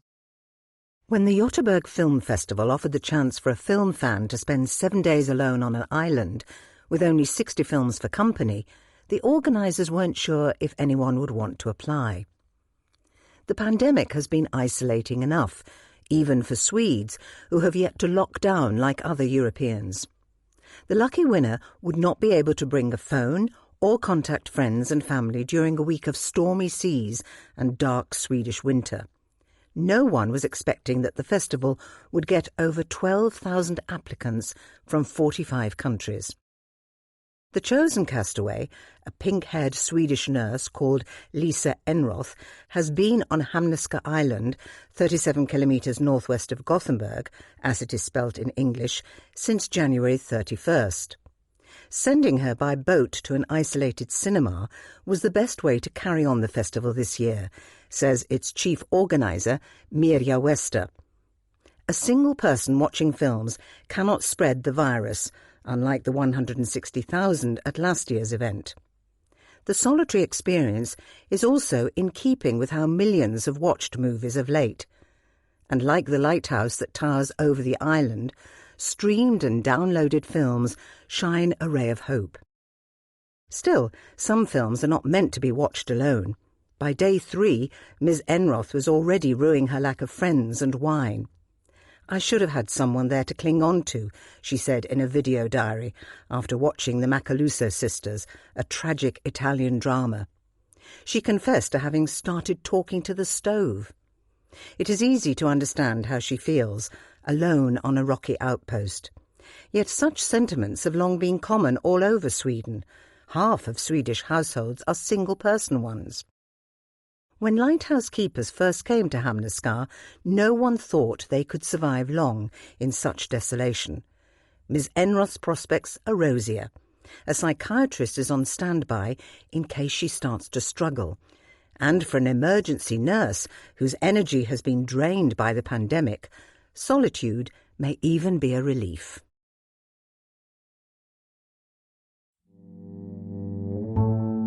Europe. Charlemagne. Looking for someone to blame. When something goes wrong in the EU, responsibility is passed around. At the end of December, a smiling Ursula von der Leyen appeared in front of a camera to hail the beginning of the EU's vaccination programme. The president of the European Commission boasted that from Sofia to Helsinki, Europeans were being jabbed with drugs bought collectively and then divvied up by the Commission. It was, she beamed, a touching moment of unity and a European success story. A month later, the smiles have vanished. The EU has vaccinated a much smaller proportion of its people than America, Britain or Israel has done. The programme has been dogged by a lack of doses and clunky rollouts. Supply problems hit when AstraZeneca, an Anglo-Swedish drug firm, warned that it would provide less than half of the 80 million doses it had pledged to the EU in the first quarter of the year. A touching moment has become a tortuous one, and the blame game has begun. Where does the responsibility lie? Start with the body Mrs. von der Leyen heads, the Commission. It took months to sign contracts for COVID-19 vaccines, something that could have been done in weeks. Shrugging off liability, ensuring that the drug firms were on the hook should anything go wrong, was prioritized over speedy delivery. The row with AstraZeneca was badly handled. In a mix of institutional panic and fury, Mrs. von der Leyen demanded export controls on any vaccines heading out of the EU. This thread of a blockade led to concern from Tokyo to Ottawa, rather undermining the EU's claim to be the doughtiest defender of the rules-based trading system. A plan to block exports to Northern Ireland using a mechanism in the Brexit deal that is widely seen as a nuclear option was revealed and then dropped via a midnight press release. To cap it all, while trying to apologise for blundering into Northern Ireland's conflict between Protestants and Catholics, the Commission's spokesman uttered a world-class gaffe. Only the Pope is infallible. But no one forced national governments to put the Commission in charge. Legally, EU institutions have barely any responsibility for the healthcare of the continent's citizens, which is left to national governments. Rather than deal with the tricky politics of some EU countries buying more vaccines than others, governments outsourced the job to the Commission. Commission negotiators, used to arguing over simpler things like beef quotas in trade deals, were tasked with dealing with makers of novel pharmaceuticals. Reshuffling institutional responsibilities while in the middle of a crisis is risky, yet surprisingly normal in the EU. The job of overseeing a project costing €2.7 billion or $3.35 billion to vaccinate 450 million people was handed to a department whose main previous concern was food labelling, all at the behest of national capitals. Mrs. von der Leyen's clumsy handling of the crisis casts the spotlight on the national leaders who gave her the job in the first place. Picking the European Commission president is not a meritocratic process. Mrs. von der Leyen, who was having a rough patch as German defense minister at the time, ended up with the job because she raised the fewest objections, rather than due to wild support among leaders. Convenience trumps track records when it comes to divvying out top jobs in the EU, and explains why 3 of the past 4 prime ministers of Luxembourg, a country of 600,000, have led the Commission among the biggest roles in Europe. Ultimately, the last thing the EU's 27 heads of government want is someone with too much ambition or political star power in the role. After all, the EU's treaties are littered with unused tools that could reshape the continent in the hands of someone with the right mix of political nous and ambition. By contrast, Mrs. von der Leyen's main qualification for the job was an expectation that she would do what she was told by her main backers, who include Emmanuel Macron, the French president, and Angela Merkel, her former boss. After the past few weeks' performance, leaders may wish they had opted for other qualities. When it comes to complaining about the EU's management, avenues of dissent are limited.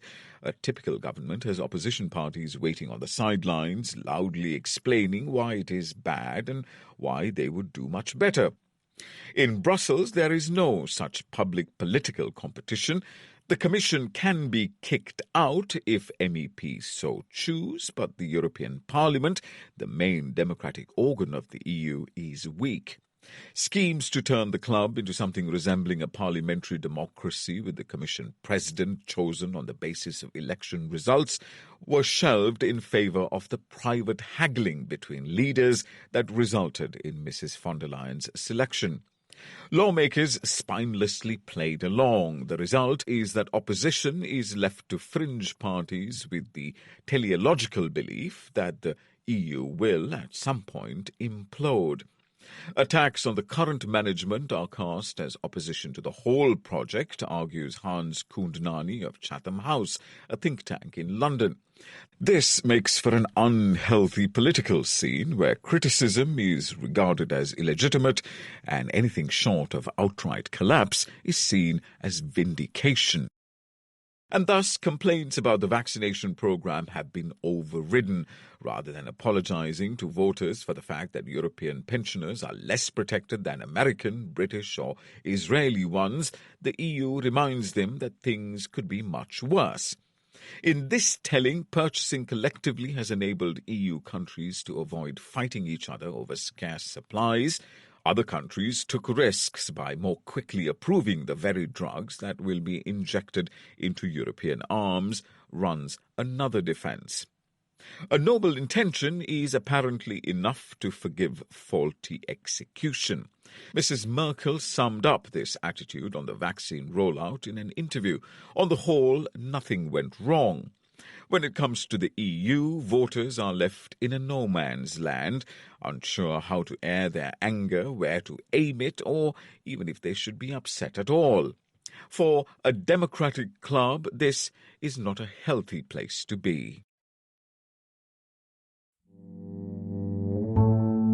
Britain. The Economist, February 6th to February 12th, 2021. In the Britain section, Brexit, the view from the city. Northern Ireland, two dangerous borders. COVID-19, Hancock's Hour, and more.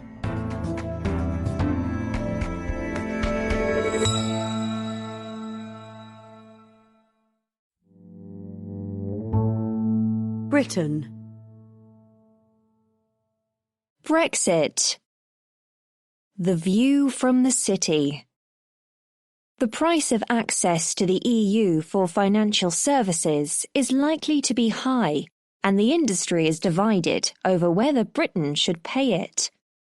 In the final weeks before Britain struck its Christmas Eve trade agreement with the European Union, Boris Johnson employed a euphemism for a no-deal outcome. He called it an Australian-style relationship. The agreement was sealed to the relief of Britain's manufacturing sector, but for financial services, the country's core competence and dominant industry, which makes up 7% of its GDP, the outcome was sub-Australian. The EU recognises Australian rules as broadly equivalent to its own in 17 different areas, compared with only 2 for Britain. It is now easier to sell many financial products to clients in the EU from 10,000 miles away in Sydney than from across the Channel.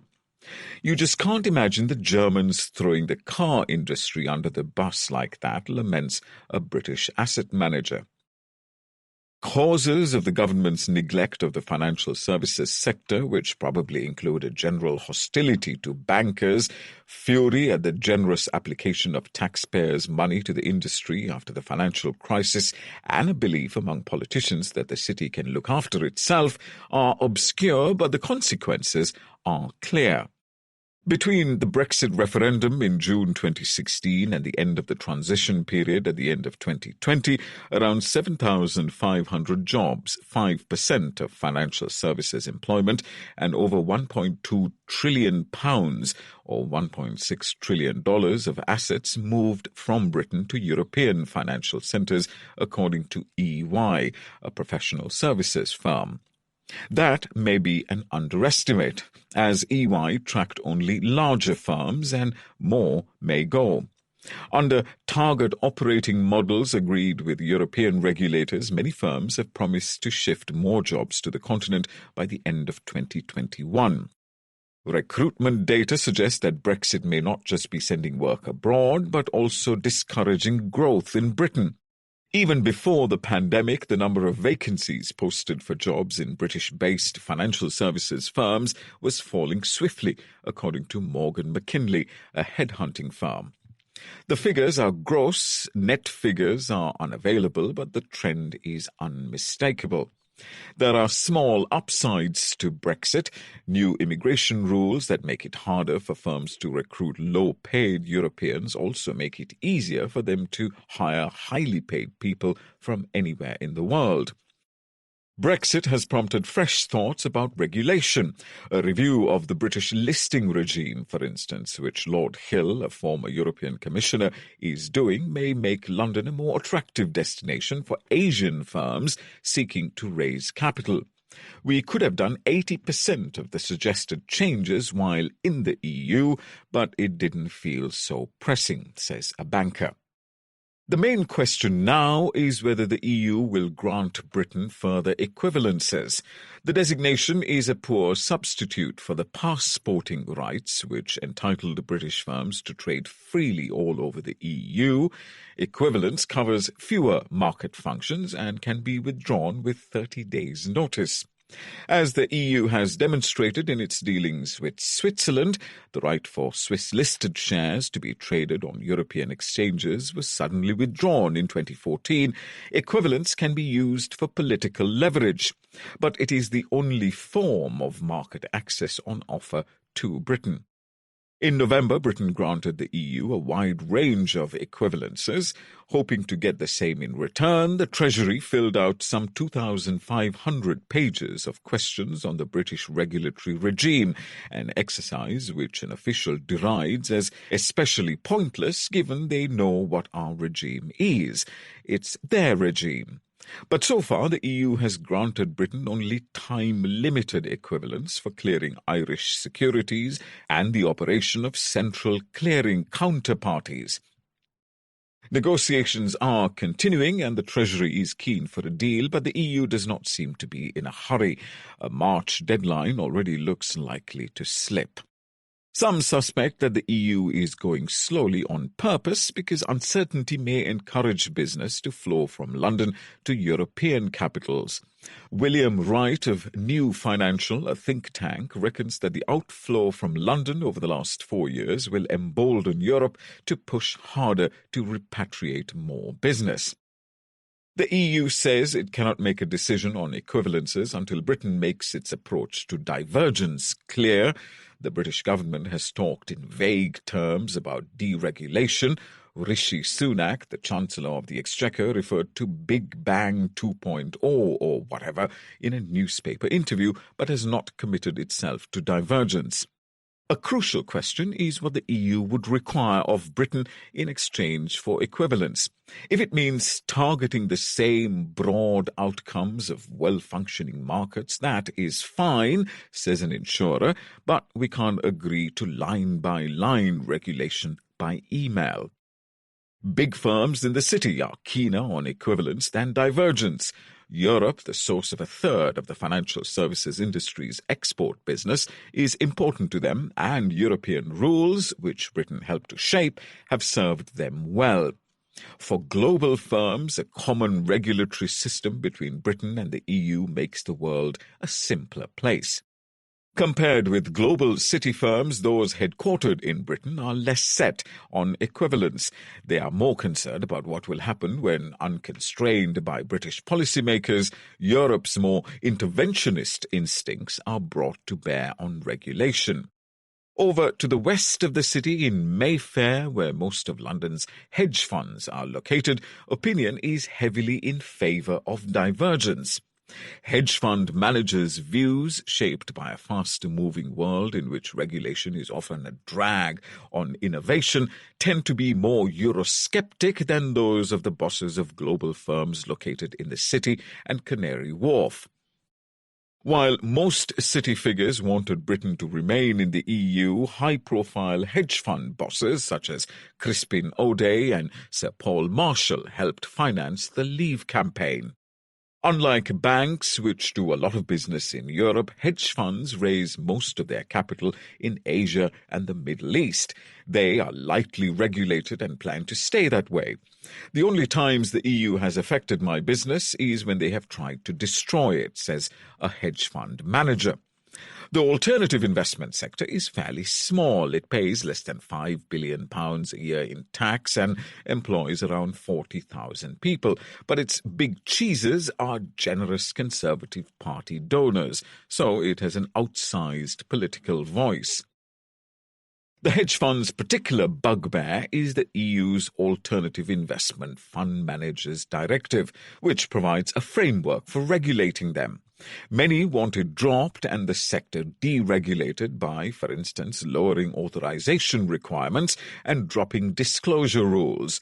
But while such a step would go down well in pricey Mayfair eateries, those who dine in marginally less expensive city restaurants fear it would invite retaliation from Europe and thus make their lives more difficult.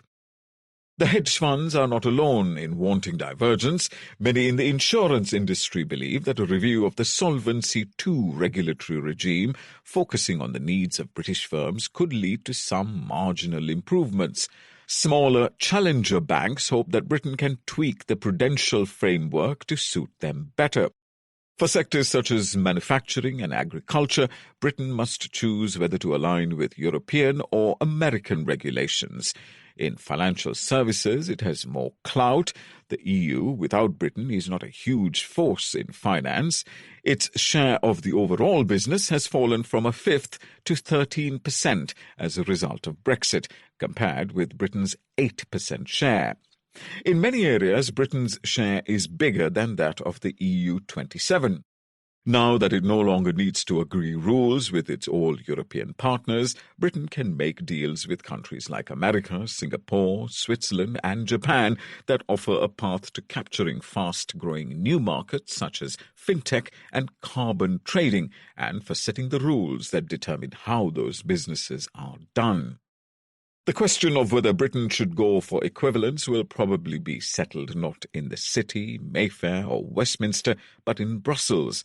The EU's sluggish approach to negotiations suggests that it sees no great advantage in offering Britain equivalence deals on terms that are likely to be accepted.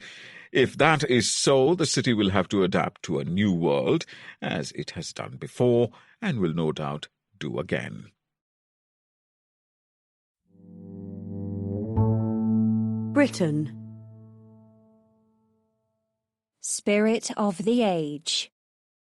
For 99 of his 100 years, Captain Sir Tom Moore was unknown to most of his compatriots. But when he died on February 2nd, the Prime Minister and the Queen paid tribute to him. He came to fame last year when his effort to raise £1,000 to support health workers by walking 100 laps of his garden before his 100th birthday caught the public imagination. He raised £33 million. Sir Tom touched a couple of soft British spots. One is a love of the underdog. His feat was humble yet brave. The second is a fascination with the Second World War, a common reference point for Britons struggling to make sense of a crisis that left them simultaneously terrified and bored. Sir Tom, who served in Burma, was one of a dwindling generation that linked present troubles to past conflict.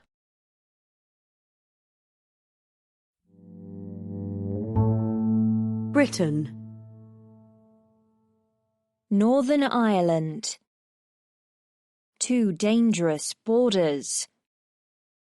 A messy Brexit deal threatens to reignite conflict in Northern Ireland. At a fancy Brussels dinner of EU leaders in 2018, Ireland's then Taoiseach used a prop to convey the deadly seriousness attached to the Irish border. Holding up a copy of the Irish Times from 1972, Leo Varadkar pointed to its front page, which recorded how an IRA bomb at a border customs post in Newry killed 9 people. During the negotiations to deliver a Brexit compatible with what was wanted in London and Brussels, police and many politicians on both sides of the now largely invisible frontier warned that border infrastructure would be a target for dissident IRA factions because it would symbolise Irish partition. The UK and EU averted that danger by creating a trade border between Great Britain and Northern Ireland instead. But now violent threats to that border are emerging from Ulster loyalists. On February the 1st, the Democratic Unionist Party, or DUP, minister, with the politically uncomfortable task of implementing the new internal UK trade frontier, withdrew many officials carrying out border checks after graffiti labelled them targets. Police said they had no evidence that the intimidation came from loyalist paramilitary groups who retain weapons, but warned that there was growing disquiet among unionists. According to the police, street protests would probably have started already were it not for the pandemic. Graffiti threatening Mr. Varadkar have appeared in a loyalist estate in Belfast. When the Irish sea border started operating on January the 1st, Arlene Foster, the DUP's leader and Northern Ireland's First Minister, was pragmatically talking up the opportunities of the deal she had opposed. But under pressure from party members, she has backtracked and is now vowing to lead a campaign against the border. Although she is talking tough, she is acting with more restraint than many in her party. The European Commission has not helped to make this fragile system work. On January the 29th, as part of its attempt to rectify the EU's vaccine shortage, it moved to trigger the emergency mechanism, which allows aspects of the deal to be set aside. That decision, which had nothing to do with the local situation, there is far more vaccine in Northern Ireland than across the border, bolstered the unionist contention that the province has been cynically used as a battleground for unrelated disputes between the EU and the UK. Although the EU rapidly backtracked, the development has heaped pressure on Boris Johnson to act to prevent disruption. On February the 3rd, his government asked the EU to extend until 2023 a series of grace periods in which parts of the border controls would not be enforced, in effect delaying the deal's implementation in the hope of cooling tempers and finding solutions. With Brexit having upset the delicate equilibrium of Northern Ireland's peace, a dangerous message is now being heard and discussed openly by some of those close to paramilitaries. The threat of Republican attacks led to the decision that border posts could not be put at the land border. The threat of loyalist attacks led to the withdrawal of staff from the Irish sea border. Violence, or at least the threat of it, has worked where politics has failed. In a region with centuries of bloody disputation, that is an exceedingly dangerous message. The pressure on politicians to resolve this problem peacefully is intense.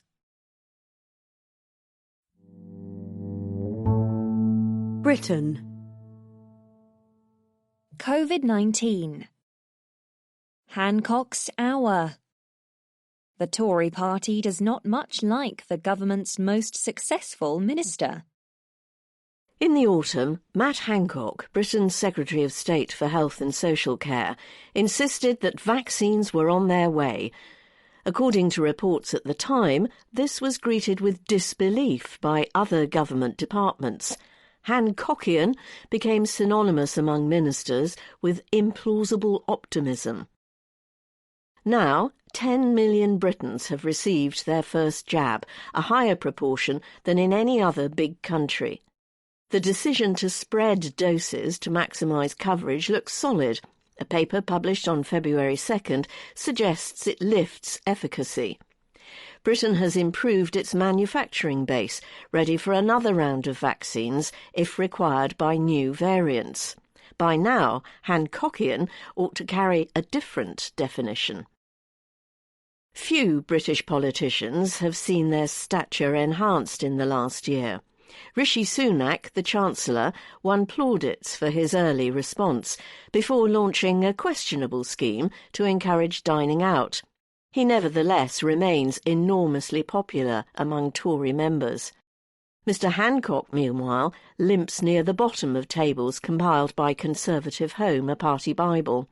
He lacks Mr Sunak's charm or the Prime Minister's humour. His refusal to admit mistakes, claiming that the government formed a protective ring around care homes in the first wave, grates. And yet, the Health Secretary deserves plaudits. He was quick to grasp the need to buy vaccines from lots of firms in the hope at least one came up trumps, a decision which, a senior Tory reckons, could actually save the government in the end. Anticipating vaccine nationalism, he insisted that Oxford University sign a deal with AstraZeneca, an Anglo-Swedish pharmaceutical firm, rather than Merck, an American one, and pushed to buy more doses than some thought necessary. The NHS, which operates at arm's length from the Department for Health and Social Care, or DHSC, is responsible for the rollout. But the DHSC started planning early. The first meeting on the topic was held in early April. The triumphs are not Mr Hancock's alone. The Vaccine Task Force was, for instance, the idea of Sir Patrick Vallance, the chief scientific advisor. But, says another scientist, what's really good is that he does listen. If he's got a particular point of view and you think something different, you can talk to him about it and he thinks about it. Following advice, the DHSC and Downing Street provided early funding to the Recovery Trial, which discovered the most effective treatment for COVID-19, and COG UK, which has done the bulk of the world's genetic sequencing. Mr. Hancock eased rules on data confidentiality, enabling quick analysis of the susceptibility of different demographic groups. When Kate Bingham, the head of the Vaccine Task Force, came under attack for her spending on public relations, Mr. Hancock defended her. The Health Secretary has attributed his foresight to a viewing of the film Contagion. A more probable explanation is that, unlike some of his colleagues, he is smart enough to recognise good advice. Not all of his gambles have succeeded. Going it alone when developing a contact tracing app was a failure. The wider test and trace system has taken a long time to reach an acceptable level of performance. Mr. Hancock shares the blame with the rest of the Cabinet and key scientific advisers for the failure to put in place restrictions in March. Since then, however, he has been quicker to anticipate danger, spurred by his liability for the NHS and the logic that, since vaccines are on the way, the country shouldn't give up. He opposed opening schools in January and has sought stricter border controls. He's been the voice in the Cabinet saying, "Hey guys, you've got to lock the fucking thing down," says the scientist. Without him, we would have ended up in some very bad places. This has not been an easy role in a party which places a high value on personal liberty and economic growth. While most Britons support lockdowns, opposition is far more common among Tory members. Yet the success of the vaccines has changed the logic. It has also changed his colleagues' outlook. It has left everyone thinking, hang on a minute, can we be a bit more plucky upstart? Can we be a bit more Israel, South Korea, Singapore? Says one cabinet minister. Britain. Country life. Killing fields. A delicate rural balance is getting out of kilter. On a dark evening in November, Dan Lethbridge, a Cornish sheep farmer, came across a blood-soaked lamb. Disconcerted, he fetched his quad bike to survey his flock. Soon he had counted 18 carcasses. Some had missing ears and mutilated faces. Others were hanging limp from electric fences. They had clearly been attacked by a dog. There was another vicious canine slaughter in January, when Mr. Lethbridge lost 3 ewes. Both culprits are still at large. Attacks on sheep were rising before COVID-19 struck, because according to NFU Mutual, a rural insurer, more dogs were left alone to rampage around the countryside. Lockdown, which has trapped people at home with their pets, should have mitigated that problem. Yet the cost of dog attacks on farm animals increased by 1/10 in 2020 to £1.3 million. That's $1.8 million. Single episodes can have a big impact. In January, a farmer in Monmouthshire lost 50 pregnant ewes, each carrying at least 2 lambs, to a dog. Britain's sheep are the victims of 2 seemingly innocent COVID-19-related trends. The first is a boom in rambling. A shortage of other entertainments has led many Britons to take to the nation's footpaths. Stuart Roberts, Deputy President of the National Farmers Union, says visitors on his land have trebled. On one day, he counted 3,000 walkers. Their arrival has disturbed an ancient but delicate relationship between farmers and wanderers.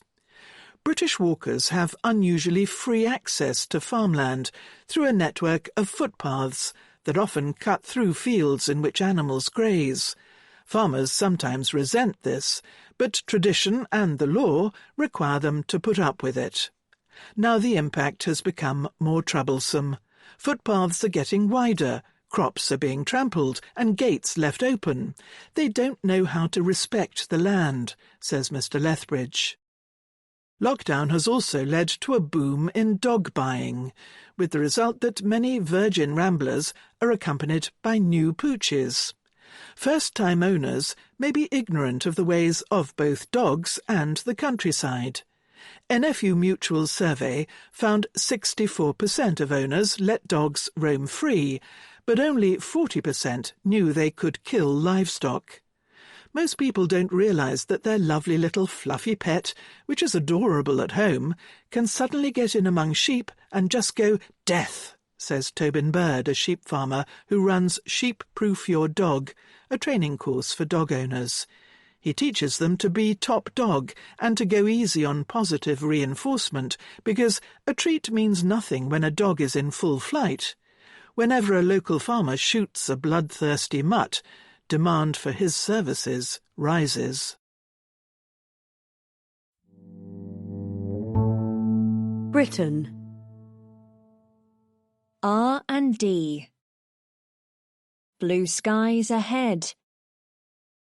A new science agency is part of a plan to transform fundamental research. I want the UK to continue to be a global science superpower, said Boris Johnson last year. On the basis of current R&D spending around the world, that seems unlikely to happen. Whereas the share of GDP devoted to R&D in many fast-growing countries is rising, Britain's is flat. At $50 billion, its annual R&D spending is 40% smaller than South Korea's, even though its economy is 3/4 larger. The government's first step towards improving Britain's dismal performance is the announcement that Kwasi Kwarteng, the new business secretary, is creating an agency to foster fundamental research. Its working title, the Advanced Research Projects Agency, is a clue to the model. Copying the American agency of the same name, set up in 1958, which continues to sponsor programmes such as a competition to design robots that can help in natural disasters, was one of the priorities of Dominic Cummings, Mr Johnson's former chief advisor. The aim of the scheme is to boost blue skies research, high-risk projects that have the potential to hand Britain a stake in a technology that will define the future. The prime example is ARPANET, the precursor to the Internet which ARPA developed in the late 1960s. America still exerts disproportionate heft over the Internet as a result.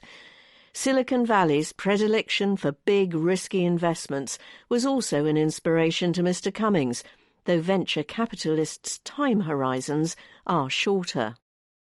The DARPA, D for Defence was added in 1972, model, which gave birth to ARPANET, was to hire specialist programme managers to run each of its research projects, rather than, as most national research bodies do, just giving money to scientists and letting them get on with it. British ARPA is likely to follow that model and will have plenty of autonomy. Britain's other publicly funded research agency, UK Research and Innovation, or UKRI, operates in a more constrained manner, with more oversight over its spending than British ARPA will probably have. UKRI's boss, Ottoline Leiser, has said she sees a place for institutions in which the funding model, as well as the research, are more experimental. The idea is promising, but two elements that helped America's research effort may be in short supply. One is money. The £800 million, that's $1.1 billion, that was earmarked for the science agency in the 2020 budget, its launch was delayed, is a drop in the ocean. America spends 2.8% of its GDP, a whopping $550 billion a year, on R&D, yet public money may help researchers to attract funding from elsewhere, so it may have a multiplicative effect. Another important element in ARPA's success was the mood in America when it was created. A national research effort works best when there is a goal to rally around. In the 1950s America, Cold War competition with the Soviet Union combined with the United States' global leadership in the wake of the Second World War to provide that cohesion. Not just ARPA, but a host of other American national laboratories also made a string of wondrous discoveries. Bell Labs, the research division of the American Telephone and Telegraph Company, then a regulated monopoly, developed the transistor, the laser, and the Unix operating system. The Idea Factory, a book on Bell Labs history, argues that the sense of unified national purpose at the time motivated those discoveries. No doubt the government hopes that the combination of Brexit and COVID-19 will unleash that spirit in Britain.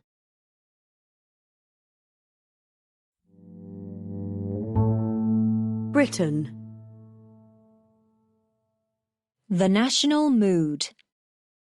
Why the long face? Even the successful vaccine rollout is not improving Britain's moods. "We should all allow ourselves a smile," said Nicola Sturgeon, Scotland's First Minister, on December 8th. On that day, Britain's programme of mass vaccination against COVID-19 began with a needle into the arm of 90-year-old Margaret Keenan in Coventry. In January, the pace of vaccination increased, putting Britain far ahead of continental European countries. Far from smiling, though, Britons are glummer than they have been for months. COVID-19 flattened the national mood when it began to spread last spring. Between February and late March, the average self-reported happiness score in Britain, on a scale of 0 to 10, fell from 7.2 to 6.4, according to the Office for National Statistics. People gradually cheered up during the spring and summer of 2020 before their spirits came crashing down again. Young people have become especially gloomy. In normal times, happiness follows a U-shape, with the young and old happiest, and the middle-aged glummest. The pattern is now an upward slope. The old are happier than the middle-aged, who are happier than the young. The weather is probably not to blame. Britons usually become a little happier in the summer and gloomier in the winter, but the normal seasonal shift is far smaller than the gyration in mood that has occurred in the past year. Nor can the slump be put down to growing economic worries. A large survey carried out by Daisy Fancourt and others at University College London, which also shows a steep drop in happiness since September, suggests that people are less financially stressed now than they were last autumn. Perhaps people are simply worried about catching and dying from COVID-19. The national mood began to turn down roughly when cases began to rise. But the present gloom seems unwarranted. In January, the number of deaths in England was about 30% higher than normal. Awful, but not nearly as bad as last April, when deaths were as much as 120% above the normal level. And if people fear for their own health, it is strange that the young, who seldom die of COVID-19, are so much less happy than the old. That leaves lockdown as the most likely explanation. In opinion polls, Britons of all ages express great enthusiasm for government restrictions on their freedom. Many even want them tightened.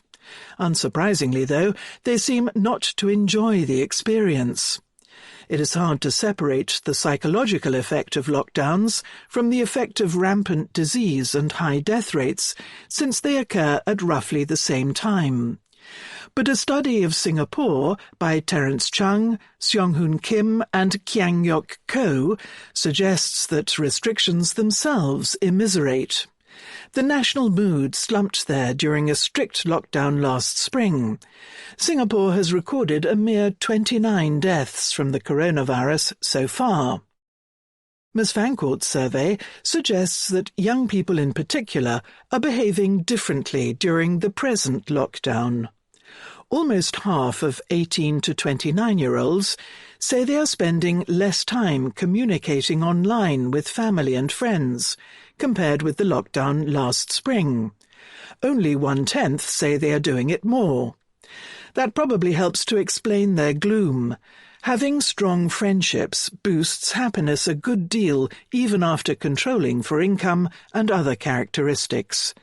Britons are also exercising less than last spring, and according to Ipsos Mori, a pollster, having less sex. Oddly, Britain's vaccination triumph might be making things worse, because it has persuaded more people that the crisis will end soon. The ONS survey shows that the proportion of people who think life will be back to normal within 6 months rose between September and January from 10% to 20 to 25%, though it is still not as high as it was last spring. The effect on people's feelings may be similar to the last stretch of a long-haul flight. When the end seems to be in sight, the waiting is interminable. Britain. Budget. Riding high. Boris Johnson is suddenly flush with political capital. Here's how he should spend it. Political capital is a Prime Minister's most precious resource, the magic substance that mobilises supporters, marginalises opponents, and turns vague dreams into legislative triumphs. It is also the most ephemeral, here today and gone tomorrow. Having accumulated a lot in the last general election, Boris Johnson saw it disappear a year ago as he floundered in the face of COVID-19. There was talk of him being gone by Christmas. Now the Bank of Boris is in surplus again. The vaccine programme's success has blunted the accusation that he's an incompetent blunderer. With 14% of the population vaccinated, well ahead of Germany, 2.4%, and France, 2.3%, Britain has done better than any other big country. The EU, with its bungled vaccine nationalism, is doing its utmost to prove that the Eurosceptics were right all along. An opinion poll published on January 31st put the Tories 3 points ahead of Labour. One on February 1st showed that only 36% of Britons have a favourable view of the EU, compared with 50% who have an unfavourable one. And Mr Johnson seems to be maturing as a politician. His tone is more statesmanlike, and Downing Street more professional. If Mr Johnson is wise, he will spend his political capital swiftly, rather than trying to hoard it, for it may well evaporate. With the official COVID-19 death toll having passed 100,000, Britain has one of the highest mortality rates in the world from the disease. Brexit is gumming up trade. The Manchester Chamber of Commerce reports that it is hitting the business of over a quarter of companies in the region. Northern Ireland is in crisis over the constitutional arrangements for the province. But where exactly should Mr Johnson spend it? The two most obvious answers are making good on his promise to level up the country and preventing the breakup of the United Kingdom. But levelling up is at best the work of a generation and potentially a labour of Sisyphus. Whatever can be done to push the boulder uphill will be undone by the incline of the British economy to the south-east. The best way to prevent Scotland from seeking independence is to prove that Britain is working so well that leaving it would be idiotic. In spending his political capital and the nation's cash, Mr Johnson should prioritise 3 more concrete policies. The first is fixing social care, which has long been the third rail of British politics. A poorly thought-out plan to fix it, quickly dubbed the dementia tax, lost Theresa May her majority in the 2017 election. But now the cost of doing nothing exceeds the cost of doing something. Even before more than 25,000 care home residents died with COVID-19 last year, the system was visibly rotting, with overcrowded facilities and mounting staff shortages. Mr Johnson has frequently promised to provide a lasting settlement for the sector. He should now fulfil his pledge in the name of building a national memorial for the victims of the pandemic. The simplest way to reform the system is to preserve the principle at the heart of the NHS that care should be largely free at the point of delivery, cap personal contributions at, say, £50,000, that's $68,000, and then pay for the rest out of general taxation, even if this means raising taxes. According to Policy Exchange, a think tank, fully funding long-term social care would cost 0.5% of GDP, not a massive sum for so pressing a need.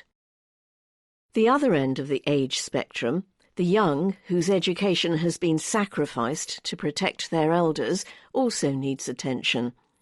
The Institute for Fiscal Studies, a think tank, estimates that school closures will cost the average pupil £40,000 in lost wages over their lifetime.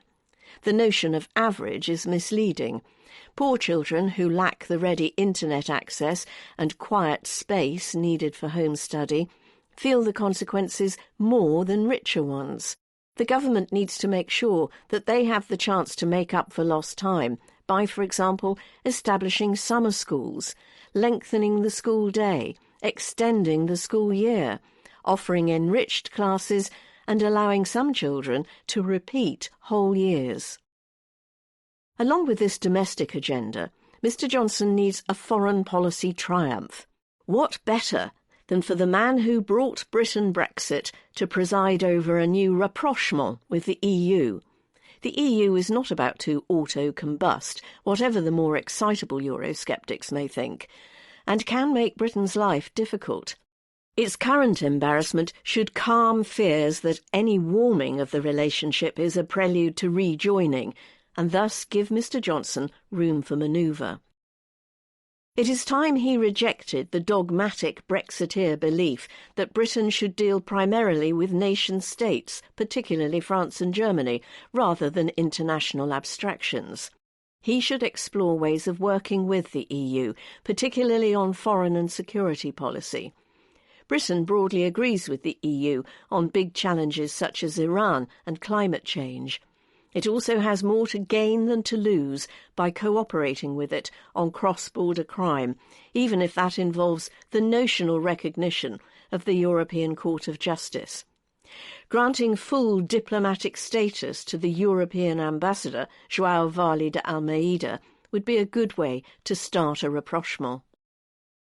Mr Johnson famously regards Winston Churchill as his model, but when it comes to spending political capital, the best model may be Churchill's friend and rival, Clement Attlee, the subject of a fine biography, Citizen Clem, by John Bew, a member of No. 10's policy unit.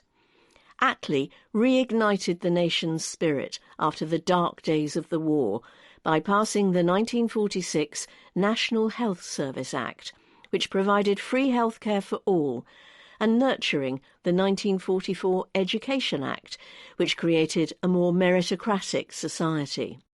He also laid the foundations of post-war foreign policy by forging a deep alliance with the United States, despite the virulent anti-Americanism of many of his own MPs.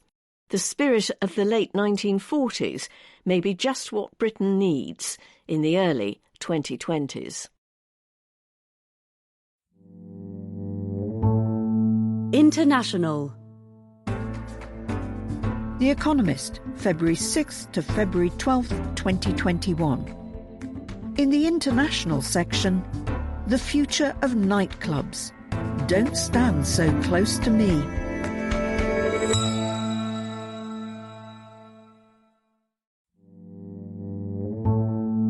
International. The future of nightclubs. Don't stand so close to me. Even before COVID-19, nightclubs were struggling. The pandemic has left them fighting for their survival.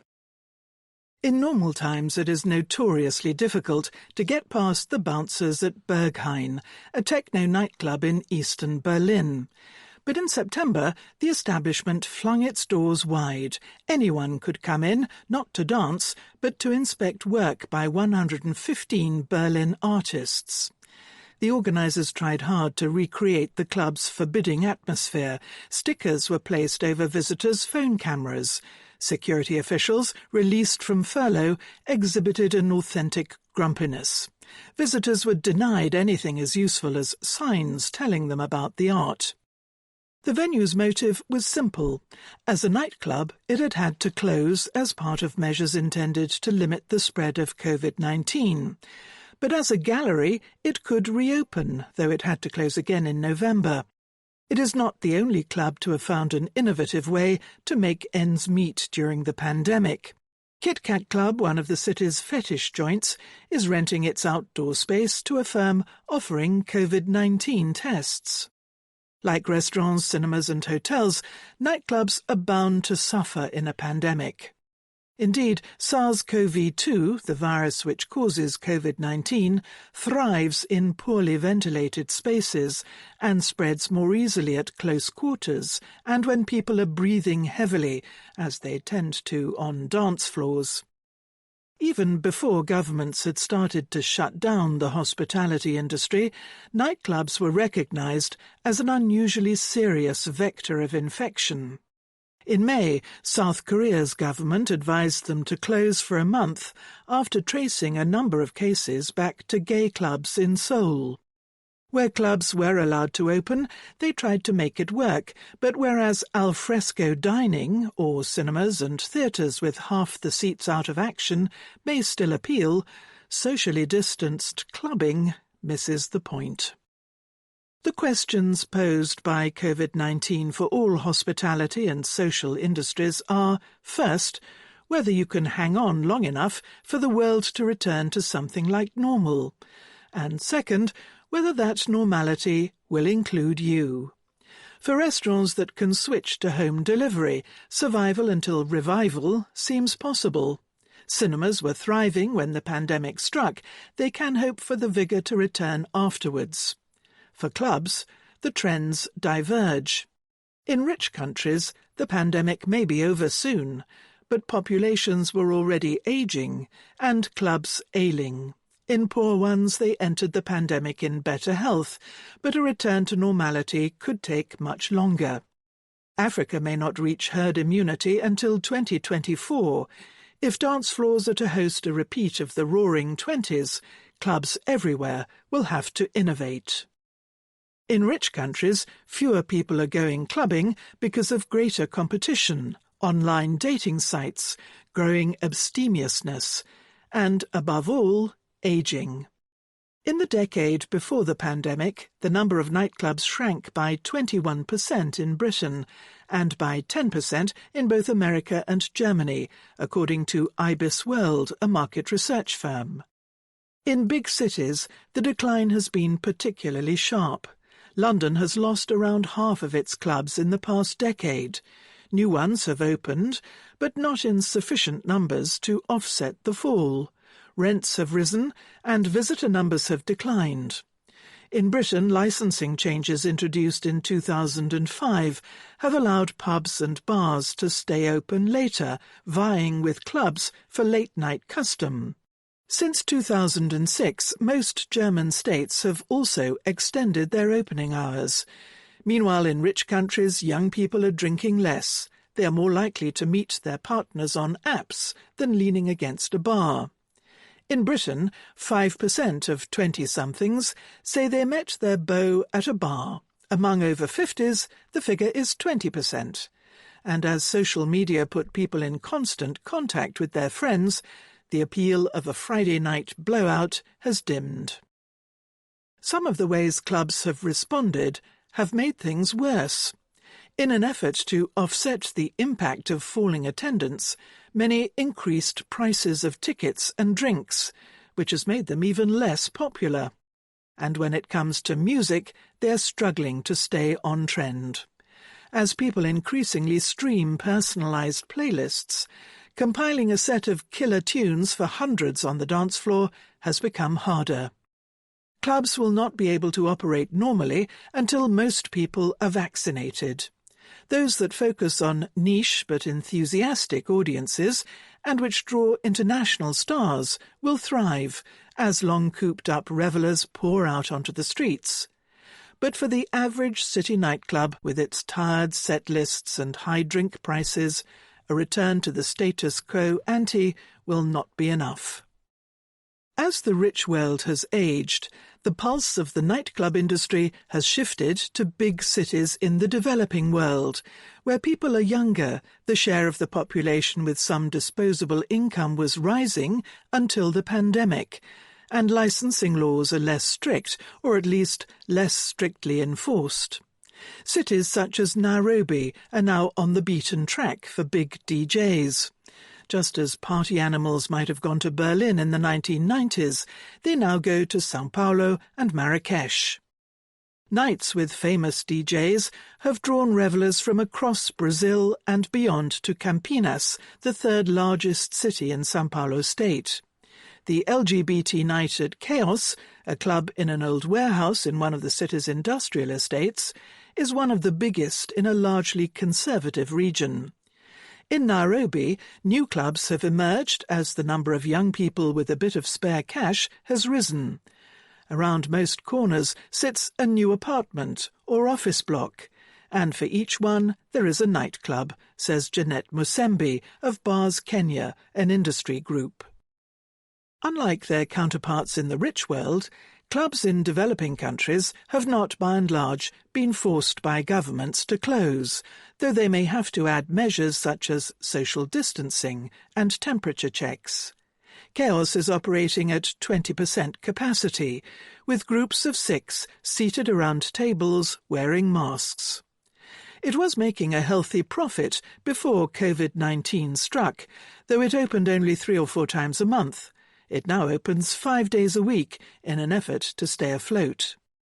A curfew in Kenya has forced clubs to close by 10 p.m. To stay in business, many have started opening during the day, though the atmosphere is flat and dance floors are largely empty. This at least keeps some money coming in. But they are hardly dancing to the bank. The lack of any government support means they have also had to lay off staff. Now there is little to no budget for entertainment, and most revellers prefer to drink at home and avoid the police, says Ms. Musembi.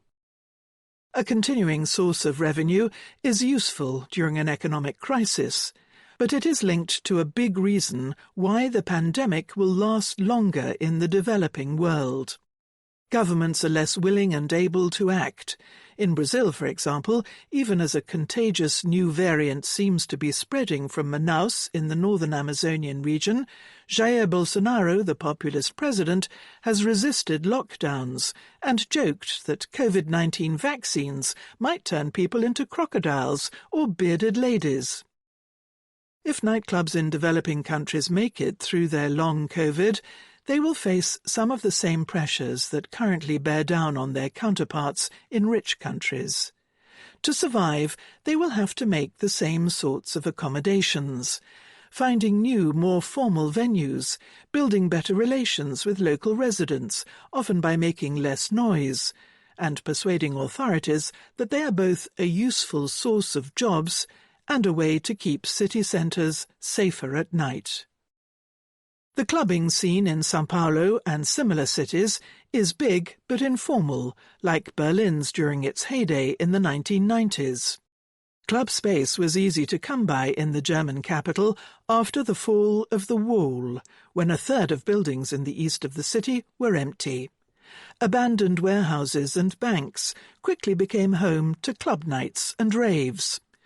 But as prosperity increased, such venues became scarcer. One of São Paulo's most popular, Fabriqueta, is a huge disused textile factory in the gritty downtown area. At Nos Trilhos, a largely outdoor venue that was once the city's train graveyard, DJs set up their sound systems in rusting locomotive carriages, while clubbers gyrate around the railway tracks. Landlords are keen to rent such spaces to club owners. It is an easier way of making money than developing them, but they're also quick to boot their tenants out at the first sign of trouble. As more of São Paulo becomes residential, clubs find themselves rubbing up against new neighbours. The city is growing so fast that venues are becoming a problem, says Guga Trevisani, a music producer and agent based in the city. Complaints, police raids and closures follow, and rents increase. The monthly rate at a venue in São Paulo shot up from 5,000 reais, that's $950 in 2015, to 30,000 reais, that's $5,600 at the start of 2020. This makes clubs' futures precarious. NIMBYism is a problem for a sector that comes alive when sober citizens want to sleep, and which is linked to all sorts of shenanigans. Even in Ibiza, Europe's clubbing capital since the 1980s, 3/4 of islanders still say they oppose nightlife tourism. In November 2019, 4 of Nairobi's biggest clubs were ordered to close by the local government, after lobbying against them by a residents' group. One, the Space Lounge, posted a sign, "Sorry, we're closed, but still open-minded." In Europe, nightlife lobby groups have managed to persuade governments that clubbing is good for cities, rather than a nuisance. Relations with officialdom have greatly improved in Berlin over the past 2 decades. Police raids, which blighted the city's club scene in the 1990s, are rare. Noise complaints are often part of the bitterest disputes. The city's government started a €1 million, that's $1.2 million, noise insulation fund in 2018. But clubs generally now simply pay for expensive soundproofing. Their counterparts in developing countries still face scepticism, or perhaps indifference. A pre-pandemic campaign to have Nairobi nightlife added to Kenya's tourism literature came to nothing. One line of argument is that they can keep a city centre alive outside business hours. Empty cities are not very comfortable to live in, points out Lutz Leixenring of the Berlin Club Commission, a lobby group. If at night you're standing at an empty bus stop, you don't feel very safe. Emphasising their economic contribution will probably be more useful. As countries emerge from the pandemic, their governments will be desperate for growth from any source. And as Mirik Milan, founder of the Global Nighttime Recovery Plan, an industry group trying to come up with ideas for reopening, points out, when a lot of people are dancing, there are a lot of people working too. Business. The Economist, February 6th to February 12th, 2021. In the business section, the future of Amazon, life after Jeff, Chinese firms abroad, too close to the sun, football TV rights, goalless defeat, and more.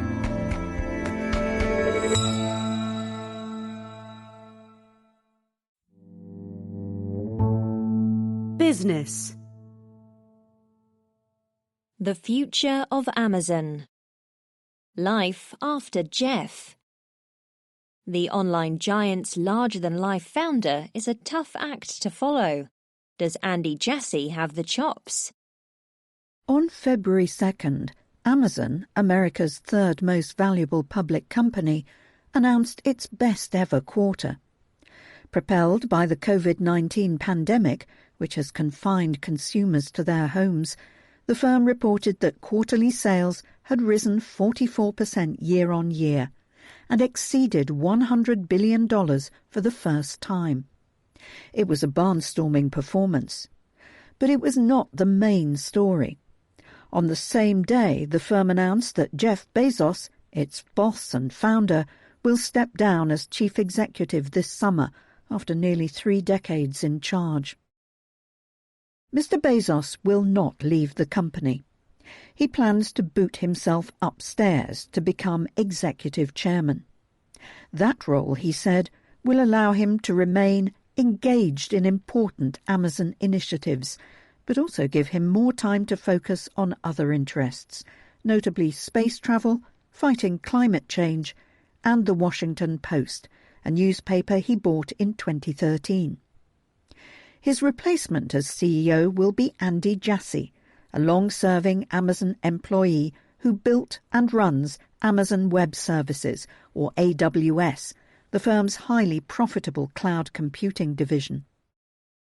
The news prompted gushing tributes to a man who began selling books online in 1994 with a recycled wooden door for a desk. Bernstein, a broker, described Mr. Bezos as the greatest of all time. Mr. Bezos has certainly made a mark. In 2019, Amazon delivered 3.5 billion parcels, one for every other human being on the planet, and that was before the pandemic turbocharged online shopping.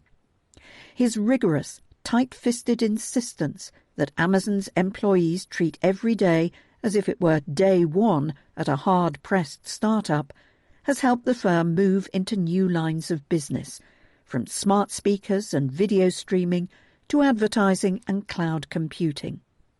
Its valuation has risen 3,000-fold since its market debut in 1997.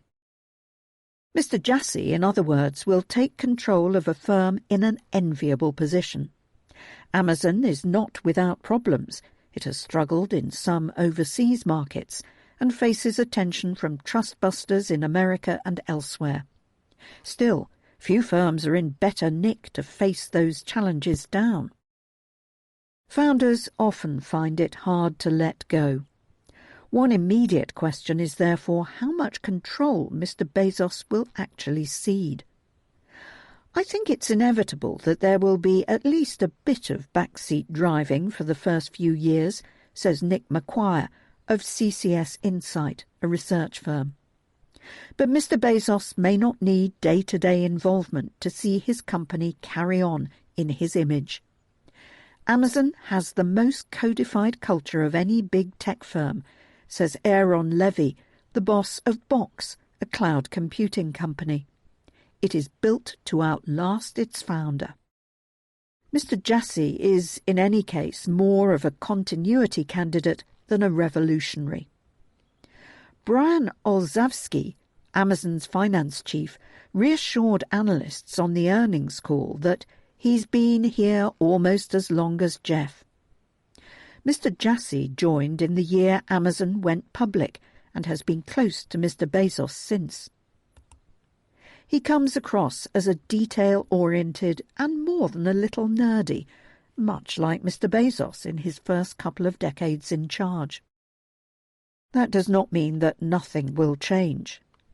Although Bernstein expects Amazon's retail-related revenues to remain at roughly 2/3 of the total in the next few years, by 2024, digital adverts may be its biggest source of profits, overtaking cloud computing. Retail may actually add materially to the bottom line. Last year, Jeff Wilke, who ran the Mammoth retail arm, said he would leave the company, depriving Mr. Jassy of an able lieutenant. Customers in America are beginning to grumble that Amazon is becoming a flea market, with ever shoddier products juiced with faked reviews. This has yet to stop them shopping there, as the latest results attest. But it could turn into a problem. Abroad, where sales grew briskly last year, the incoming boss will have to decide whether to pursue expansion in places like South America and India, where Amazon faces stiff local competition. At least one investor worries that Mr. Jassy's background in cloud computing may leave him struggling to direct the firm's retail arm. Meanwhile, those who would prefer to see the money-spinning AWS hived off into a separate company may wonder if the man who created it has any more appetite for such a radical move than Mr. Bezos did. Those aren't the only dilemmas in Mr. Jassy's in-tray. Amazon's demands on workers in its warehouses and at times intrusive surveillance have come under scrutiny. The firm has spent heavily on improved working conditions and pays a $15 minimum wage in America. But it continues to attract criticism, especially as it resists unionization among logistics workers. Many of AWS's well-paid programmers empathize with their colleagues on the warehouse floor. In May, Tim Bray, an AWS executive, quit in disgust over what he described as Amazon's chicken shit sacking of workers who had complained about poor safety during the pandemic. Amid a general souring on the utopian promises of big tech, Amazon's success has also attracted attention from American trustbusters. They worry it may be using sales data from the third-party sellers on its platform to inform the development of in-house products, which then drive those sellers out of business. A congressional report in 2020 cited claims that Amazon used the rich profits from AWS to subsidize its unlucrative retail operations, but said that the firm had not provided the data necessary to decide one way or another. Some politicians have talked of barring Amazon from competing with its third-party sellers, or even of splitting it up. Amazon denies doing anything wrong. Some speculate that such looming political awkwardness may have influenced the timing of Mr. Bezos's decision to stand back. Perhaps. Mr. Bezos, for his part, gives every indication of being a man with a higher calling. When Bill Gates stepped down as the boss of Microsoft in 2000, he threw himself wholeheartedly into the Gates Foundation, which, as the world's biggest private charity, funds everything from malaria prevention to AIDS research. Mr. Bezos, whose near $200 billion fortune is even larger than Mr. Gates's, may be planning a similar change of focus. He is sympathetic to at least some environmental concerns. He has said before that growing resource consumption is not compatible with a finite planet. Of his many other businesses, Blue Origin, his rocketry firm, is widely reckoned to be his favourite. Like Elon Musk, who this year overtook him as the world's richest man, Mr. Bezos is a fully paid-up space cadet.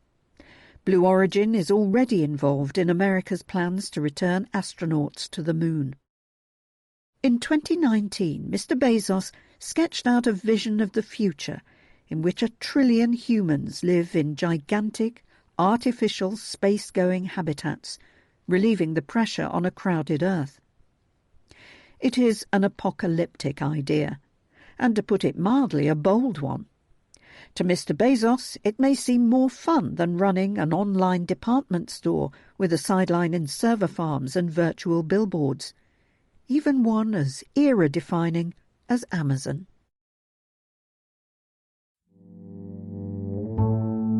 Business. Car making. Driving apart. Daimler Truck and Mercedes-Benz part ways. Gottlieb Daimler and Carl Benz built the world's first motor cars at the same time in 1886, not far apart in Germany. Their names have been tied together since the merger of their firms in 1926. Daimler is the parent company of Mercedes-Benz, yet the two men never met, so perhaps they would not have minded that on February the 3rd it was announced that their names would go their separate ways. A majority stake in Daimler Truck, the group's lorry and bus business, will be spun off to existing shareholders and listed in Frankfurt later this year. The luxury car arm, to be renamed Mercedes-Benz, will retain a minority stake. The manoeuvre has set pulses racing in the staid lorry business. Ola Shalenius, the group's boss, called it an emotional and exciting day. The split is an acknowledgement that making cars and lorries are not the same business. Mr. Shalenius noted the different customer groups, technology paths and capital needs. Car buyers care about brand styling and plush interiors. Businesses with wares to ferry are concerned with the total cost of ownership, not what the badge says about them as a person. Electric lorries will probably run on hydrogen, not batteries, which are too expensive. Splitting also has the advantage of giving investors a clear choice between which business they favour. It could unlock hidden shareholder value. Daimler Truck is the last of the world's biggest lorry makers to do so. Sweden's Volvo split apart in 1999. Volkswagen spun off a 10% stake in its lorry division in 2019 and may go further. Bernstein, a broker, reckons Daimler Truck, which delivered around 500,000 commercial vehicles in 2019, more than any rival, could be worth 35 billion euros. That's $42 billion. That is around half of the undivided company's current market capitalisation. Mr. Shelenius hopes that the car business will also significantly re-rate. The car division needs all the help it can get. Operating profits of $6.6 billion in 2020 comfortably beat analysts' expectations in a year blighted by the pandemic. It has plans for an impressive range of electric vehicles and is on course to cut costs by 20%. But the car industry is changing. Tesla and other newcomers without the legacy of the international combustion engine will make the business ever more competitive. Lorries are a different matter. Yes, the challenges of electrification and self-driving remain. Tesla and other startups are snapping at the incumbents' exhaust pipes. But the big three have a tight grip. Bernstein reckons they control 75% of the market in important regions, aside from China. Martin Daum, current chairman of Daimler Truck, says that by going it alone, his business will be more nimble in shaping its own destiny. He can build on an illustrious legacy. In 1896, Gottlieb Daimler also constructed the world's first lorry. Business. Chinese firms abroad. Too close to the sun. China is cleaning up the mess caused by its overseas acquisition spree. Few life stories are as soap operatic as Lai Xiaomin's. The fallen state financier dallied with more than 100 mistresses, according to Chinese media. He was subsequently caught with 3 tons of cash in one of his dozens of homes.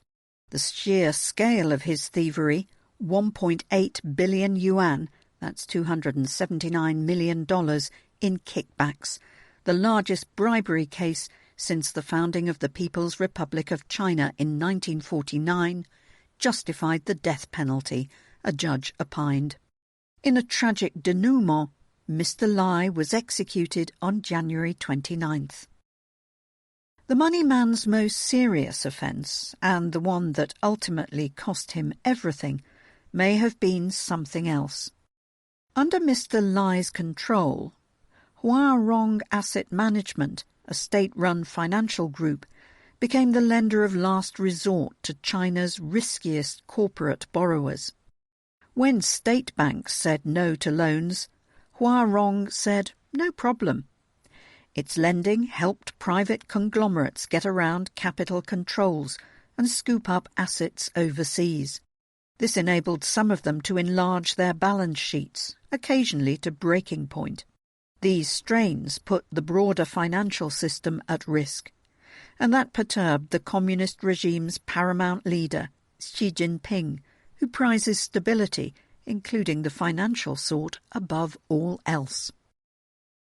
The latest example came within hours of Mr. Lai's execution. HNA Group, a sprawling conglomerate with interests in airlines, finance, logistics, property, tourism, and much else besides, said that its creditors had applied to a local court to initiate bankruptcy and restructuring proceedings. Huarong was one of the groups seeking to claw back lost loans from the bankrupt concern. HNA became known for amassing more than $80 billion in debts and large stakes in Hilton, a large American hotel operator, and Deutsche Bank. But in recent years it often found itself short of cash. In 2019 it was in effect taken over by a state-backed management team, installed to stop the rot infecting the rest of the financial system. To make matters worse, disclosures made public on January 30th by HNA's listed units, such as Hainan Airlines Holding, revealed that an internal investigation had found that some existing shareholders and associates had misused around $10 billion of company money. HNA's demise, like Mr. Lai's, marks the end of an era for China Inc.'s overseas ambitions. The conglomerate's rise to prominence began in 2015, when it paid $7.6 billion for Avalon, an Irish aircraft leasing business.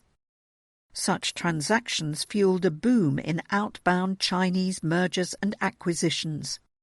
In 2016, Chinese firms splurged $218 billion on foreign deals, more than twice as much as the year before, according to Dealogic, a data provider.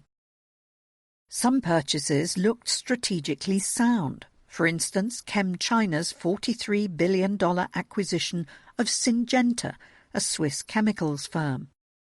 Less disciplined buyers picked up trophy assets, such as the Waldorf Astoria Hotel in New York, bought by Anbang, which started out in insurance, and Club Med, purchased by Fosun, another unwieldy holding company.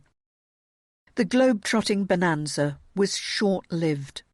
By 2018, Chinese authorities had grown wary of the domestic financial repercussions of reckless overseas adventures.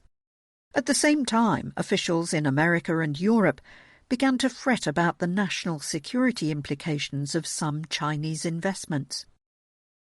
In April 2018, Mr. Lai was detained by the Chinese authorities. 3 months later, HNA's co-chairman, Wang Jian, fell to his death in the French countryside. The incident was deemed an accident by local police. After that, his group began to sell assets. Earlier that year, the chairman of CEFC Energy, a conglomerate with interests in oil and finance, and another of Hua Rong's clients, was also detained after attempting to buy a $9 billion stake in Rosneft, Russia's state-controlled oil giant. Chinese regulators were forced to take over Anbang. After more than 2 years, they are still trying to offload its blingy assets, many of which have lost their sheen. Not all of the era's acquisitions were duds. Volvo, an iconic Swedish marque, seems to have thrived under Geely, a Chinese car-making giant, which bought it in 2010. In 2016, Media, a white goods manufacturer, bought KUKA, a German robot maker, for $5 billion and absorbed its valuable know-how. ChemChina appears to be a decent custodian of Syngenta.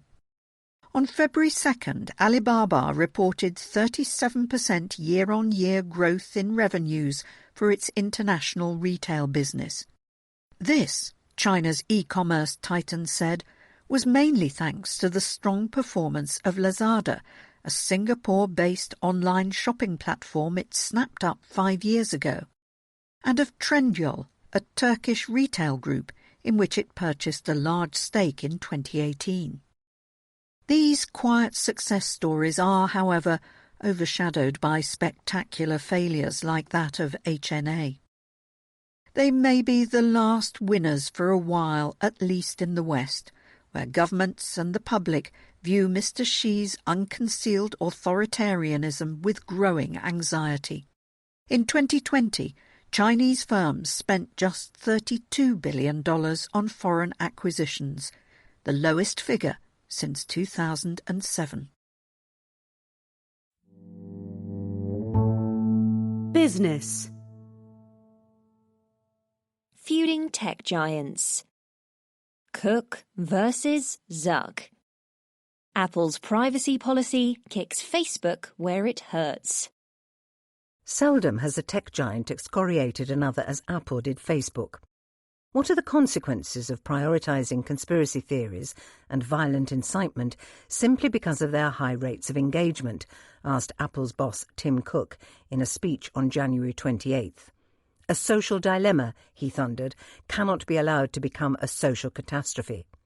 Facebook was singled out without being named. Last year it complained about its portrayal in The Social Dilemma, a hit Netflix documentary. Mr. Cook's warning came in response to Facebook's own broadsides against Apple's forthcoming app tracking transparency measure. Soon a pop-up from Apple will start asking users of the latest version of iOS, its mobile operating system, if they want named apps such as Facebook to track their digital activity across other companies' apps and websites. Huge numbers are expected to demur. That is likely to damage Facebook, possibly Google, and a wide range of other ad tech businesses. Mr. Cook's righteous wrath makes it easy to forget how in the early days Apple enabled ad tracking. In the 2000s, app developers and advertisers learned to use its unique device identifiers to follow users around the Internet. These UDIDs, as they were known for short, were permanently attached to every iPhone or iPad and made it easy to keep tabs on individuals' online activity. Then in 2010, a privacy furore erupted around Apple and Google. 2 years later, Apple responded by banning app developers from using UDIDs. For a brief few months, advertisers could barely track its customers at all. The 6th incarnation of iOS introduced a new, less intrusive tool called Identifiers for Advertisers. Unlike UDIDs, these can be blocked and do not identify users personally. Any data collected are aggregated before being used. But they still allow tracking, which is switched on by default on iPhones and fiddly to turn off. Apple's aim back then was to help app developers earn revenue in iOS. Now privacy is more central than ever to Apple's brand. 4 years ago, it stopped tracking users on Safari, its web browser. Google, too, has announced plans to eliminate third-party tracking cookies from its Chrome browser by 2022. Ad industry insiders find it odd that identifiers for advertisers are still around. Last year, some in the mobile ad industry reckoned Apple was going to kill them off.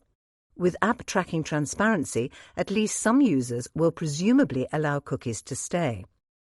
Facebook has nevertheless fought back hard. In December, the social network took out newspaper ads claiming that Apple's changes would hurt small businesses. Announcing Facebook's earnings on January 27th, Mark Zuckerberg, its boss, explained how his firm gives tiny firms ad-targeting tools that in the past only large companies had the resources to employ. This echoed other ad tech types' warnings of a return to a spray-and-pay world, where, once again, half of all ads are wasted, but no one knows which half. Moreover, Facebook argues Apple is trying to shift the Internet's business model from one that is chiefly ad-supported to one that is increasingly paid for. In this view, Apple's stance on privacy is not selfless, but self-serving. Facebook's campaign against Apple could go beyond public admonishments. Last month, rumours swirled that Mr. Zuckerberg's firm might sue the iPhone maker over alleged preferential treatment given to its own apps in its App Store, while it imposes restrictions on third-party developers like Facebook. Apple's App Store is already under scrutiny by America's Department of Justice and the European Union's competition watchdog. Of course, Facebook's own protestations are not exactly disinterested. It may want to divert attention from the antitrust lawsuits it itself faces, and the company will probably take a hit to its top line as a result of Apple's move. In late January, it named the latest iOS changes as a headwind for its ad business this year. Most people will welcome Apple's privacy proposal, but its ability to impose it on a big industry has underlined its power in a way that may not be entirely helpful for it. As for Facebook, its task now is to come up with its own pop-up to reassure people that its ad tracking is harmless, even for the most talented ad creative, a tough brief. Business.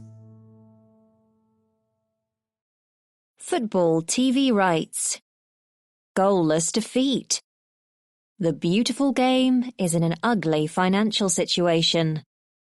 If a football match is played but no fans watch it, either in the stands or on television, did it really happen? The quandary might once have amused Albert Camus, a fine goalkeeper who dabbled in philosophizing. It is also existential in another way for French football clubs. First, COVID-19 has deprived them of live supporters. Then the top league's broadcasting partner skipped town without paying. Teams that once feared relegation now worry about bankruptcy. This year, France's Ligue 1 had hoped to kick off its journey to the European elite. Though the national team won the most recent World Cup, the domestic championship in which many of its stars compete is, financially speaking, outplayed by richer leagues in England, Germany, Italy and Spain. A whopper broadcasting deal starting this season worth over €1 billion, that's $1.2 billion a year, up by 60% on the previous arrangement, would help it level the playing field. The deal proved too big a whopper even for MediaPro, the Spanish broadcasting group with Chinese backers that snapped up most of the matches. The channel it had set up to show Ligue 1 clashes attracted few punters. Stretched for cash, it made just one quarterly instalment in August, then stopped paying entirely. By December, the contract was voided. On February the 1st, an auction was held to replace MediaPro. No credible buyer emerged. Canal+, a pay TV group controlled by Vincent Bolloré, a porch to media tycoon, unexpectedly stayed away. Having lost the main football rights in 2018 after several decades, Canal+ says it can live without Ligue 1. It still shows a handful of matches. Many think it may rejoin the fray, but offer much less than MediaPro did. Amazon has also shown interest in streaming rights, but has offered stingier terms than traditional broadcasters. TV channels may bid for one match at a time. For now, French football has no broadcasting deal for most matches, a catastrophe for clubs that rely on such rights for a third of their income, often more for smaller teams. They are already facing an entire season with no gate receipts. Pandemic-hit sponsors have less money to throw around. Player transfers, a traditional source of cash, are tricky in a depressed market. The league has already indebted itself to tide teams over. Struggling clubs have been able to tap banks for state-backed loans. But a public bailout of an industry that rewards its stars with multi-million euro contracts would look unseemly. Other European leagues are also ailing. Some, like the English Premier League, offered rebates to broadcasters during the COVID-19 crisis. An auction for Italy's Serie A rights in January fell short of expectations. A group of European clubs estimates 360 teams will need financial help to survive. The main concern in France is which channel will be airing the showdown on February the 7th between Olympique de Marseille and Paris Saint-Germain, if any. French football wanted to be viewed as the most competitive in Europe. Now it would be happy just to be viewed. Business. Bartleby. Talent management. Executives, not investors, may be to blame for short-termism. How best should managers be incentivized? In the biblical parable of the talents, a master divides his property among 3 servants before going away. 2 put his money to work and double its value. The 3rd buries it in the ground. The first 2 servants are rewarded, and the 3rd is punished. The biblical story is an early example of the principal-agent problem. When delegating authority, how can a principal be sure that their agents will act responsibly? The problem is usually discussed in terms of the potential for the agents to be greedy and take money for themselves. The unfortunate servant in the parable acts out of fear, declaring, "Master, I knew you to be a hard man." Sure enough, the servant is cast into the outer darkness, where there will be weeping and gnashing of teeth. In the corporate world, some say fear plays as big a part as greed in distorting manager incentives. Critics claim that managers are unwilling to invest in long-term projects because they fret this will damage the company's profit growth in the short term. If that happens, the managers may worry that they will be fired by the board or that the company will be subject to a takeover bid. Companies have several layers of agents.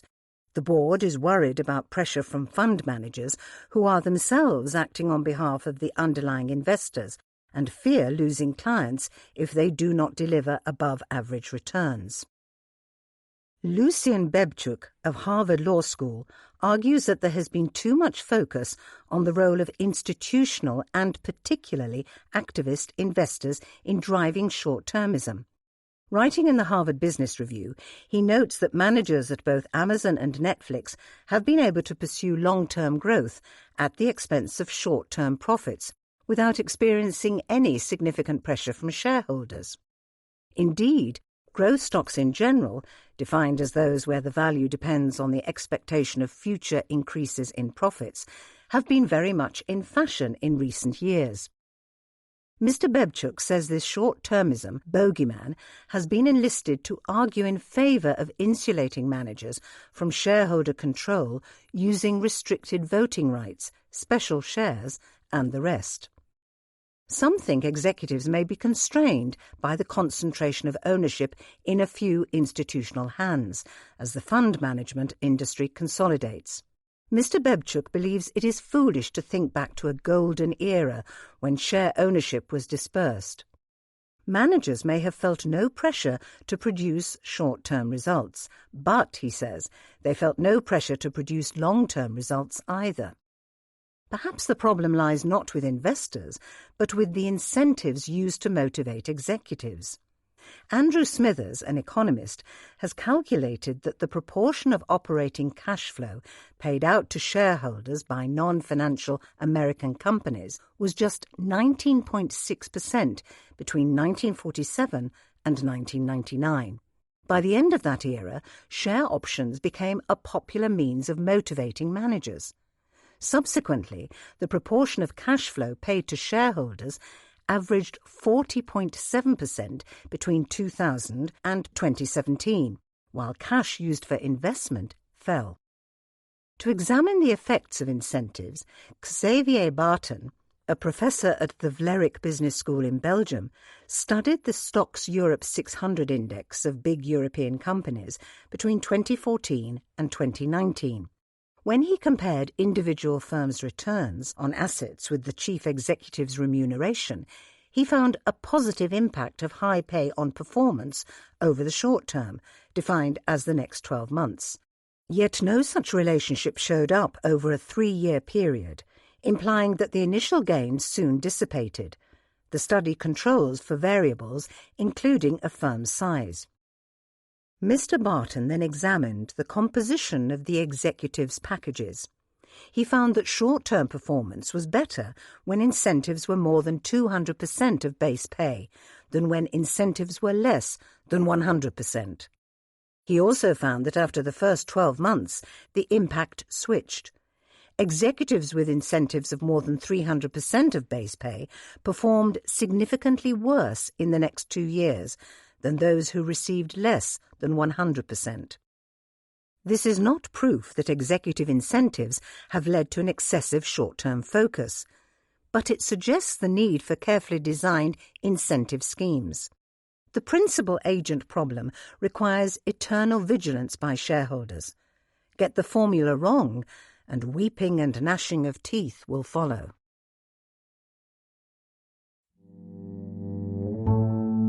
Business. Schumpeter. The long squeeze. Shareholders are rebelling against ExxonMobil's hydrocarbon-heavy strategy. Two American giants, spooked by a crisis that has roiled oil markets, fall into each other's arms. The tie-up strings back together bits of Standard Oil, broken up in 1911 in the world's most famous trust-busting exercise. The year was 1999, and Exxon had just completed an $81 billion merger with Mobil. Might history repeat itself in 2021?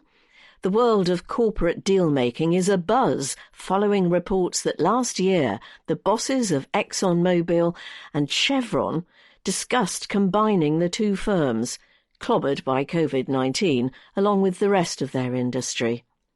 The talks are off, apparently, but they could be rekindled.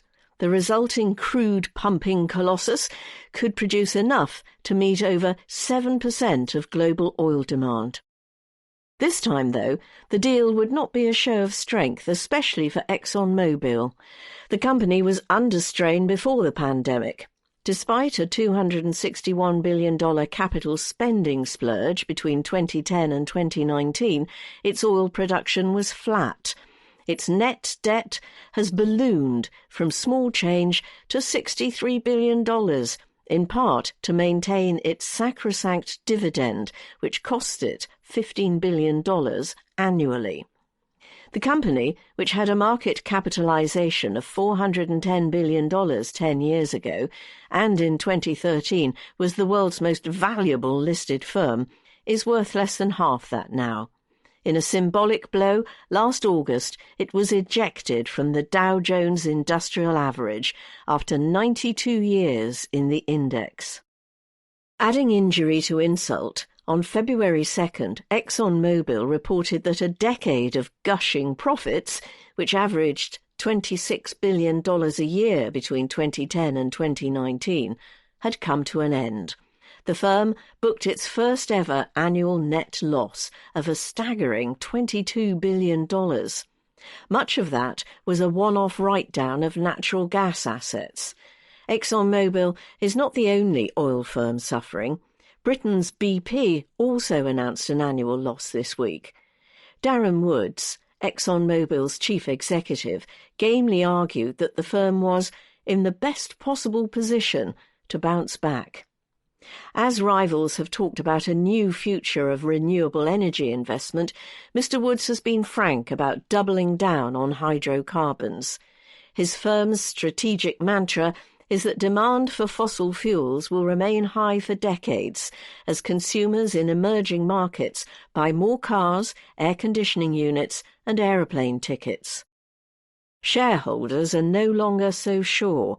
Those concerned about greenery are angered by ExxonMobil's continued carbon cuddling. Those who care more about greenbacks are irked by its capital indiscipline. Right now, both are pushing in the same direction. D.E. Shaw, a big hedge fund, is urging ExxonMobil to spend more wisely.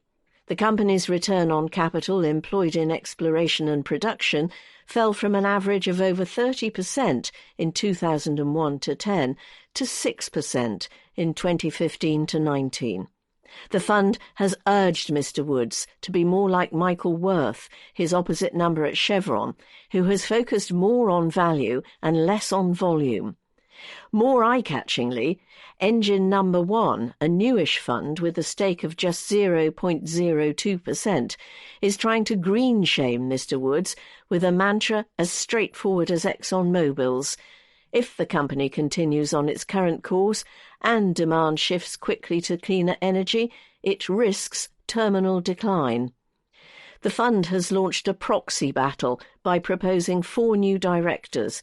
The current board, it complains, is long on blue-chip corporate credentials, but short on energy expertise. Engine Number 1's agitation for a shake-up has won backing from, among others, CalSTRS, which manages $283 billion on behalf of California's public sector workers.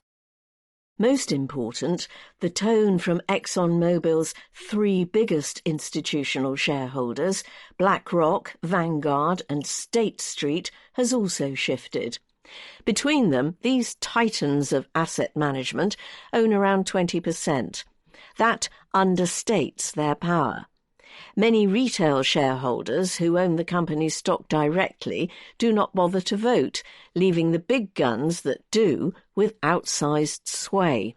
Where once asset managers occasionally wagged a finger at climate-unfriendly firms, they are starting to threaten to walk away. In a recent letter to clients, Larry Fink, ex-boss of BlackRock, talked of greener stocks enjoying a sustainability premium and dirty ones jeopardising portfolios' long-term returns. He hinted that his firm, the world's largest asset manager, might divest from firms that failed to appreciate the tectonic shift taking place. Vanguard, too, has called out ExxonMobil for flawed governance.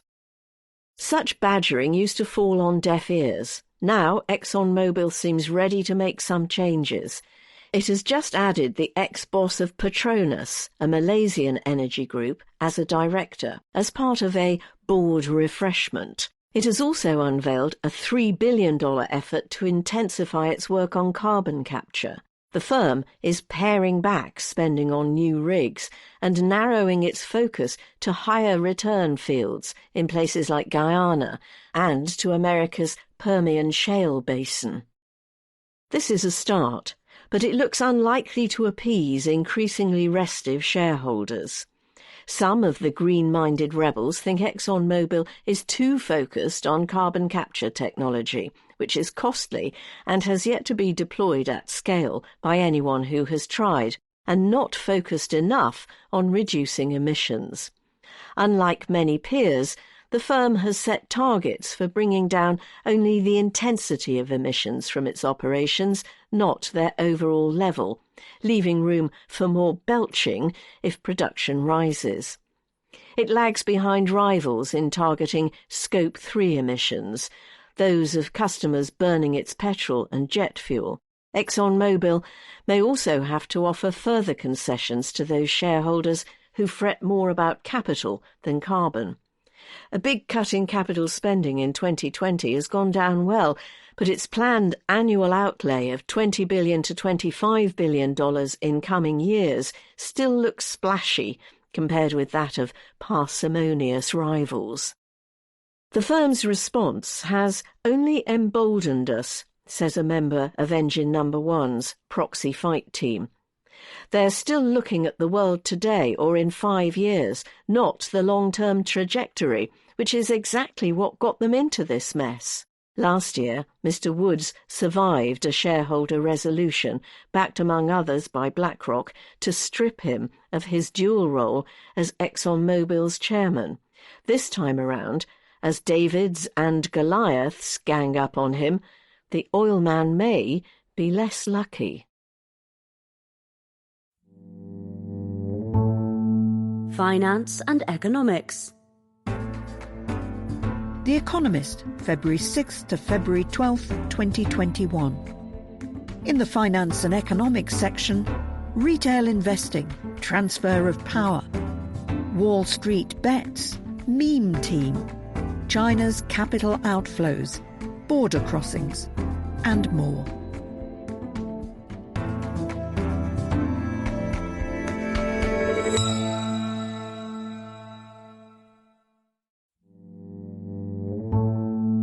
Finance and economics. Retail investing. Transfer of power.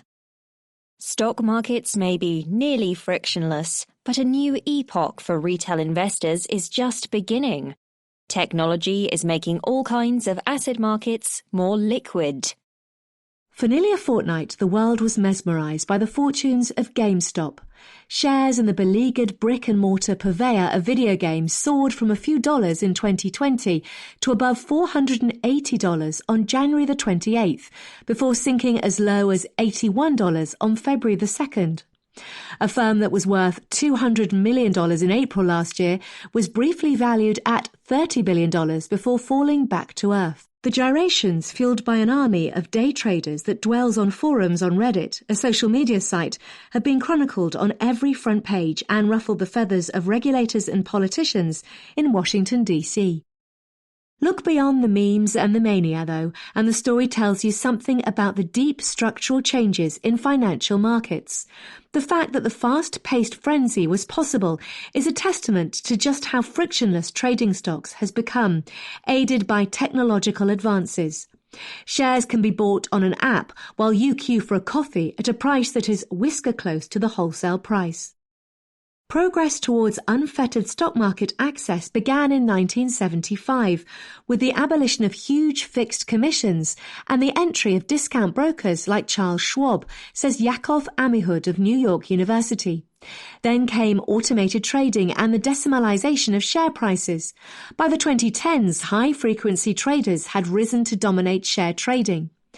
At each stop along the road, the market offloaded some trading costs and liquidity improved, says Mr. Amihud.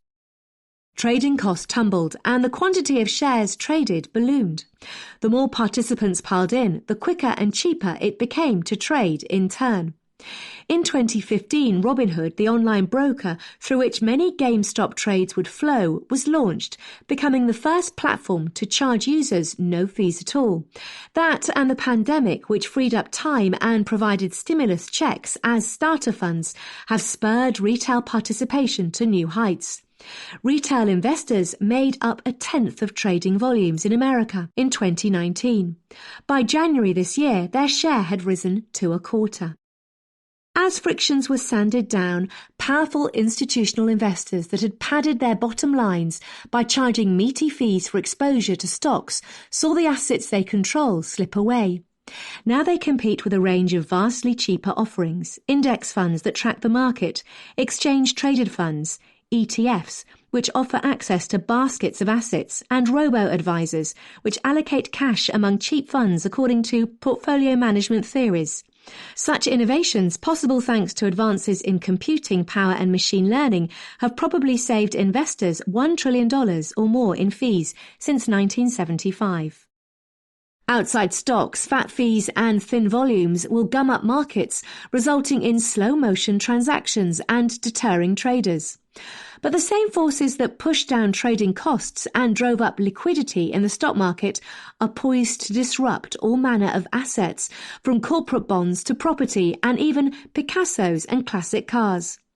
As happened with stocks, this will eventually empower individuals at the expense of established intermediaries.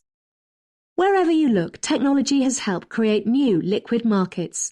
The market for knickknacks in the attic was once illiquid, says Alvin Roth, a Nobel Prize-winning economist. The internet made it possible to have your lawn sale on eBay. GPS and smartphones made ride-sharing apps, which create thick markets for journeys, possible.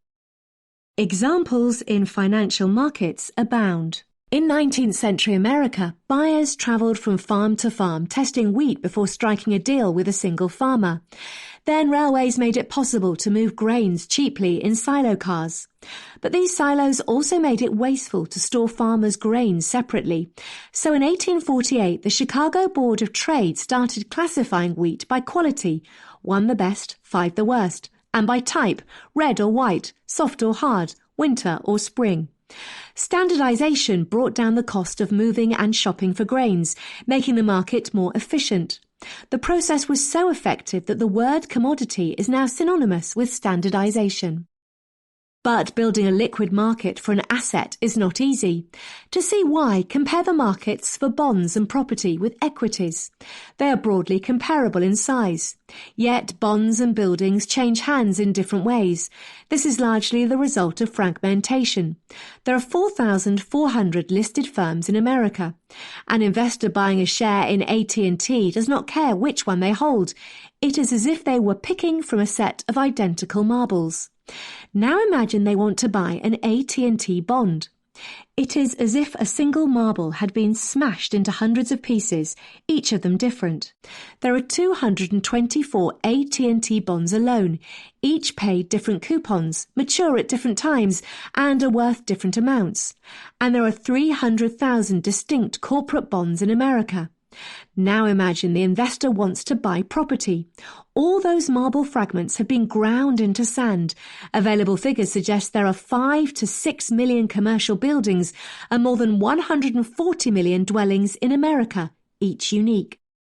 Fragmentation chills trading activity. The market for stocks is bustling. AT&T shares change hands 40 million times a day, though some investors will hold for years, and high-frequency traders might hold for less than a second.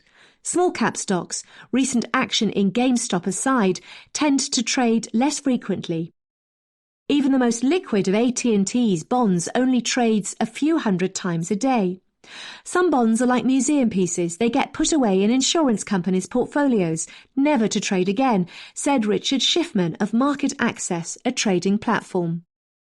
At the stickiest end is property. A slice of real estate investment is offered to the masses via listed trusts, but the big investments managed by private equity firms are open only to institutions like pension funds or wealthy individuals. Houses, too, turn over slowly. Buyers and sellers must be painstakingly matched. Sellers in America pay a meaty 5 to 6% commission. Just 5% of homes change hands a year. Low transaction volumes make it difficult to price assets. The price of a share in AT&T can be arrived at instantly. Some bonds, like recently issued treasuries, are easy to price too. Older issuances are trickier. Traders either attempt to match a seller with a buyer or look at recent transactions in similar bonds as a guide. Pricing property is a similar but more glacial process. Fragmentation long seemed a hurdle to making the bond market as rapid-fire as the stock market. An institutional investor wanting to buy a bond would talk to 2 or 3 big banks or brokers that dominate the market. But this is starting to change, thanks in large part to open-ended fixed-income ETFs, funds that hold diversified baskets of bonds. These enhance price discovery and trading volumes in 2 ways. The first is through their design. Some of the fixed-income ETFs offered by BlackRock, an asset manager, have 8,000 or more different bonds in them. As demand for an ETF rises, it begins to trade above the fair value of its component bonds, i.e. at a premium. When one of our ETFs trades at a premium, we expect to see creation activity, says Samara Cohen of BlackRock. The firm works with a handful of market makers, which have an incentive to expand the size of the ETF when it trades at a premium. Jane Street Capital, one such market maker, might offer BlackRock a portfolio of 400 bonds to add to its ETF, pushing the price back towards fair value. Jane Street gets to keep the difference. It bought those 400 bonds at market price and sells them at the implied premium at which the ETF was trading.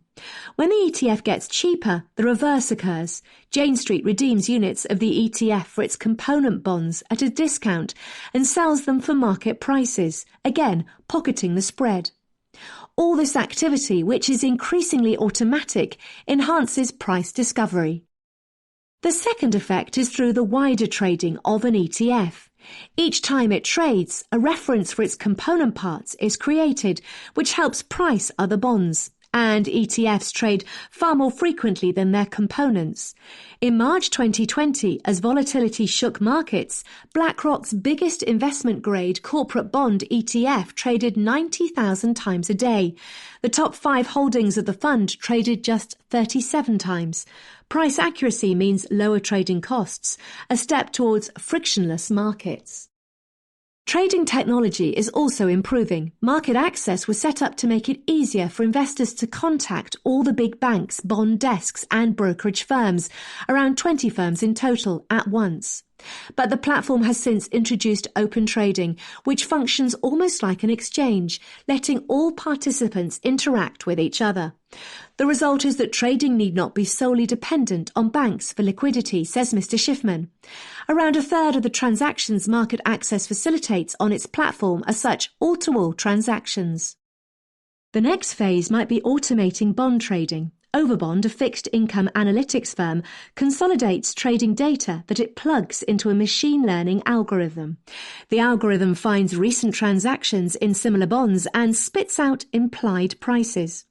It was the arrival of fast serverless cloud computing that helped the algorithm mimic a human trader in real time, says Vuk Magdalenik of Overbond. In less liquid assets like private equity and property, the seeds of change have just been planted. To smaller investors, illiquidity can be a curse. Nervous regulators try to restrict access to illiquid assets, but for institutions it is a boon. Private equity pitch books chatter about the illiquidity premium their investments earn. The result is that private markets hold appeal for certain types of investors that are willing and able to lock their money up, but not others. A quarter of university endowments and a sixth of sovereign wealth funds' capital are invested in them. By contrast, insurers and retail investors plough just 1% of their capital into private markets. This too could eventually change. For one, firms in private markets are beginning to create funds that can expand or shrink as they gain or lose clients, an innovation that echoes that of bond ETFs. Investors typically buy into private markets when a fund manager raises capital. The capital is locked up for a decade or more and used to buy 20 or so companies or real estate investments over several years. But in January, Hamilton Lane, an asset manager, launched a private equity and private credit fund that circumvents this dynamic by ditching the fundraising cycle. When a private equity fund manager buys a company for their fund, they may ask us to partner with them for the equity for the project, says Drew Shart of Hamilton Lane. This is a cheaper way of getting access, he notes. Direct or co-investment deals do not have any underlying fees attached to them. These deals come along fairly regularly, allowing the fund to grow with demand. It can also shrink. The fund is structured so that its investments mature regularly. They should do so at a rate of 20% a year, fulfilling the limited redemptions the firm plans to offer. It also plans to match those keen to exit the fund with others buying in using third-party valuations. Other startups want to go even further. Regulation is helping them. Only accredited investors can invest in property, venture capital funds or hedge funds. Accredited once meant the rich, those earning more than $200,000 or worth more than $1 million. But a rule change in 2017 means that those with professional experience or knowledge are now eligible too. This change has fueled the growth of startups offering property investments to the masses. One such firm is Cadre, set up in 2014. Ryan Williams, its co-founder, who previously worked at Blackstone, an alternative asset manager, wants to build an exchange for commercial property that allows people to trade stakes in buildings, almost like a digital stock market. Cadre finds an investment opportunity with a life of around 5 or 7 years and lists it on its platform. Investors can buy pieces of it through the site. Every quarter, rental income is paid out, and investors can choose to cash out through a trading system. We provide a quarterly valuation for their investment, and they can choose to sell all or some of their stake at a range of prices, says Mr. Williams. This secondary market typically clears quickly. Low fees are likely to be part of the draw. Cadre charges a 1% fee on any cash deposited on the platform and an annual management fee of 1.5%. This is just a quarter of what an investor might pay a traditional alternative asset manager. The firm's clients include the establishment. Goldman Sachs, a bank, is spending $250 million on behalf of its wealth management clients, but individuals are stepping in too.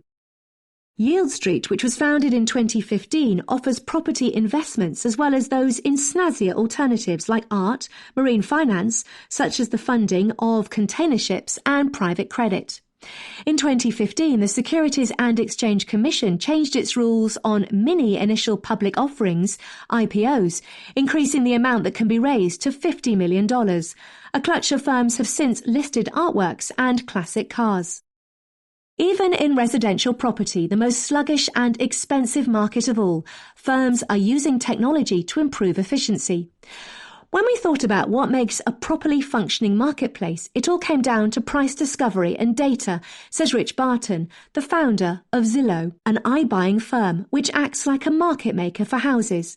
After a decade gathering data on every home in America, it can now plug a property's characteristics into machine learning algorithms to price them, just as Mr. Magdalenic plugs in characteristics of bonds. Zillow buys homes based on the algorithm's assessment, taking them onto its balance sheet. It then sells these on its platform. There is evidence this is pushing down agents' fees. Commissions are dropping quickly in areas in which iBuyers operate. A study by Mike Del Prete of the University of Colorado suggests that the fees iBuyers pay to buyers' agents are falling. In places such as Phoenix, Dallas, and Raleigh, the fees paid to agents have dropped by around 0.5 to 1 percentage points in a little over a year. In Atlanta, they have fallen by half in just 2 years. Bring these developments across disparate markets together, and it seems clear that technology is making it possible for liquidity, price transparency, and competition to crop up in a variety of financial markets. True, the markets for art, bonds, and houses will never be quite as frictionless as the stock market. Mr. Schiffman thinks Tesla's bonds are unlikely to be as exciting as its shares. The clue is in the name. It is fixed income, he laughs. No one will make a snap decision to buy or sell a house because they have to live in it.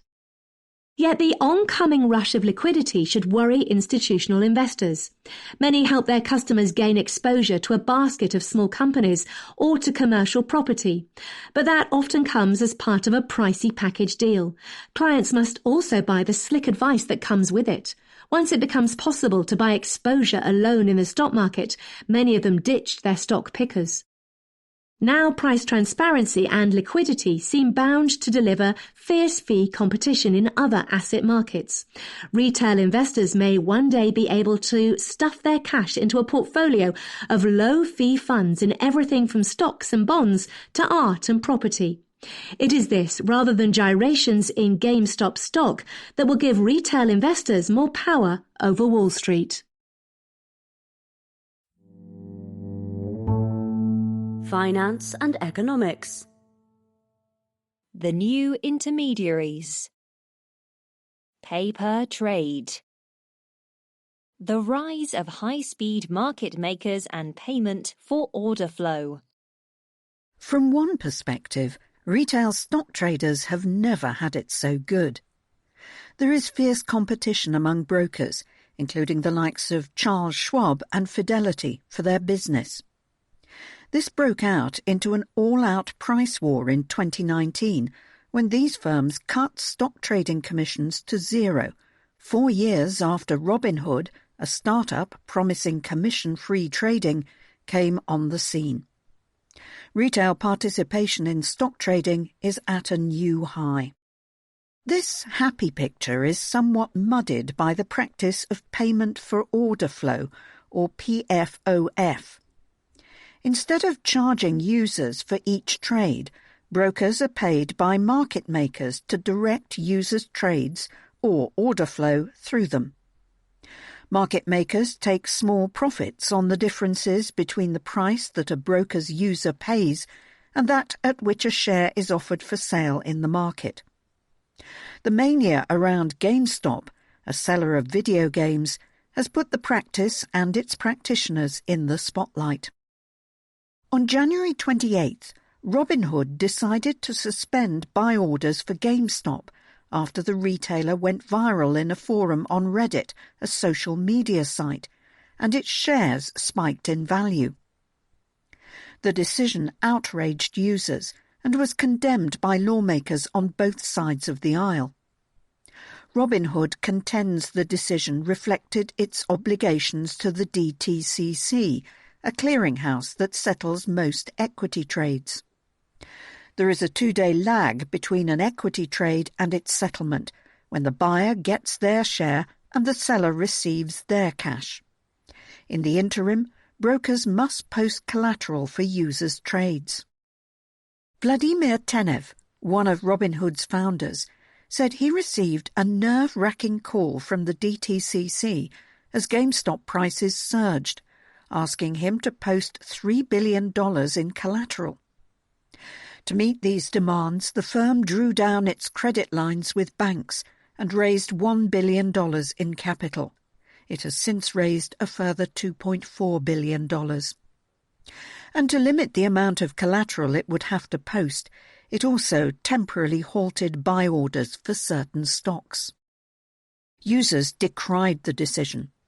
Robinhood earned around $200 million from PFOF in the fourth quarter of 2020. Last year, most of its orders flowed through Citadel Securities, a market maker run by Ken Griffin, a Chicago-based billionaire. The same parent company owns Citadel, a hedge fund. It had bailed out Melvin Capital, one of the funds short-selling GameStop, which had been targeted by the army of retail investors. Users have questioned whether these links played some part in Robinhood's decision to halt buy orders. as has Elon Musk, the boss of Tesla, who nicknamed Mr. Tenev Vlad the Stock Impaler when he interviewed him about the decision on social media on January 31st. Mr. Tenev has said, "We absolutely did not do this at the direction of any market maker or hedge fund." And Citadel has said it is not involved in or responsible for any retail broker's decision to stop trading.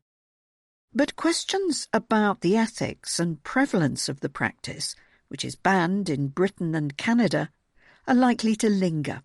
The GameStop episode has drawn attention to a group of tech-savvy high-frequency market makers, notably Citadel, that has largely replaced banks as the main intermediaries of stock markets. They stand in between market participants and stock exchanges, matching trades in microseconds. Though they take orders from all sorts of institutions, including hedge funds and pension funds, they typically only pay for orders from retail brokers.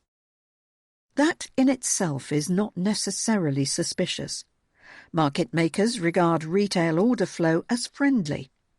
Institutions might run over a market maker by placing orders in several places simultaneously, or place an iceberg order, one much larger than it first appears. Both strategies make it hard for the market maker to profit on trades. Retail orders carry no such risk. Much of the scrutiny, though, is likely to rest on Robinhood. The online broker earns a lot more from market makers than its peers do. This is because it charges more. For every 100 shares Robinhood's users traded in companies listed in the S&P 500 in the fourth quarter of 2020, it collected an average of 41.8 cents from market makers. Charles Schwab, by contrast, collected just 11.7 cents. Robinhood has been in trouble with regulators before. In December, the Securities and Exchange Commission told it off for not telling users it made money from PFOF. The Commission also found the broker failed in its duty to execute users' trades at the best possible price. Robinhood paid $65 million to settle the charges. It has said the fine relates to historical practices. Mr. Tenev is due to testify in front of the House Financial Services Committee on February 18th. The subject of PFOF will inevitably come up. As its share price tumbles, GameStop's time in the spotlight may soon be over. For Robinhood and PFOF, though, this is perhaps just the start.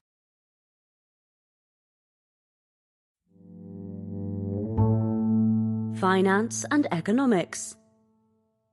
Wall Street Bets. Meme Team. How the Reddit community of 8 million degenerates works. Like 4chan found a Bloomberg terminal. This is how Wall Street Bets, a forum with 8.5 million followers on Reddit, a social media site, describes itself. 4chan is an older site with a looser moderation policy that results in discussions ranging from the hilarious to the illegal. Bloomberg terminals are expensive computers used by professional traders to access financial data. The self-description is accurate. The words of online discourse and finance have collided in spectacular fashion over the past 2 weeks, dominating headlines and swinging members' fortunes up and down. The forum has already become a subject of study. A paper published on January 28th by sociologists at the Georgia Institute of Technology concludes that, despite appearing chaotic and offensive to outside observers, to its members, Wall Street Bets represents a real and valuable online community. The researchers spent hundreds of hours reading posts and interviewing members. They say that the forum's foul language and crass memes, mostly in the form of humour, serve as a barrier to entry. New arrivals, who are not committed to learning the community's memetic language, are swiftly driven out. They also act as social glue. Elon Musk, the world's richest man who has expressed support for the forum, features heavily in its memes, accompanied by statements of devotion such as "Daddy Musk is taking us all to Mars." Financial markets are the perfect focus for the community because they are ever-changing, constantly offering new material for commentary. As The Economist went to press, the forum was coming to terms with the crashing price of one of its favourite stocks, GameStop. The degenerates, as its followers call themselves, urged each other not to sell their holdings, calling on the community to continue sticking it to the hedge funds short-selling the stock. Those who hold are diamond hands and heroes. Those who sell are pathetic paper hands. It is tempting to dismiss Wall Street bets and the GameStop saga as a one-off outburst from the murky corners of the internet. That would be a mistake. The researchers say the forum is an example of a third place, a term in social science for a hub that is not home or work. Churches, cafes and barbershops are all examples from the physical world. It may be baffling, but understanding the community is worth the effort, not least because, as one user pointed out, even if the collective holding of stocks hasn't worked this time, it can always try again. Finance and economics. China's capital outflows. Border crossings. Mainland investors' access to foreign assets expands a bit. The 55-kilometre Hong Kong-Zhuhai-Macau Bridge is a quick drive but a technical challenge. The trip requires motorists to buy insurance in 3 jurisdictions.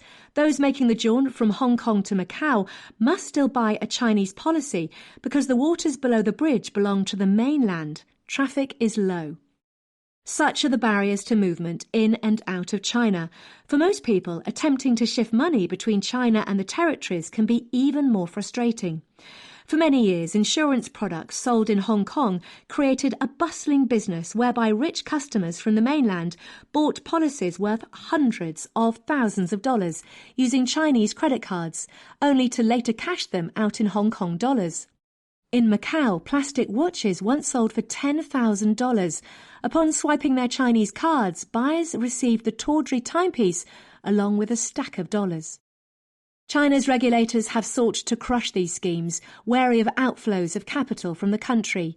Yet they have also acknowledged the very real demand for overseas investments.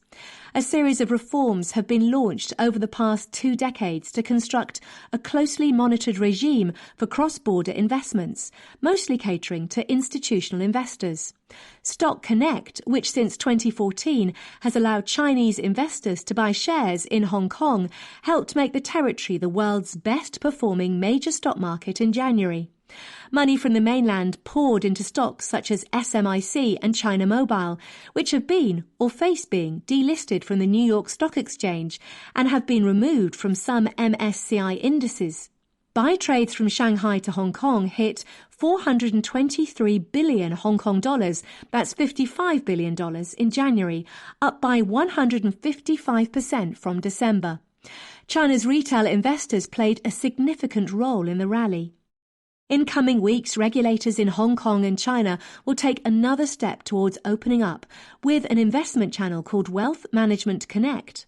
This will allow rich individuals to buy unlisted investment products in Hong Kong, opening a new world of assets to those who qualify. But rather like crossing the bridge between the jurisdictions, the technical details of the plan are onerous. For a start, the scheme will be open only to people living in the Greater Bay Area, a region of about 72 million people in Hong Kong, Macau, and much of China's Guangdong province. To use the channel, investors must open an account at a bank in China and then travel to Hong Kong to open a separate account in person, a difficult task during the COVID-19 pandemic. The investment size at 1 million yuan, that's $155,000 a year, will be rather limited for China's wealthy punters. The overall program is to be restricted to 150 billion yuan, that's $23 billion a year, a drop in the ocean next to China's $3.2 trillion in foreign exchange reserves. The design of Wealth Management Connect underlines Beijing's desire for unwavering control over its capital account, even as it ever so gradually opens up. Much like Stock Connect, the new scheme will operate in a closed loop that does not allow convertibility beyond the target investments. Cashing out can be done in yuan only. Proceeds must be sent back to the mainland. Regulators are still very cautious on capital outflows, says a partner at a large accounting firm. Whether such limited exposure to offshore assets replaces the demand for pricey plastic watches in Macau remains to be seen. Finance and economics. Wirecard. After months of dithering, Germany's finance minister plans to overhaul its discredited watchdog. When Matthew Earl first called the whistleblower hotline of BaFin, Germany's financial regulator, to report suspicious business practices at Wirecard, the person who picked up the phone said he could not understand English well enough. The London-based short seller, who co-wrote a report in 2016 alleging fraud at the payment processing company and bet on a fall in its share price, rang again. His respondent simply hung up. "That is when I gave up," Mr. Earl told a parliamentary inquiry into the regulatory failings that allowed the Wirecard disaster to happen. BaFin has been the target of criticism ever since the spectacular collapse of Wirecard in June 2020, which followed the Bavarian company's admission that €1.9 billion, that's $2.1 billion of funds, nearly a quarter of its balance sheet, probably do not exist. Olaf Scholz, the finance minister, dithered over holding the bosses of the regulator accountable, as well as over the announcement of changes to Germany's piecemeal system of financial regulation. The emergence of allegations of insider trading in Wirecard shares by a BaFin employee was the last straw. On January 29th, Mr. Scholz fired Felix Hufeld, the boss of BaFin, and Elisabeth Rugeler, Mr. Hufeld's deputy. 4 days later, he presented his plans for a regulator with more bite, that he says can be as good as the best in the world. Mr. Scholz's 7-point roadmap, which Roland Berger, a consultancy, helped to draft, contains snazzy Anglo-Saxon jargon, such as Data Intelligence Unit. The finance minister wants to hire more experts, in particular auditors. Currently, only 5 of the roughly 2,700 employees of the watchdog are auditors. A focused oversight body is to supervise complex companies in their entirety. The supervision of Wirecard was split between BaFin and other agencies, some at the state rather than federal level. A task force will carry out forensic audits of companies suspected of fraud. BaFin's IT system will be improved. Rather than hanging up on calls, the reformed regulator will encourage exchanges with market participants and systematically register complaints from whistleblowers. Not everyone thinks Mr. Scholz has gone far enough.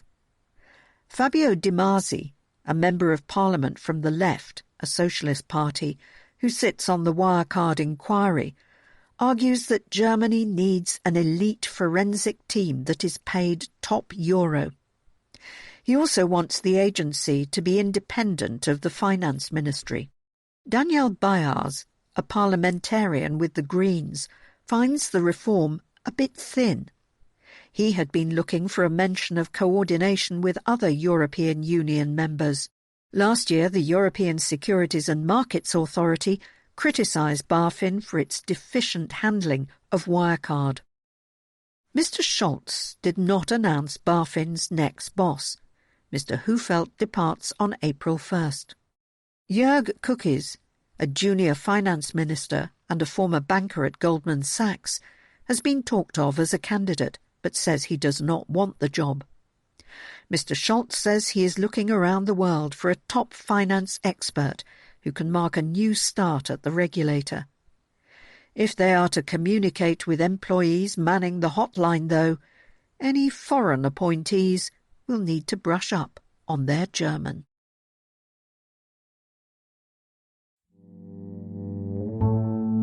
Finance and economics. Buttonwood. Shark attack. Why the Wall Street bets crowd are able to profit from predatory trading. There are no loyalties on Wall Street. When you smell blood in the water, you become a shark. The sentiment, or lack of it, would not look out of place on Wall Street bets, the locus for a new breed of stock market hammerheads, which has helped push up the share prices of tech darlings and bombed out companies to nosebleed levels, crippling professional short sellers in the process. But the quote comes from a boomer, not a millennial. Confessions of a Wall Street Addict by Jim Cramer, a trader-cum-TV star. He is describing the remorseless logic of predatory trading. It is something that is discovered anew by each generation of traders, the dark art of picking off investors who are in distress for profit. Every big market meltdown is made worse by it. Every melt-up, including the current one, makes prey of those who are brave enough to sell it short. Those schooled in the idea of efficient capital markets will be puzzled by the latest goings-on. The textbooks say this sort of thing cannot happen. They assume there is abundant capital that can be put to work to correct prices that have got out of whack. But in the real world, and in the right conditions, predatory trading is a profitable strategy. Prices can be pushed to extremes before they are pulled back to sensible levels. All it takes are illiquid markets, traders that are bleeding, and other traders who can smell the blood. To understand how this works, picture a world in which there are two types of investor, fast and slow. The slow money investors are pension funds. They eschew short-term trading. When they enter the market, it is in a measured way, to buy and sell when share prices look unduly cheap or dear. The fast money crowd are hedge funds, which are happy to trade every day. In this world, there are only two hedge funds. Each has 10 shares in a company. Each share has an expected value of $150 in the long run, but in the short run can trade at any price. Say the stock falls to $100 a share, low enough to force one of the hedge funds to rush to sell its entire holding, perhaps because its investors panic. The trouble is the market for the stock is not very liquid. The slow money crowd will buy 2 shares per day, but the price must get cheaper by $2 a day to induce them to trade. In a world without predatory traders, the distressed hedge fund manages to sell its stock over 5 days, with the last share going for $90. But the other hedge fund knows the prey is wounded, so it becomes a predator. It joins in the selling. With only a few buyers, it now takes the distressed seller 10 days rather than 5 to get rid of its shares. The final one is sold for $80. The predator is then free to buy back shares at a lower price than he sold them for.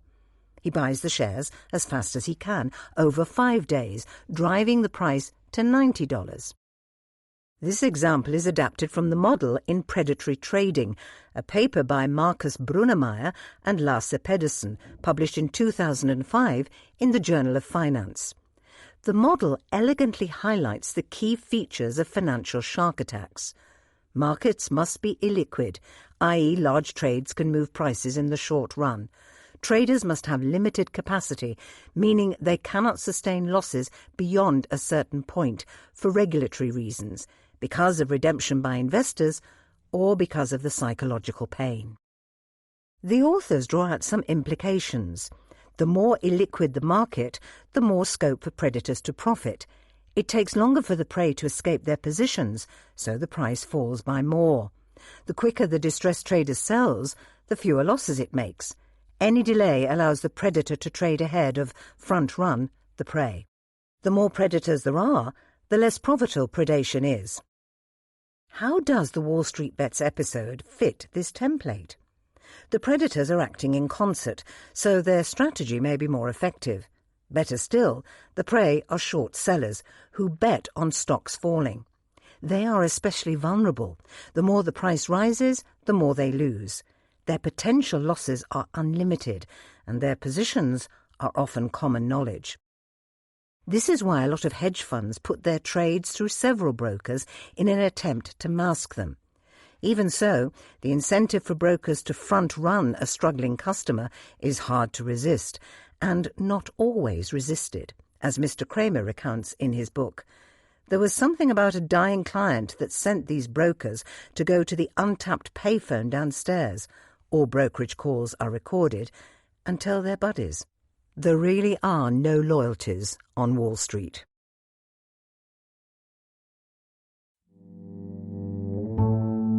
Finance and economics. Free exchange. The natural question. A new report puts the eco into economics. What is the contribution of nature to the economy? Students of economics are well acquainted with production functions, which work out how inputs like capital and labour combine to yield output. These functions make all sorts of assumptions, many of which economists know well, that the contributions of capital and labour are subject to diminishing returns, say. Others rarely get a thought that a mix of inputs that generates output on Earth will not on Venus, for example. The breathable air, drinkable water, and tolerable temperatures that allow humans to do everything they do, and the complex ecosystems that maintain them, tend to be taken for granted. This is more than a mere analytical oversight, reckons a new report on the economics of biodiversity, commissioned by the British government and produced by Partha Dasgupta of the University of Cambridge. By overlooking the role nature plays in economic activity, economists underestimate the risks from environmental damage to growth and human welfare. Professor Dasgupta's review is similar in spirit to a report on climate change by Nicholas Stern, commissioned by Britain's Treasury in 2006, and now widely regarded as a seminal economic work on the subject. It does not seek to play on the heartstrings with tales of starving polar bears. Rather, it makes the hard-headed case that services provided by nature are an indispensable input to economic activity. Some of these services are relatively easy to discern, fish stocks, say, in the open ocean. Others are far less visible, such as the complex ecosystems within soil that recycle nutrients, purify water, and absorb atmospheric carbon.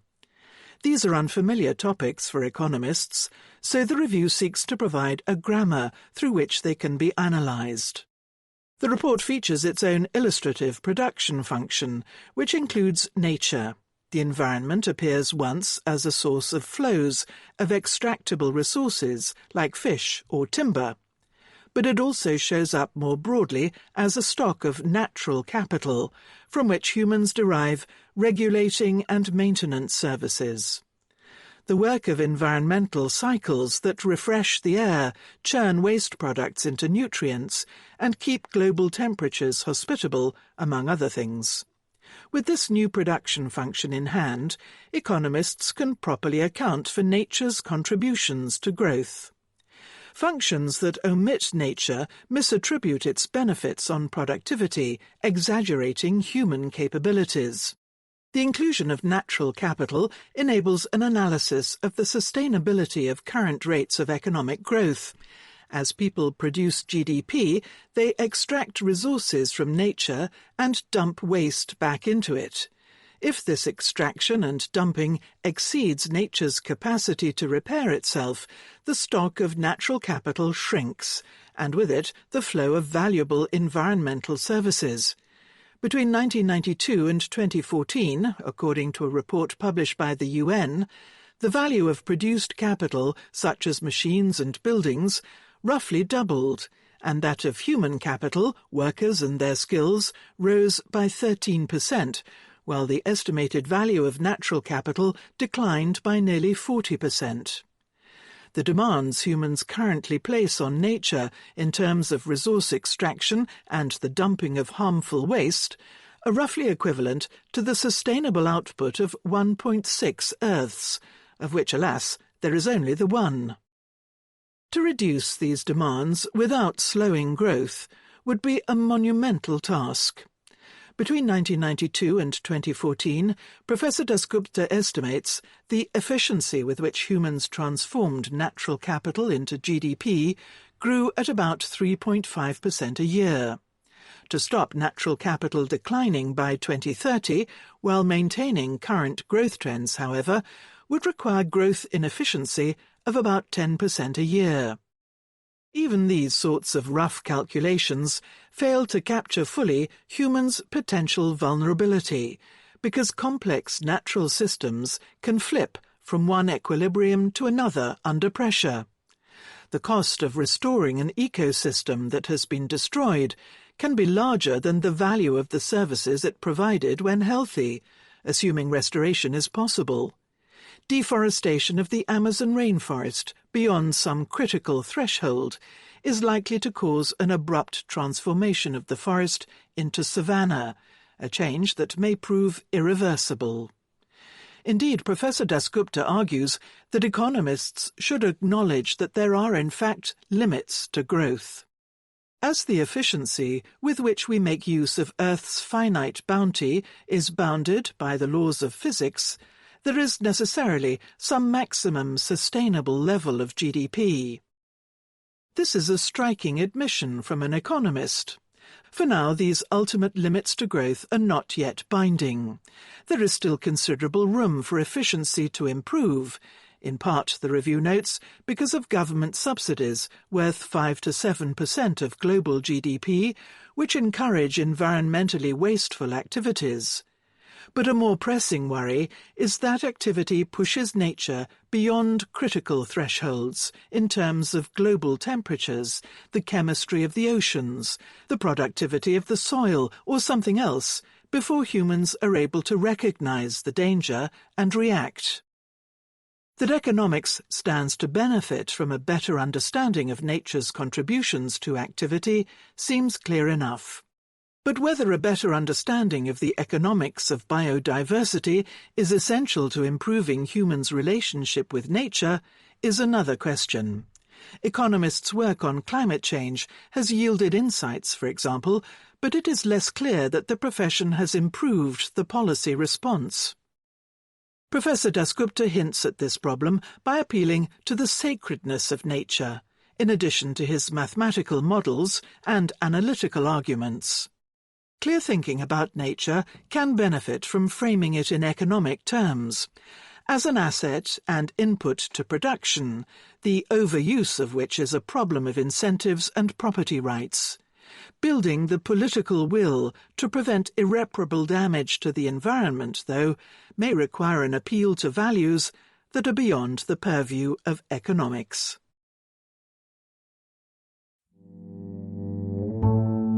Science and technology.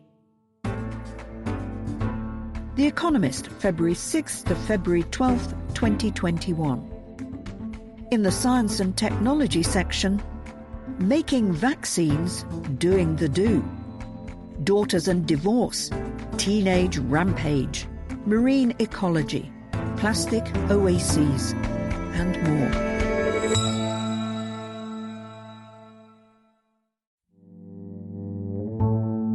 Science and technology.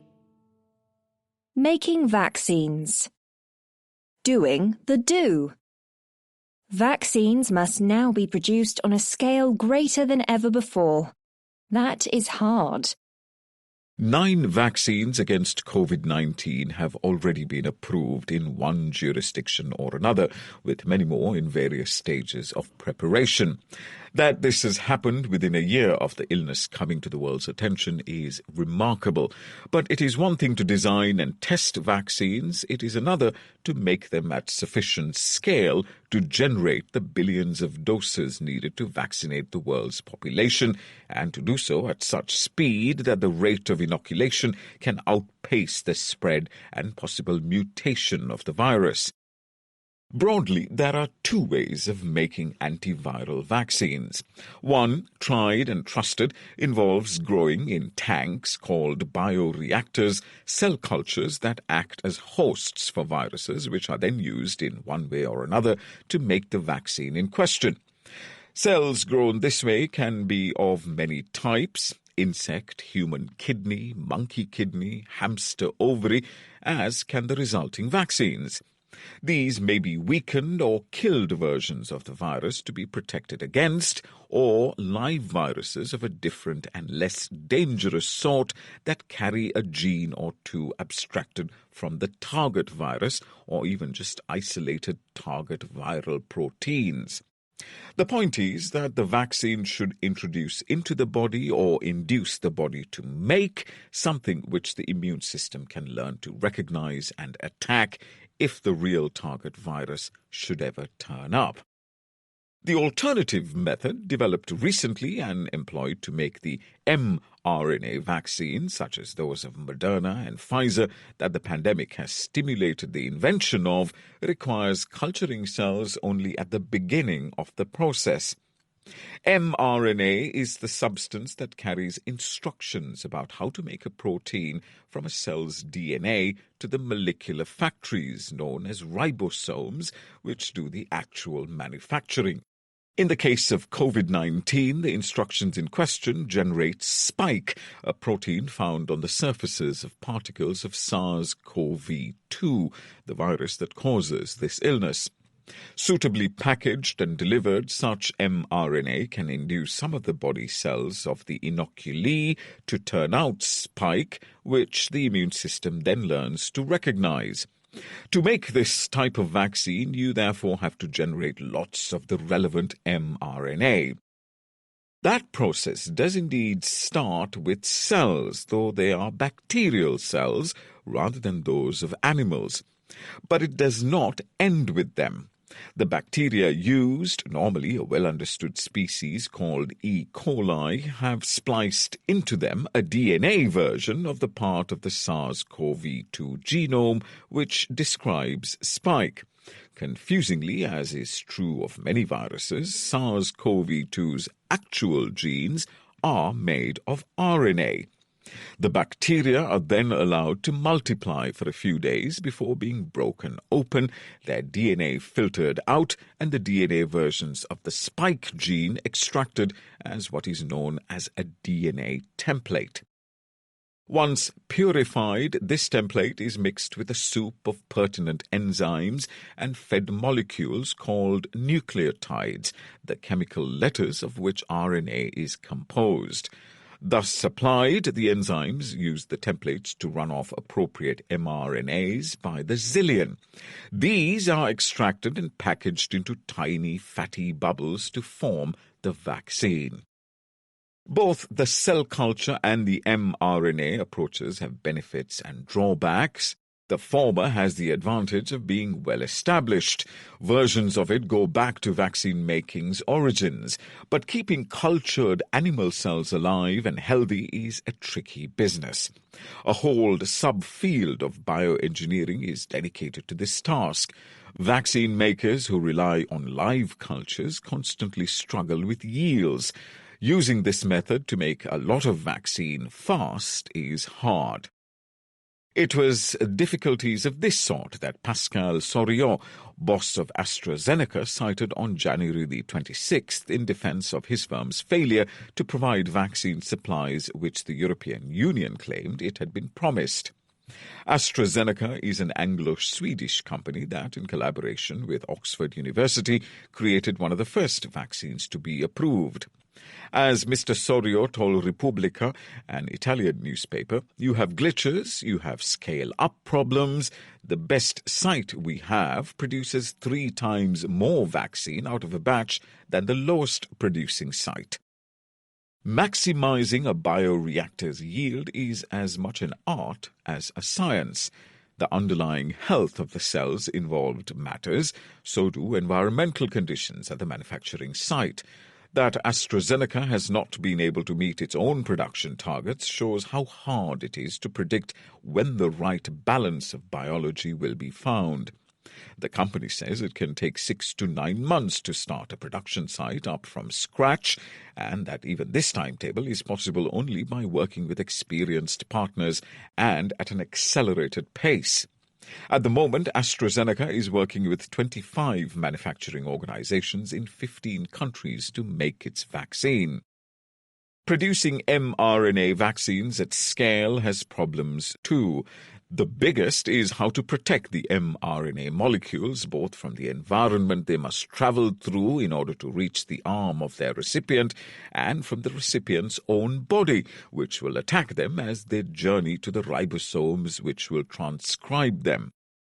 Protection from the environment is mainly a matter of having a strategically located set of refrigerators known as a cold chain. Protection from the body, though, is where the fatty bubbles come in. Production of these bubbles was a cottage industry before the pandemic. A small Austrian firm, Polyman Scientific, is one of just a handful that can make them. Their main previous use was in niche cancer treatments. Scaling up their production, which is happening right now, has never been done before and adds uncertainty to the continued supply of mRNA vaccine. There are other bottlenecks too. In particular, the factories in which vaccines are made must be built to a high standard, known as GMP for good manufacturing practice. There is currently a shortage of GMP facilities. Andrei Zarur, boss of Greenlight Biosciences, a firm in Boston that is developing an mRNA vaccine, says his company has employees whose entire job at present is to work the phones trying to find GMP facilities in which to make their vaccine. There is, though, nothing available. He is therefore looking to buy firms whose vaccine candidates have turned out not to work, simply in order to acquire the facilities in question. Supplies of raw materials such as nucleotides are also tight. According to Dr. Zarur, Thermo Fisher, an American chemical supplies company, has spent $200 million on a new facility in Lithuania to make these molecules, though the firm itself would not confirm this. On top of all this, the transport and distribution of vaccines, once they have been made, presents yet further challenges and concomitant potential for hold-ups. Vaccines must be stored in special non-reactive glass vials. Some, such as the current version of Pfizer's mRNA vaccine, must also be kept at extremely low temperatures, though that problem may go away soon. Drew Weissman, one of the inventors of mRNA vaccine technology, says producers are now testing shots which are stable for 3 months when kept at 4 degrees Celsius.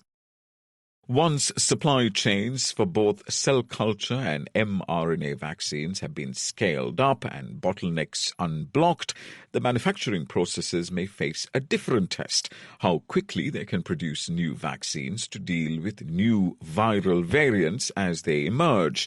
The continued efficacy of approved vaccines against such variants is not guaranteed, and it may be necessary to make others. Here, the mRNA approach may have an advantage. Its production systems will require a simple tweak, the dropping in at the start of a DNA template describing the new variant's spike protein.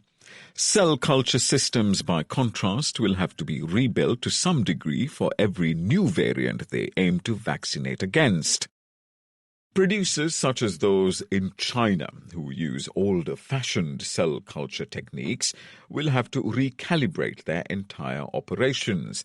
Newer systems like AstraZeneca's, which use cells specially designed so as not to be influenced by the new version of the spike gene in the viruses they are carrying, should be able to get on track in the time it takes to start a culture from scratch, about a month.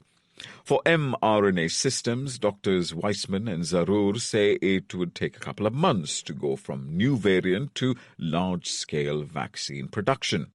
If variants resistant to the current crop of vaccines do evolve, then that speed and certainty in making new vaccines to combat them will be essential. Science and technology.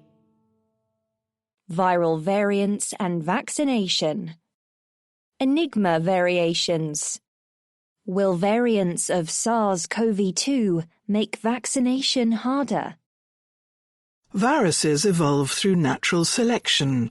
Whenever they replicate, changes can creep into their genetic material. If advantageous, these will cause variants sporting them to prosper. One consequence is that such variants spread rapidly. Predictably, then, new variants of SARS-CoV-2, the virus that causes COVID-19, have started to appear around the world. 4 are particularly worrying. One, detected first in Britain in September, is believed to be 30 to 50% more transmissible than the original wild-type virus.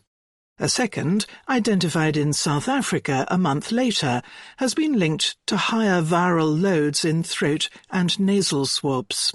That makes it easier for it to spread. 2 others emerged in America, July, and Brazil, December. And this week a variant of the British variant has also been detected, now sporting a mutation also found in the South African variant. There is no strong evidence to suggest that any of these new variants is more deadly than the wild type, but researchers are worried about the risk of one or more of them evading existing vaccines. The particular causes of this concern are mutations in the gene that encodes a protein called spike, which is found on the surfaces of SARS-CoV-2 virus particles.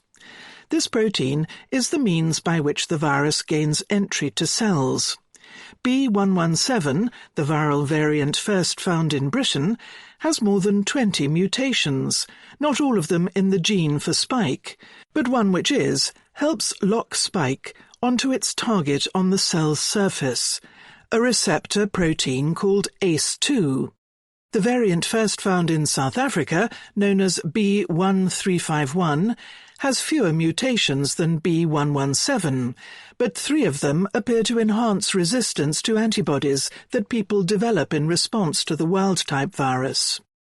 This enhanced resistance has caused concern that the variants in question might be able to evade immunity people had gained from previous infections or vaccination, particularly since all vaccines currently in use are intended to provoke an immune response to spike. According to America's Centers for Disease Control and Prevention, variants will need to accumulate multiple mutations in spike to evade vaccine-induced immunity. Nevertheless, the results of trials announced on January 28th showed that a jab made by Novavax, an American pharmaceutical firm, which was almost 90% effective in preventing symptoms of COVID-19 in Britain, was only 50 to 60% effective in South Africa. Johnson & Johnson, another American firm, found a similar result when it tested its single-dose vaccine in South Africa, the United States, and parts of Latin America. Its vaccine, too, was less effective in South Africa than in other places. That suggests B1351 is less amenable to existing vaccines than is its predecessor. Even so, the vaccines worked well enough to prevent serious disease in most cases. Vaccine makers will have to continue adapting their vaccines to keep up with mutations in coming years. This may be done by providing booster shots tailored to different variants, or by creating bivalent vaccines that work against both the original strain and a mutant.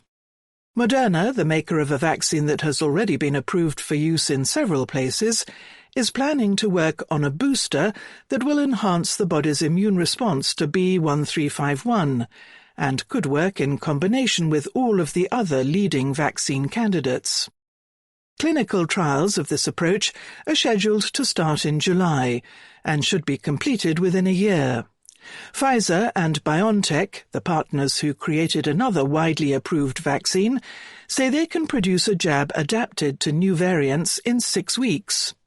America's Food and Drug Administration, that country's medical regulator, has promised a streamlined process for authorizing updated vaccines. This would be satisfied by small trials intended to make sure a modified vaccine triggers a suitable immune response, rather than the big so-called Phase 3 trials required to test a completely new product. Researchers then are still learning about how the new variants behave, but ultimately the best way to stop a virus from evolving is to prevent it from spreading by whatever means are available. All the more reason, therefore, to vaccinate as quickly and as widely as possible. Science and technology. Daughters and divorce. Teenage rampage. Daughters provoke parental strife, but only when they are teenagers. Daughters have long been linked with divorce. Several studies conducted in America since the 1980s provide strong evidence that a couple's firstborn being a girl increases the likelihood of their subsequently splitting up. At the time, the researchers involved speculated that this was an expression of son preference, a phenomenon which, in its most extreme form, manifests itself as the selective abortion or infanticide of female offspring. Work published in the Economic Journal, however, debunks that particular idea. In Daughters and Divorce, Jan Kabatek of the University of Melbourne and David Rebar of Georgia State University in Atlanta confirmed that having a female firstborn does indeed increase the risk of that child's parents divorcing in both America and the Netherlands. But unlike previous work, their study also looked at the effect of the girl's age. It found that daughter divorce risk emerges only in a firstborn girl's teenage years. Before they reach the age of 12, daughters are no more linked to couples splitting up than sons are. If fathers were really more likely to take off because they preferred sons, surely they wouldn't wait 13 years to do so, reasons Dr. Kabatek. Instead, he argues, the fact that the risk is so age-specific requires a different explanation, namely that parents quarrel more over the upbringing of teenage daughters than of teenage sons. Taken over the years, the daughter effect, though real, is small. In the Netherlands, by the time their firstborn is 18, 20.12% of couples will have divorced if that child is a son, compared with 20.48% if she is a daughter, an increase in probability of 1.8%. But in the 5 years when the firstborn is between the ages of 13 and 18, that increase goes up to 5%, and it peaks at 9% when the child is 15. In America, for which the data the researchers collected were sparser than those in the Netherlands, the numbers are roughly double this. Anyone who has or has been a teenager knows how turbulent those years can be. Surveys confirm that teenage daughters and fathers in particular get on each other's nerves. They also show that parents of teenage daughters argue more about parenting than do the parents of sons, and that mothers of teenage daughters report significantly more disagreements with their partners over money and become more open to the idea of divorce. Earlier research has also shown that one of the most common things parents fight over is how much they should control their teenagers' personal choices, such as how they dress, whom they date, and where they work. In light of all this, it is intriguing to note that Dr. Kabatek and Dr. Rebar found one type of couple who seem immune to the daughter effect, those in which the father grew up with a sister. Having seen things somewhat from a sister's point of view, may act as a sort of social inoculation. Science and technology. Marine ecology. Plastic oases. Pollution is boosting the amount of animal life in the depths. The ocean deep, where pressure is high, light absent and nutrients scarce, is often seen as a desert. But as with other deserts, it has oases. Hydrothermal vents, methane gas seeps and whale corpses are hotspots for marine wildlife. And observations reported in Environmental Science and Technology Letters by Song Shi-kun of Xiamen University in Fujian and Peng Xiaotong of the Chinese Academy of Sciences campus at Sanya in Hainan suggests these natural loci of biodiversity are now being joined by unnatural ones made of plastic. Carried down slopes by submarine landslips, plastic objects accumulate in patches in the deep. Dr. Song and Dr. Peng had seen pictures showing sponges, corals and anemones on or near these accumulations. This led them to wonder about their ecology. So they went to have a look. Their vehicle was Shunhai Yongshi, a deep-diving submarine that carries a 6-person crew. This descended 9 times into the Shisha Trough, a feature at the bottom of the South China Sea, in search of plastic objects. Dr. Peng himself was on board for 3 of these trips. It was a risky business. Submerged junkyards of this sort often contain ropes and fishing nets that can entangle a submarine's propellers. Paradoxically, that was why the researchers chose to visit in person rather than sending a robot. People on board are able to steer and avoid these hazards more easily than a crew on a support ship who are relying on cameras to see what is happening. To ensure their craft's safety, the researchers collected objects only from the edge of each dump and also collected some by dredging. In all, they obtained 33. Most were bags, bottles and food wrappers, but they picked up some derelict fishing ropes and traps as well. As Dr. Song and Dr. Peng had hoped, these objects were teeming with life.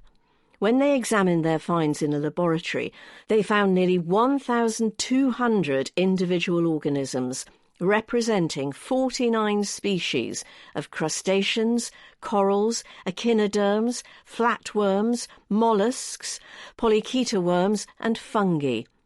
They also discovered evidence that some of these species were breeding. There were egg capsules from 4 different types of snail and a cocoon from a flatworm known for parasiting crustaceans. This result suggests that accumulations of plastic are indeed benthic oases. Data from such depths are sparse, but 49 species is more than the 41 found in 2016 on a dead whale at the bottom of the Atlantic Ocean. As to why organisms colonize the objects in these accumulations, the short answer is because they are there. Most of the deep ocean floor is covered with ooze, on which it is difficult to get a purchase except by burrowing. Solid objects, suitable for settling on, are at a premium. Whether it is a good or a bad thing that people are adding to the number of these objects, and thus to the richness of the benthic fauna, is a debatable point.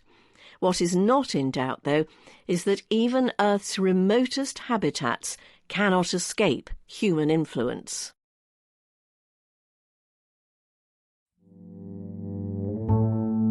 Science and technology. The origin of land animals. Getting a leg up. A tiny genetic alteration may have let vertebrates leave the sea.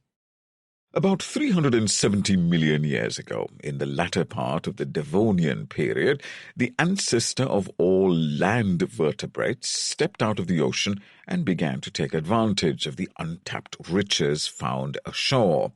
This was a big step, both literally and metaphorically, and evolutionary biologists have long assumed that bringing about the anatomical shift from functional fin to proto-leg, which enabled it to happen, required a fortuitous coincidence of several genetic mutations. This, though, may not be the case. A paper just published in Cell by Brent Hawkins, Catherine Henke, and Matthew Harris of Harvard University suggests the process was propelled by a single genetic change of the smallest sort possible. The better to understand the origin of tetrapods, as land vertebrates are known collectively to zoologists, the trio were looking at what happened to zebrafish, a common subject of experiments in development biology because they are small, transparent, and breed prolifically, when they made minor tweaks to those fishes' genes. Searching through more than 10,000 mutated specimens, they noticed that one group of mutants sported an unusual pattern of bones in their pectoral fins. Instead of having 4, they had 6. Intriguingly, the additional pairs were some distance from the body, and the bones involved lay parallel with each other in the way that the radius and the ulna do in the forelimb of a tetrapod. Moreover, and yet more intriguingly, the 2 new bones integrated neatly with the fin's muscles and articulated well with the rest of the local skeleton. Most intriguingly of all, however, was that this considerable anatomical shift was brought about by the substitution in a single type of protein molecule called WASL of a single one of its amino acid building blocks. WASL is a signaling protein, but it is not one which, as far as the team could tell by searching through the literature on embryonic development, had previously been associated by anyone with the process of limb formation in vertebrates. However, an experiment they then conducted on mice, which involved knocking out the gene that encodes WASL, resulted in deformation of the pertinent bones in all 4 of the rodent's limbs, not just the forelimbs. Clearly, then, this protein does indeed play a role in tetrapod limb formation. The most recent common ancestor of zebrafish and mice predates even the Devonian. That gives lots of time for patterns of embryonic development to have changed in the lines leading to those 2 species, and specifically to have changed in the way that the fins of modern fish develop. So the fact that nowadays the mutation the team have discovered affects only the pectoral fin does not rule out the possibility of its having also stimulated, way back then, the arrival in the pelvic fin of the fishy progenitor of the mouse of the bones now known as the fibula and tibia. It therefore looks quite possible that Doctors Hawkins, Henke, and Harris have found the source of the crucial change that enabled the ancestor of mice and of human beings too to scramble ashore and leave the sea behind. Books and arts. The Economist, February 6 to February 12, 2021. In the Books and Arts section, Francis Shame, Open Secrets. Urban Turmoil, Tales of the City. The Death of Age, Who Wants to Live Forever, and more.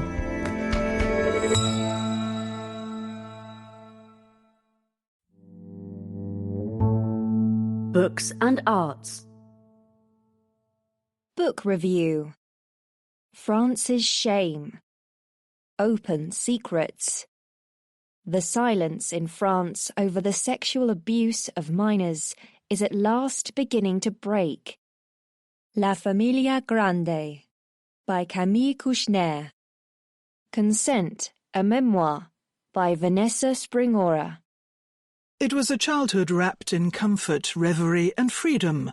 Long summers in the south of France at the family home, amid almond trees and lavender, literary friends and cousins, former Maoists and acolytes of Fidel Castro.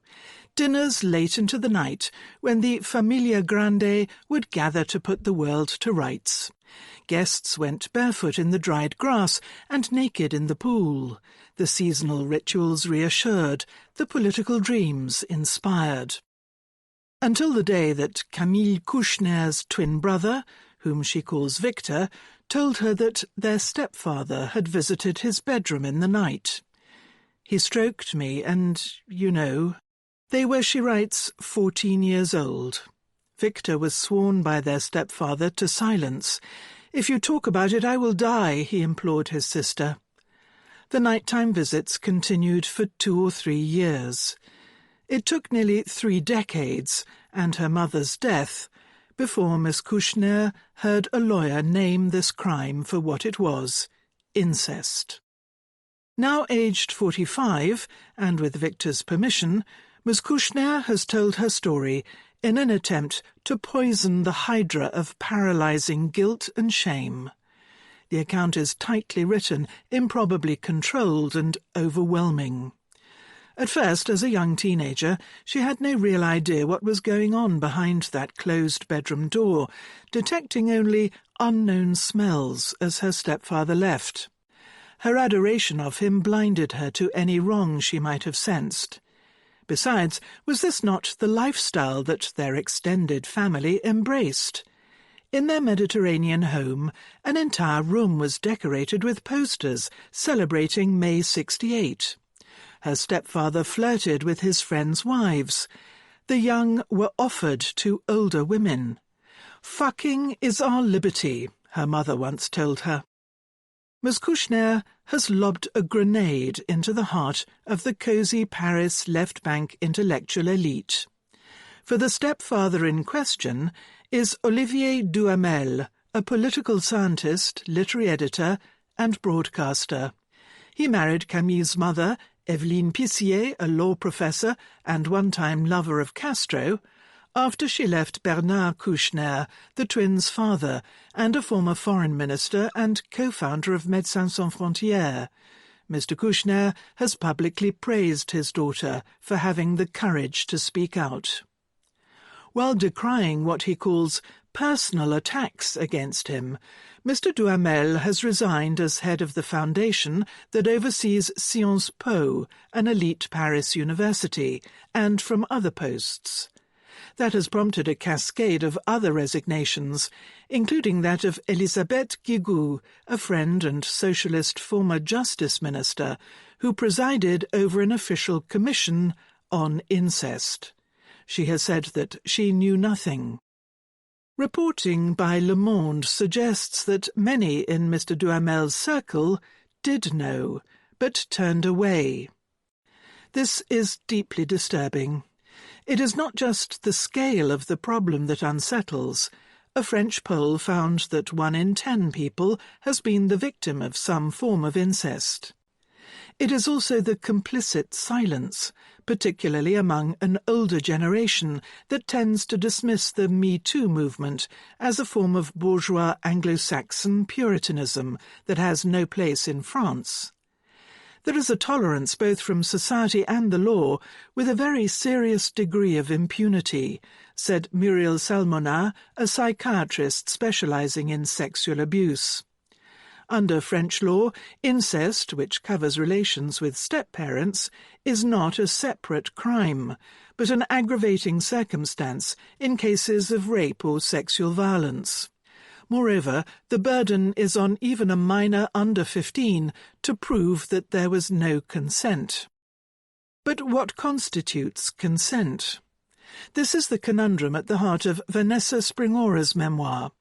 Published in French last year, it comes out in English this month. Miss Springora was 13 years old, her parents having separated, when her mother dragged her along one evening to a dinner party with literary friends. One guest, who she later learned was Gabriel Matzneff, a novelist, could not take his eyes off her. "No man had ever looked at me like that before," she writes.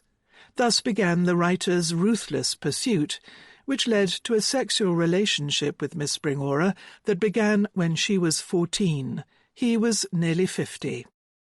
The word that best captures the complex psychological dependency that Miss Springora narrates in this chilling account is emprise, the hold or grip in which the older man traps his pubescent prey. Not by physical force, but manipulation and the cold exercise of power. Anxious for affection, she thought she entered into this relationship willingly. "I felt adored as never before." But did she really? "Are you aware he's a paedophile?" her mother asks casually when the girl first confides in her.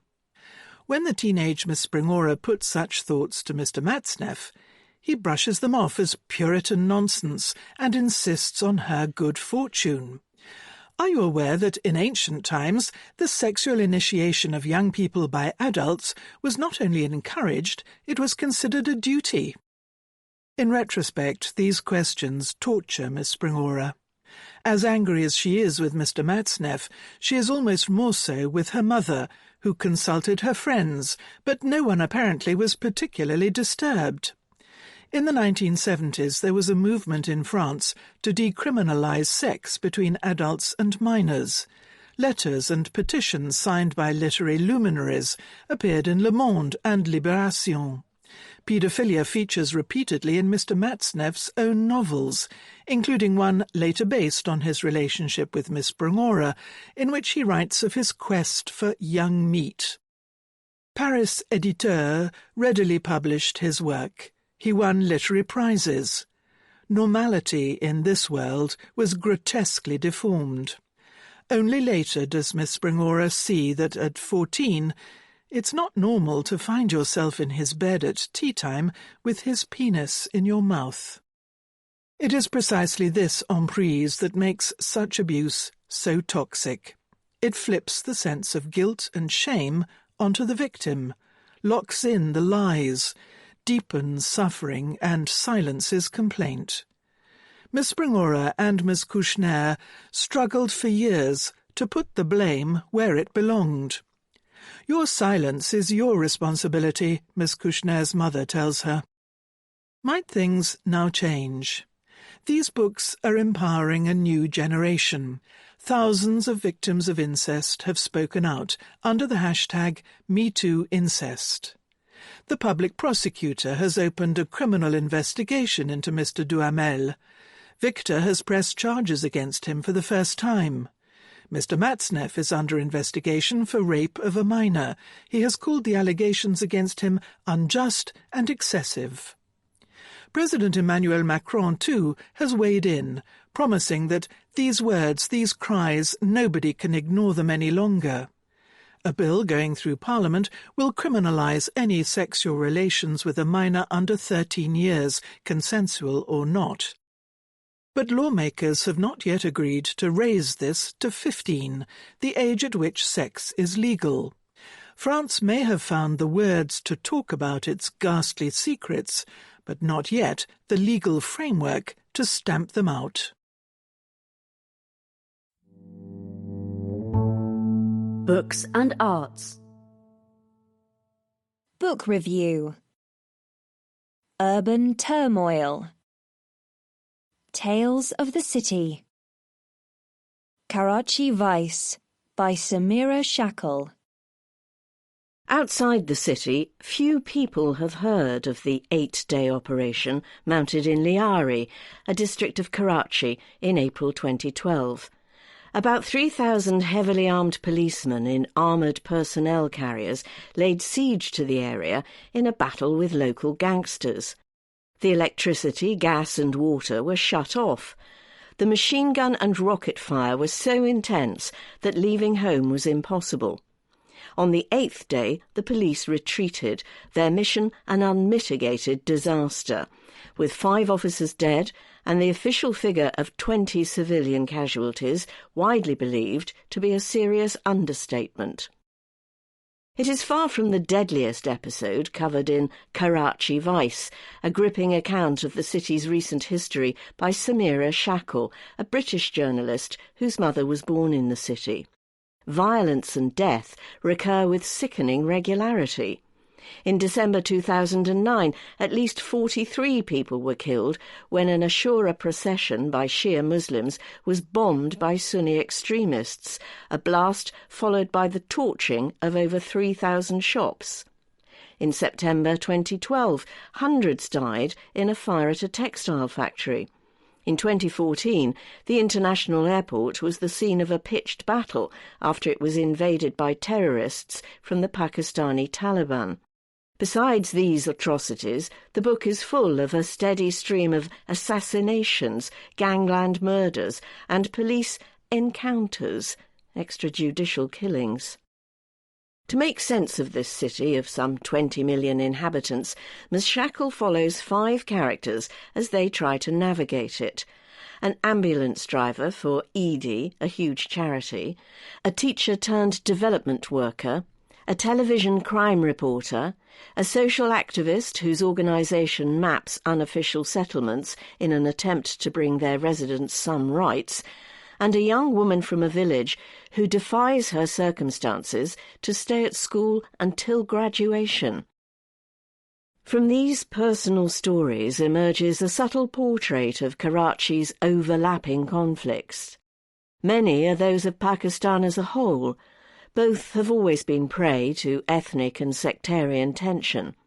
Though Karachi is in Sindh province, many among its population are not Sindhis but Muhajirs, Urdu speakers who migrated from India at the time of partition in 1947, or from East Pakistan when it became Bangladesh in 1971. And the Pushtun population has grown this century as extremism and violence took root in Pakistan's northwest, where it blurs into Afghanistan, driving many to seek refuge in Karachi, including some of the violent extremists. Unique to Karachi was the stranglehold long held on politics by the MQM, a party representing Muhajir interests, run for years by its pudgy but oddly charismatic leader, Altaf Hussain, from exile in London. The links between militias, gangsters and mainstream politics became harder to disentangle in Karachi than anywhere else in Pakistan. Every street criminal had a political affiliation, notes Ms. Shackle. Every political party had its fingerprints all over multiple criminal enterprises. The book has a happy ending, up to a point. The violence has been restrained, and the MQM diminished as a political force. But the village of the poorest of Ms. Shackle's characters suffers outrageous expropriation, and the crime reporter remains sceptical of the changes. The situation is under control, but it is not peace. Karachi Vice recalls Maximum City, published in 2004, Suketu Mehta's epic chronicle of another South Asian megacity, Bombay, now Mumbai, which also told its story through the lives of vividly drawn individuals. Ms. Shackle's book differs in being much shorter, and, unlike Mr. Mehta's, in seeing her city largely through the eyes of good people trying to make a terrible situation better. It is a moving account of the struggles of everyday heroes and of the unhappy metropolis that needs them.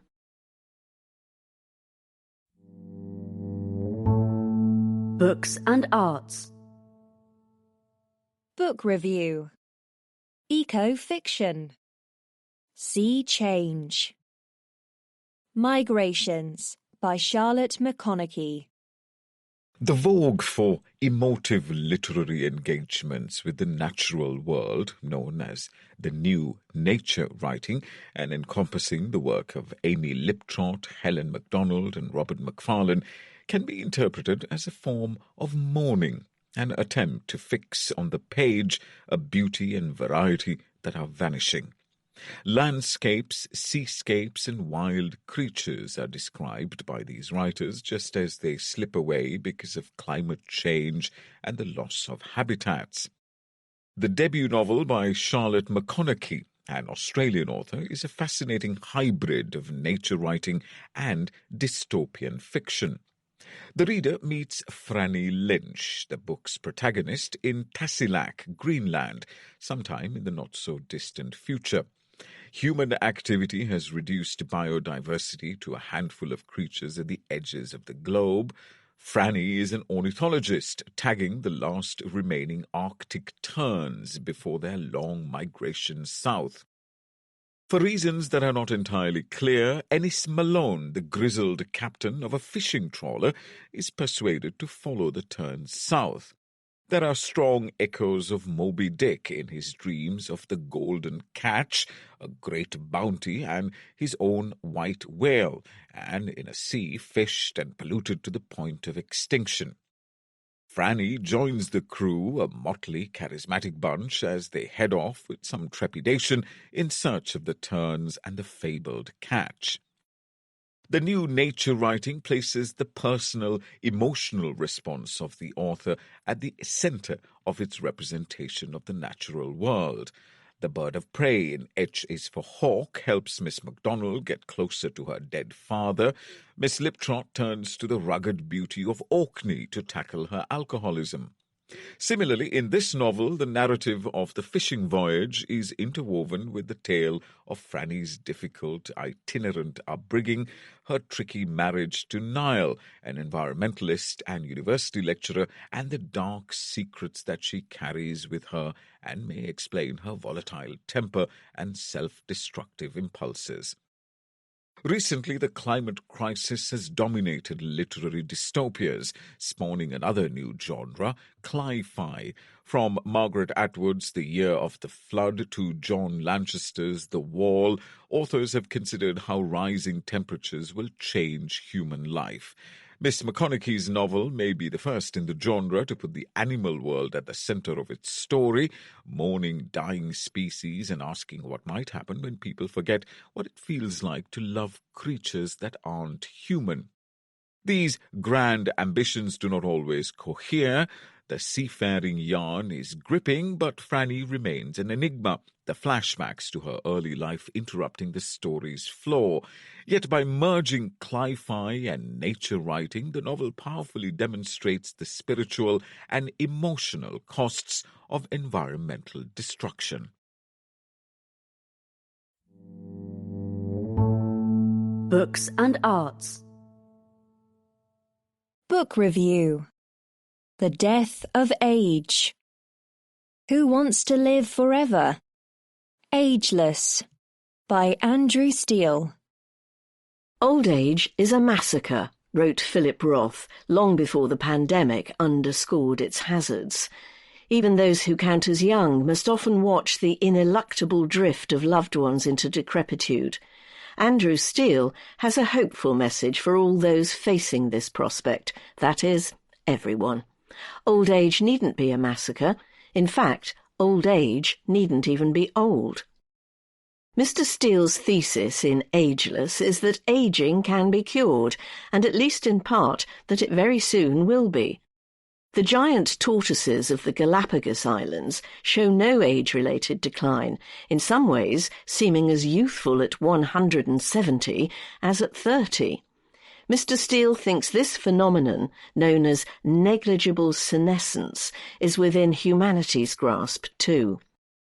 Whether or not readers are persuaded that ageless humans could ever be more than a theoretical possibility, and it is a stretch, this book will convince them that discounting the theoretical possibility altogether is based on nothing but prejudice.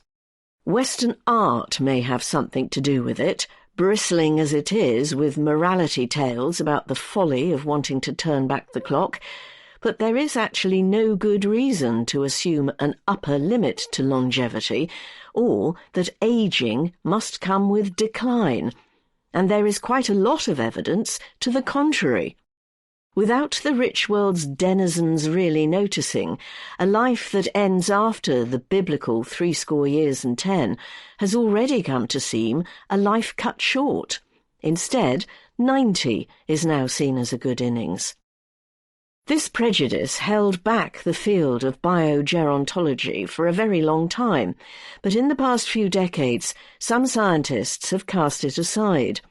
This has enabled them to see that the real folly lies in the attempt to cure the diseases of old age one by one, rather than tackling their underlying cause, aging itself.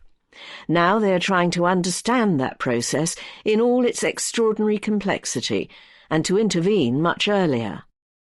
They have many tools at their disposal, and Mr. Steele, who has a background in computational biology, evaluates them expertly and with verve. They range from drugs that mimic the life-extending effects of dietary restriction to gene-editing tools such as CRISPR and computer models that simulate whole biological systems. Such models may eventually prove the key that unlocks the inner Methuselah in everyone by revealing both the limits to these systems and their redundancies, what can be tweaked and what had best be left alone. Temporarily, and with a bitter irony, COVID-19 has slammed the brakes on this burgeoning area of research, but Mr. Steele thinks its first dividends will emerge within a couple of years, perhaps in the form of senolytic drugs that clear the accumulating cellular detritus of a long life.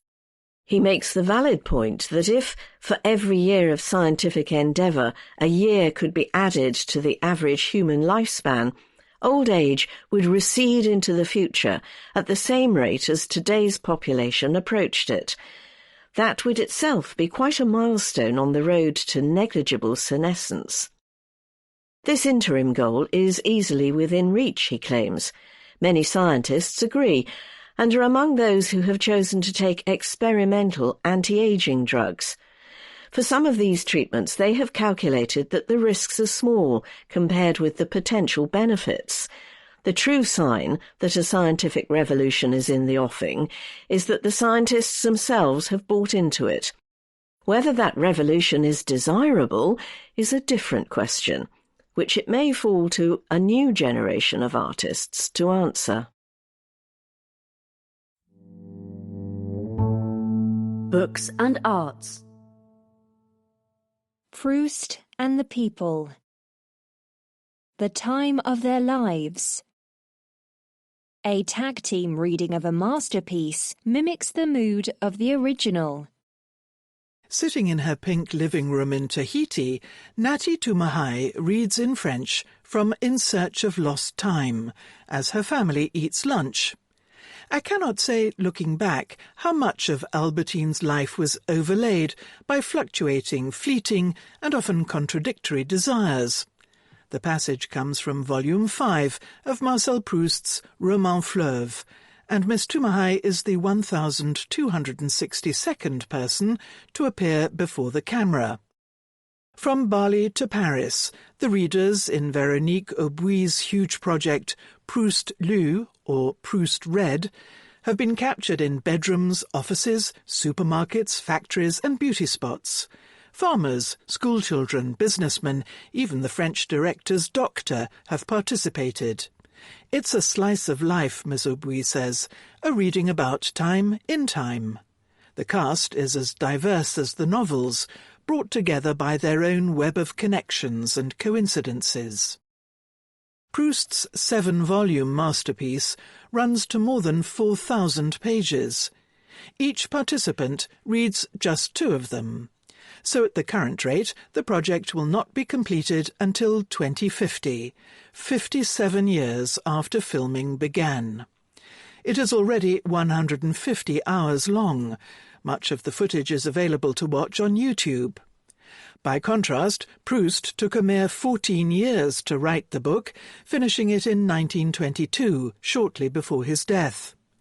Tracing the narrator's life from childhood to old age, it offers a singularly accurate depiction in fiction of how consciousness works, says Patrick McGuinness of the University of Oxford.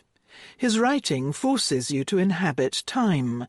It doesn't do the normal thing of compressing narrative into chunks. It makes the narrative more like life.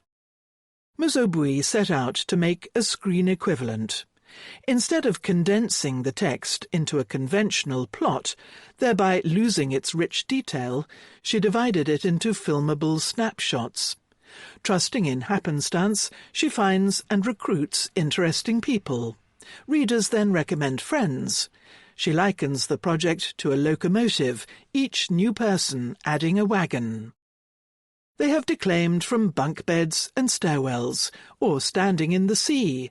Some are wreathed in cigarette smoke.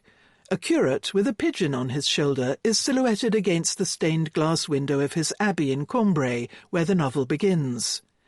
A straw-strewn cowshed is coldly illuminated by strip lights. Madame Swan, a young woman intones, seeing the enormous proportions that the Dreyfus affair was assuming, and fearing that her husband's origins might be used against her, had begged him to no longer speak of the innocence of the convicted man. Differing accents and proficiencies generate a dreamlike rhythm that swings between the theatrical and the prosaic, just as the novel combines the mundane and profound. Actors such as Kevin Kline, Annie Girardot and Mathieu Amalric feature alongside inconnus who have not read aloud since school. In 2001, one girl chose to rap, Ms. Abouy recalls. Now 65, Marie Benoit contributed in 2007 from her Normandy smallholding, accompanied by 2 donkeys. The experience was very moving, because reading in this way at home showed that anyone can enjoy Proust. Each scene is one continuous shot, preceded by a slide stating a name and location. Then comes a brief silence, as if the new reader has been listening to the previous one. Like the novel, the clips are portals into lost worlds. Over the decades, the images become sharper. Fashions, haircuts and timbre of speech evolve. Even during the pandemic, Proust Lu has marched on. Ms. Abouy let some participants film their readings on their phones. And the disease itself has echoes in Proust's life and writing. His father, Adrien Proust, was an epidemiologist who tracked a cholera outbreak in 1869 and proposed a cordon sanitaire to slow its spread. Marcel's own squeamishness about germs surfaces in Volume 4 when the narrator relates his discomfort at sharing a lift with a man who has whooping cough. Today, as lockdown time has seemed to blur, when days feel long and months short, Proust's mesmeric work has found its time again. Ms. Abouy says readers often believe they have been handed an extract for a reason. Though ostensibly concerned with a different era, Proust's story seems to reflect the precise moments they have reached in their lives. And yet, in reality, it's just the moment we've arrived at in the book. The sensation arises, she thinks, because the persistence of memory and the feeling of having wasted time are universal. Perhaps never more than now.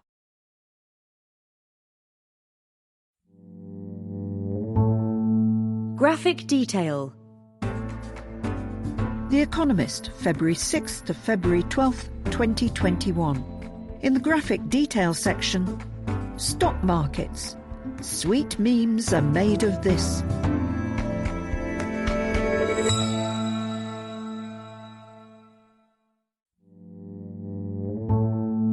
Graphic detail. Stock markets. Sweet memes are made of this.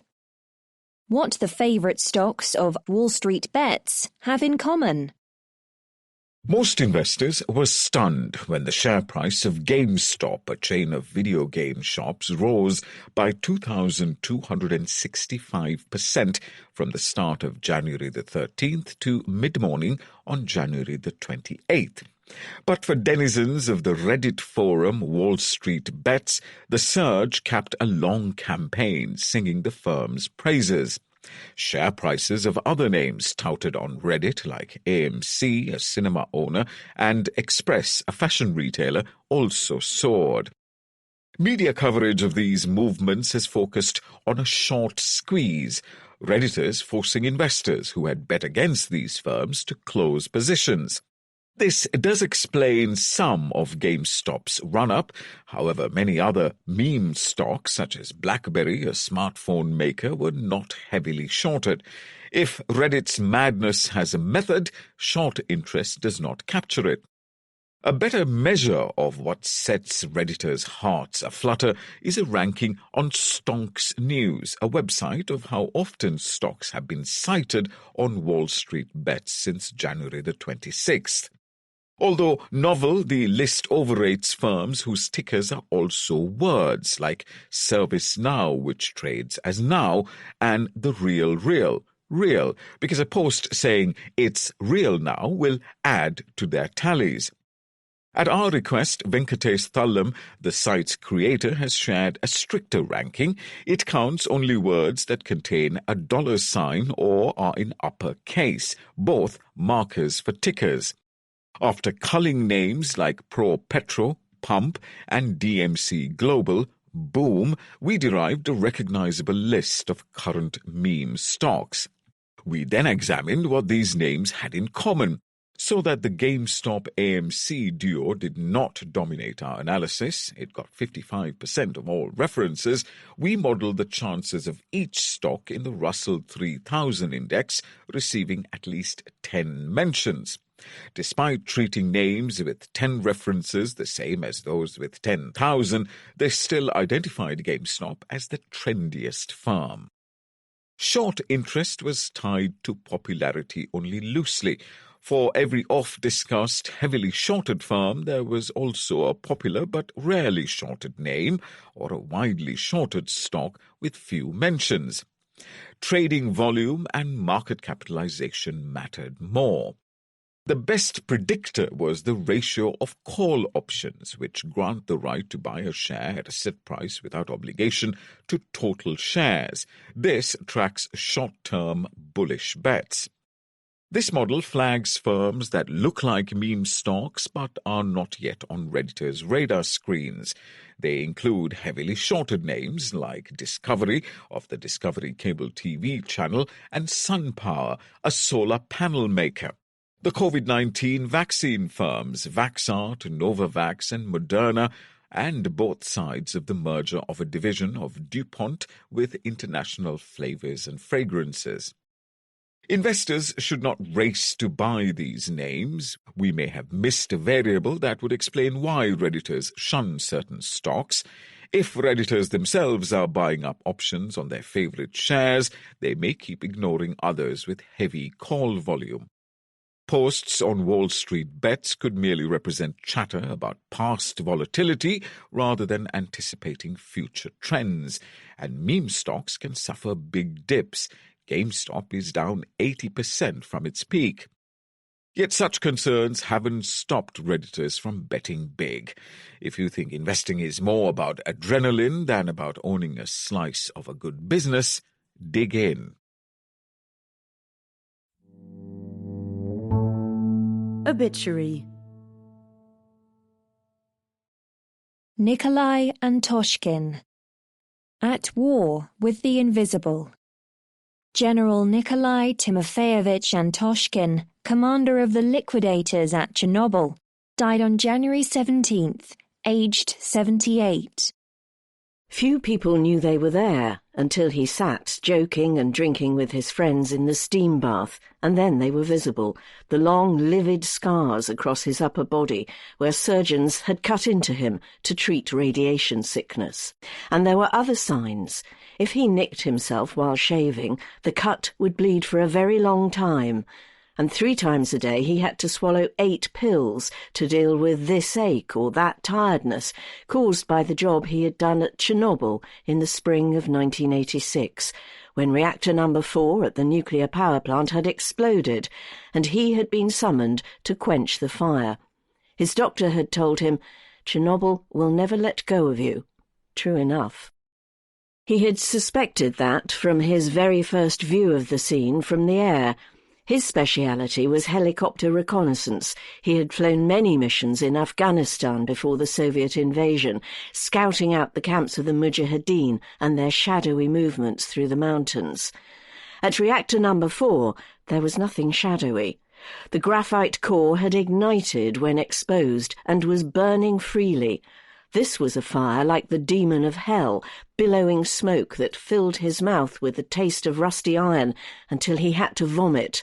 Death stared in his face and terrified him. This was not like Afghanistan, where your helicopter got shot at but you landed, forgot about it and went back up.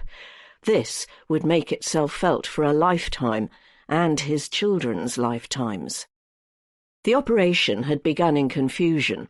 He got the first alert on the afternoon of April 26th, a Saturday. It was cryptic, trying to play down the damage. Officials seemed offended that the blast had even happened. Man had tamed the atom after all. His own overriding thought, as an Air Force man, was that this needed aircraft, and he was ready. But for some hours no orders came. The officials brought in ground fire crews instead, who were sickened at once and whose hoses proved useless. He twitched with anxiety until they called him in. By the time he had driven from Kiev, where he commanded the District Air Force, to Pripyat, the nearest town to the plant, it was sunset, and the sky was full of flames. Plumes of smoke were rising 400 to 600 metres into the air. A light wind was blowing, taking radiation here, there and everywhere. He had a dosimeter with him. At the stadium just outside town, the Röntgen count shot up alarmingly. But most striking to him was the sight of the people leaving Pripyat, the children skipping and excited, and the long lines of buses at the city limits waiting to take them away. His orders, when he got them, were plain enough. It was up to him to work out how to do it. This was now a total air operation, his province, as it had been ever since his triumphant progress through the Orenburg Higher Military Aviation School. At once he sprang to the task, calling in 600 volunteer pilots from all over the Soviet Union and commandeering 100 helicopters. He also ordered 10,000 brake parachutes, each to be loaded with sand, clay, boron and lead, and dropped to seal the inferno. Having set all that in train, he then went down to the Pripyat River with a spade to help dig sand. He reckoned they might need 5,000 tons of it. The task was both delicate and terrifying. The target aperture was only 19 metres across. Each pilot had to hover 200 metres above the core in thick smoke, while another man, held by a harness, leaned out to drop the parachute. The air temperature was as much as 200 degrees Celsius, scorching the fuselages of the craft. Amid all this, neither he nor they had adequate protection. In the air they wore masks. On landing they changed their uniforms and took baths to wash off the radioactive dirt. He remembered smearing on some nasty cream from Leningrad. Yet they had been exposed, not to 1,500 Röntgens, as he thought, already enough to kill a man, but double that. 28 pilots died soon afterwards, 14 more died later from lingering cancers. He himself spent the next 2 years in hospital, though he was to die eventually of coronavirus, not the fire. They flew and dumped sand again, 4,000 sorties in all, until after 2 weeks the blaze was out and concrete was poured in to seal the core. It was all rather different from what he had imagined as a boy, herding sheep in the southern Urals, as he paused to watch the fighter aircraft roar overhead to the Orenburg base. The life of a pilot seemed one of bold and glorious adventure, soaring above his peasant world. Later, he organised a troupe called the Russian Knights to put on aerobatic displays, and called his force at Chernobyl the Liquidators. Yet his highest award, Hero of the Soviet Union, was earned not on the Soviet-Chinese border, where he flew in skirmishes, or in Afghanistan, or for his long service as a flight commander. His selfless service to the motherland was essentially an industrial operation against no enemy, except the insidious beams that no one could see. This rankled. Everyone celebrated the heroes of the great patriotic war, like his father who had fought on the Eastern Front. Everyone obviously revered the cosmonauts. For some reason, though, it was not cool to have the same regard for those who dealt with domestic terror, or, like him, domestic horror. Some solace lay in organising the Moscow Club of Heroes and in simply pinning the great gold hero star to his suit lapel when he retired, and briefly, after 2014, sat in the Duma to make laws. He was proud, too, to be consulted as an expert when other nuclear accidents occurred. In 2011, he sighed over Fukushima and how slow the Japanese were. They should have called on the whole world to help. At Chernobyl, though, they had called mostly on him. 10 years later, he drove past it again.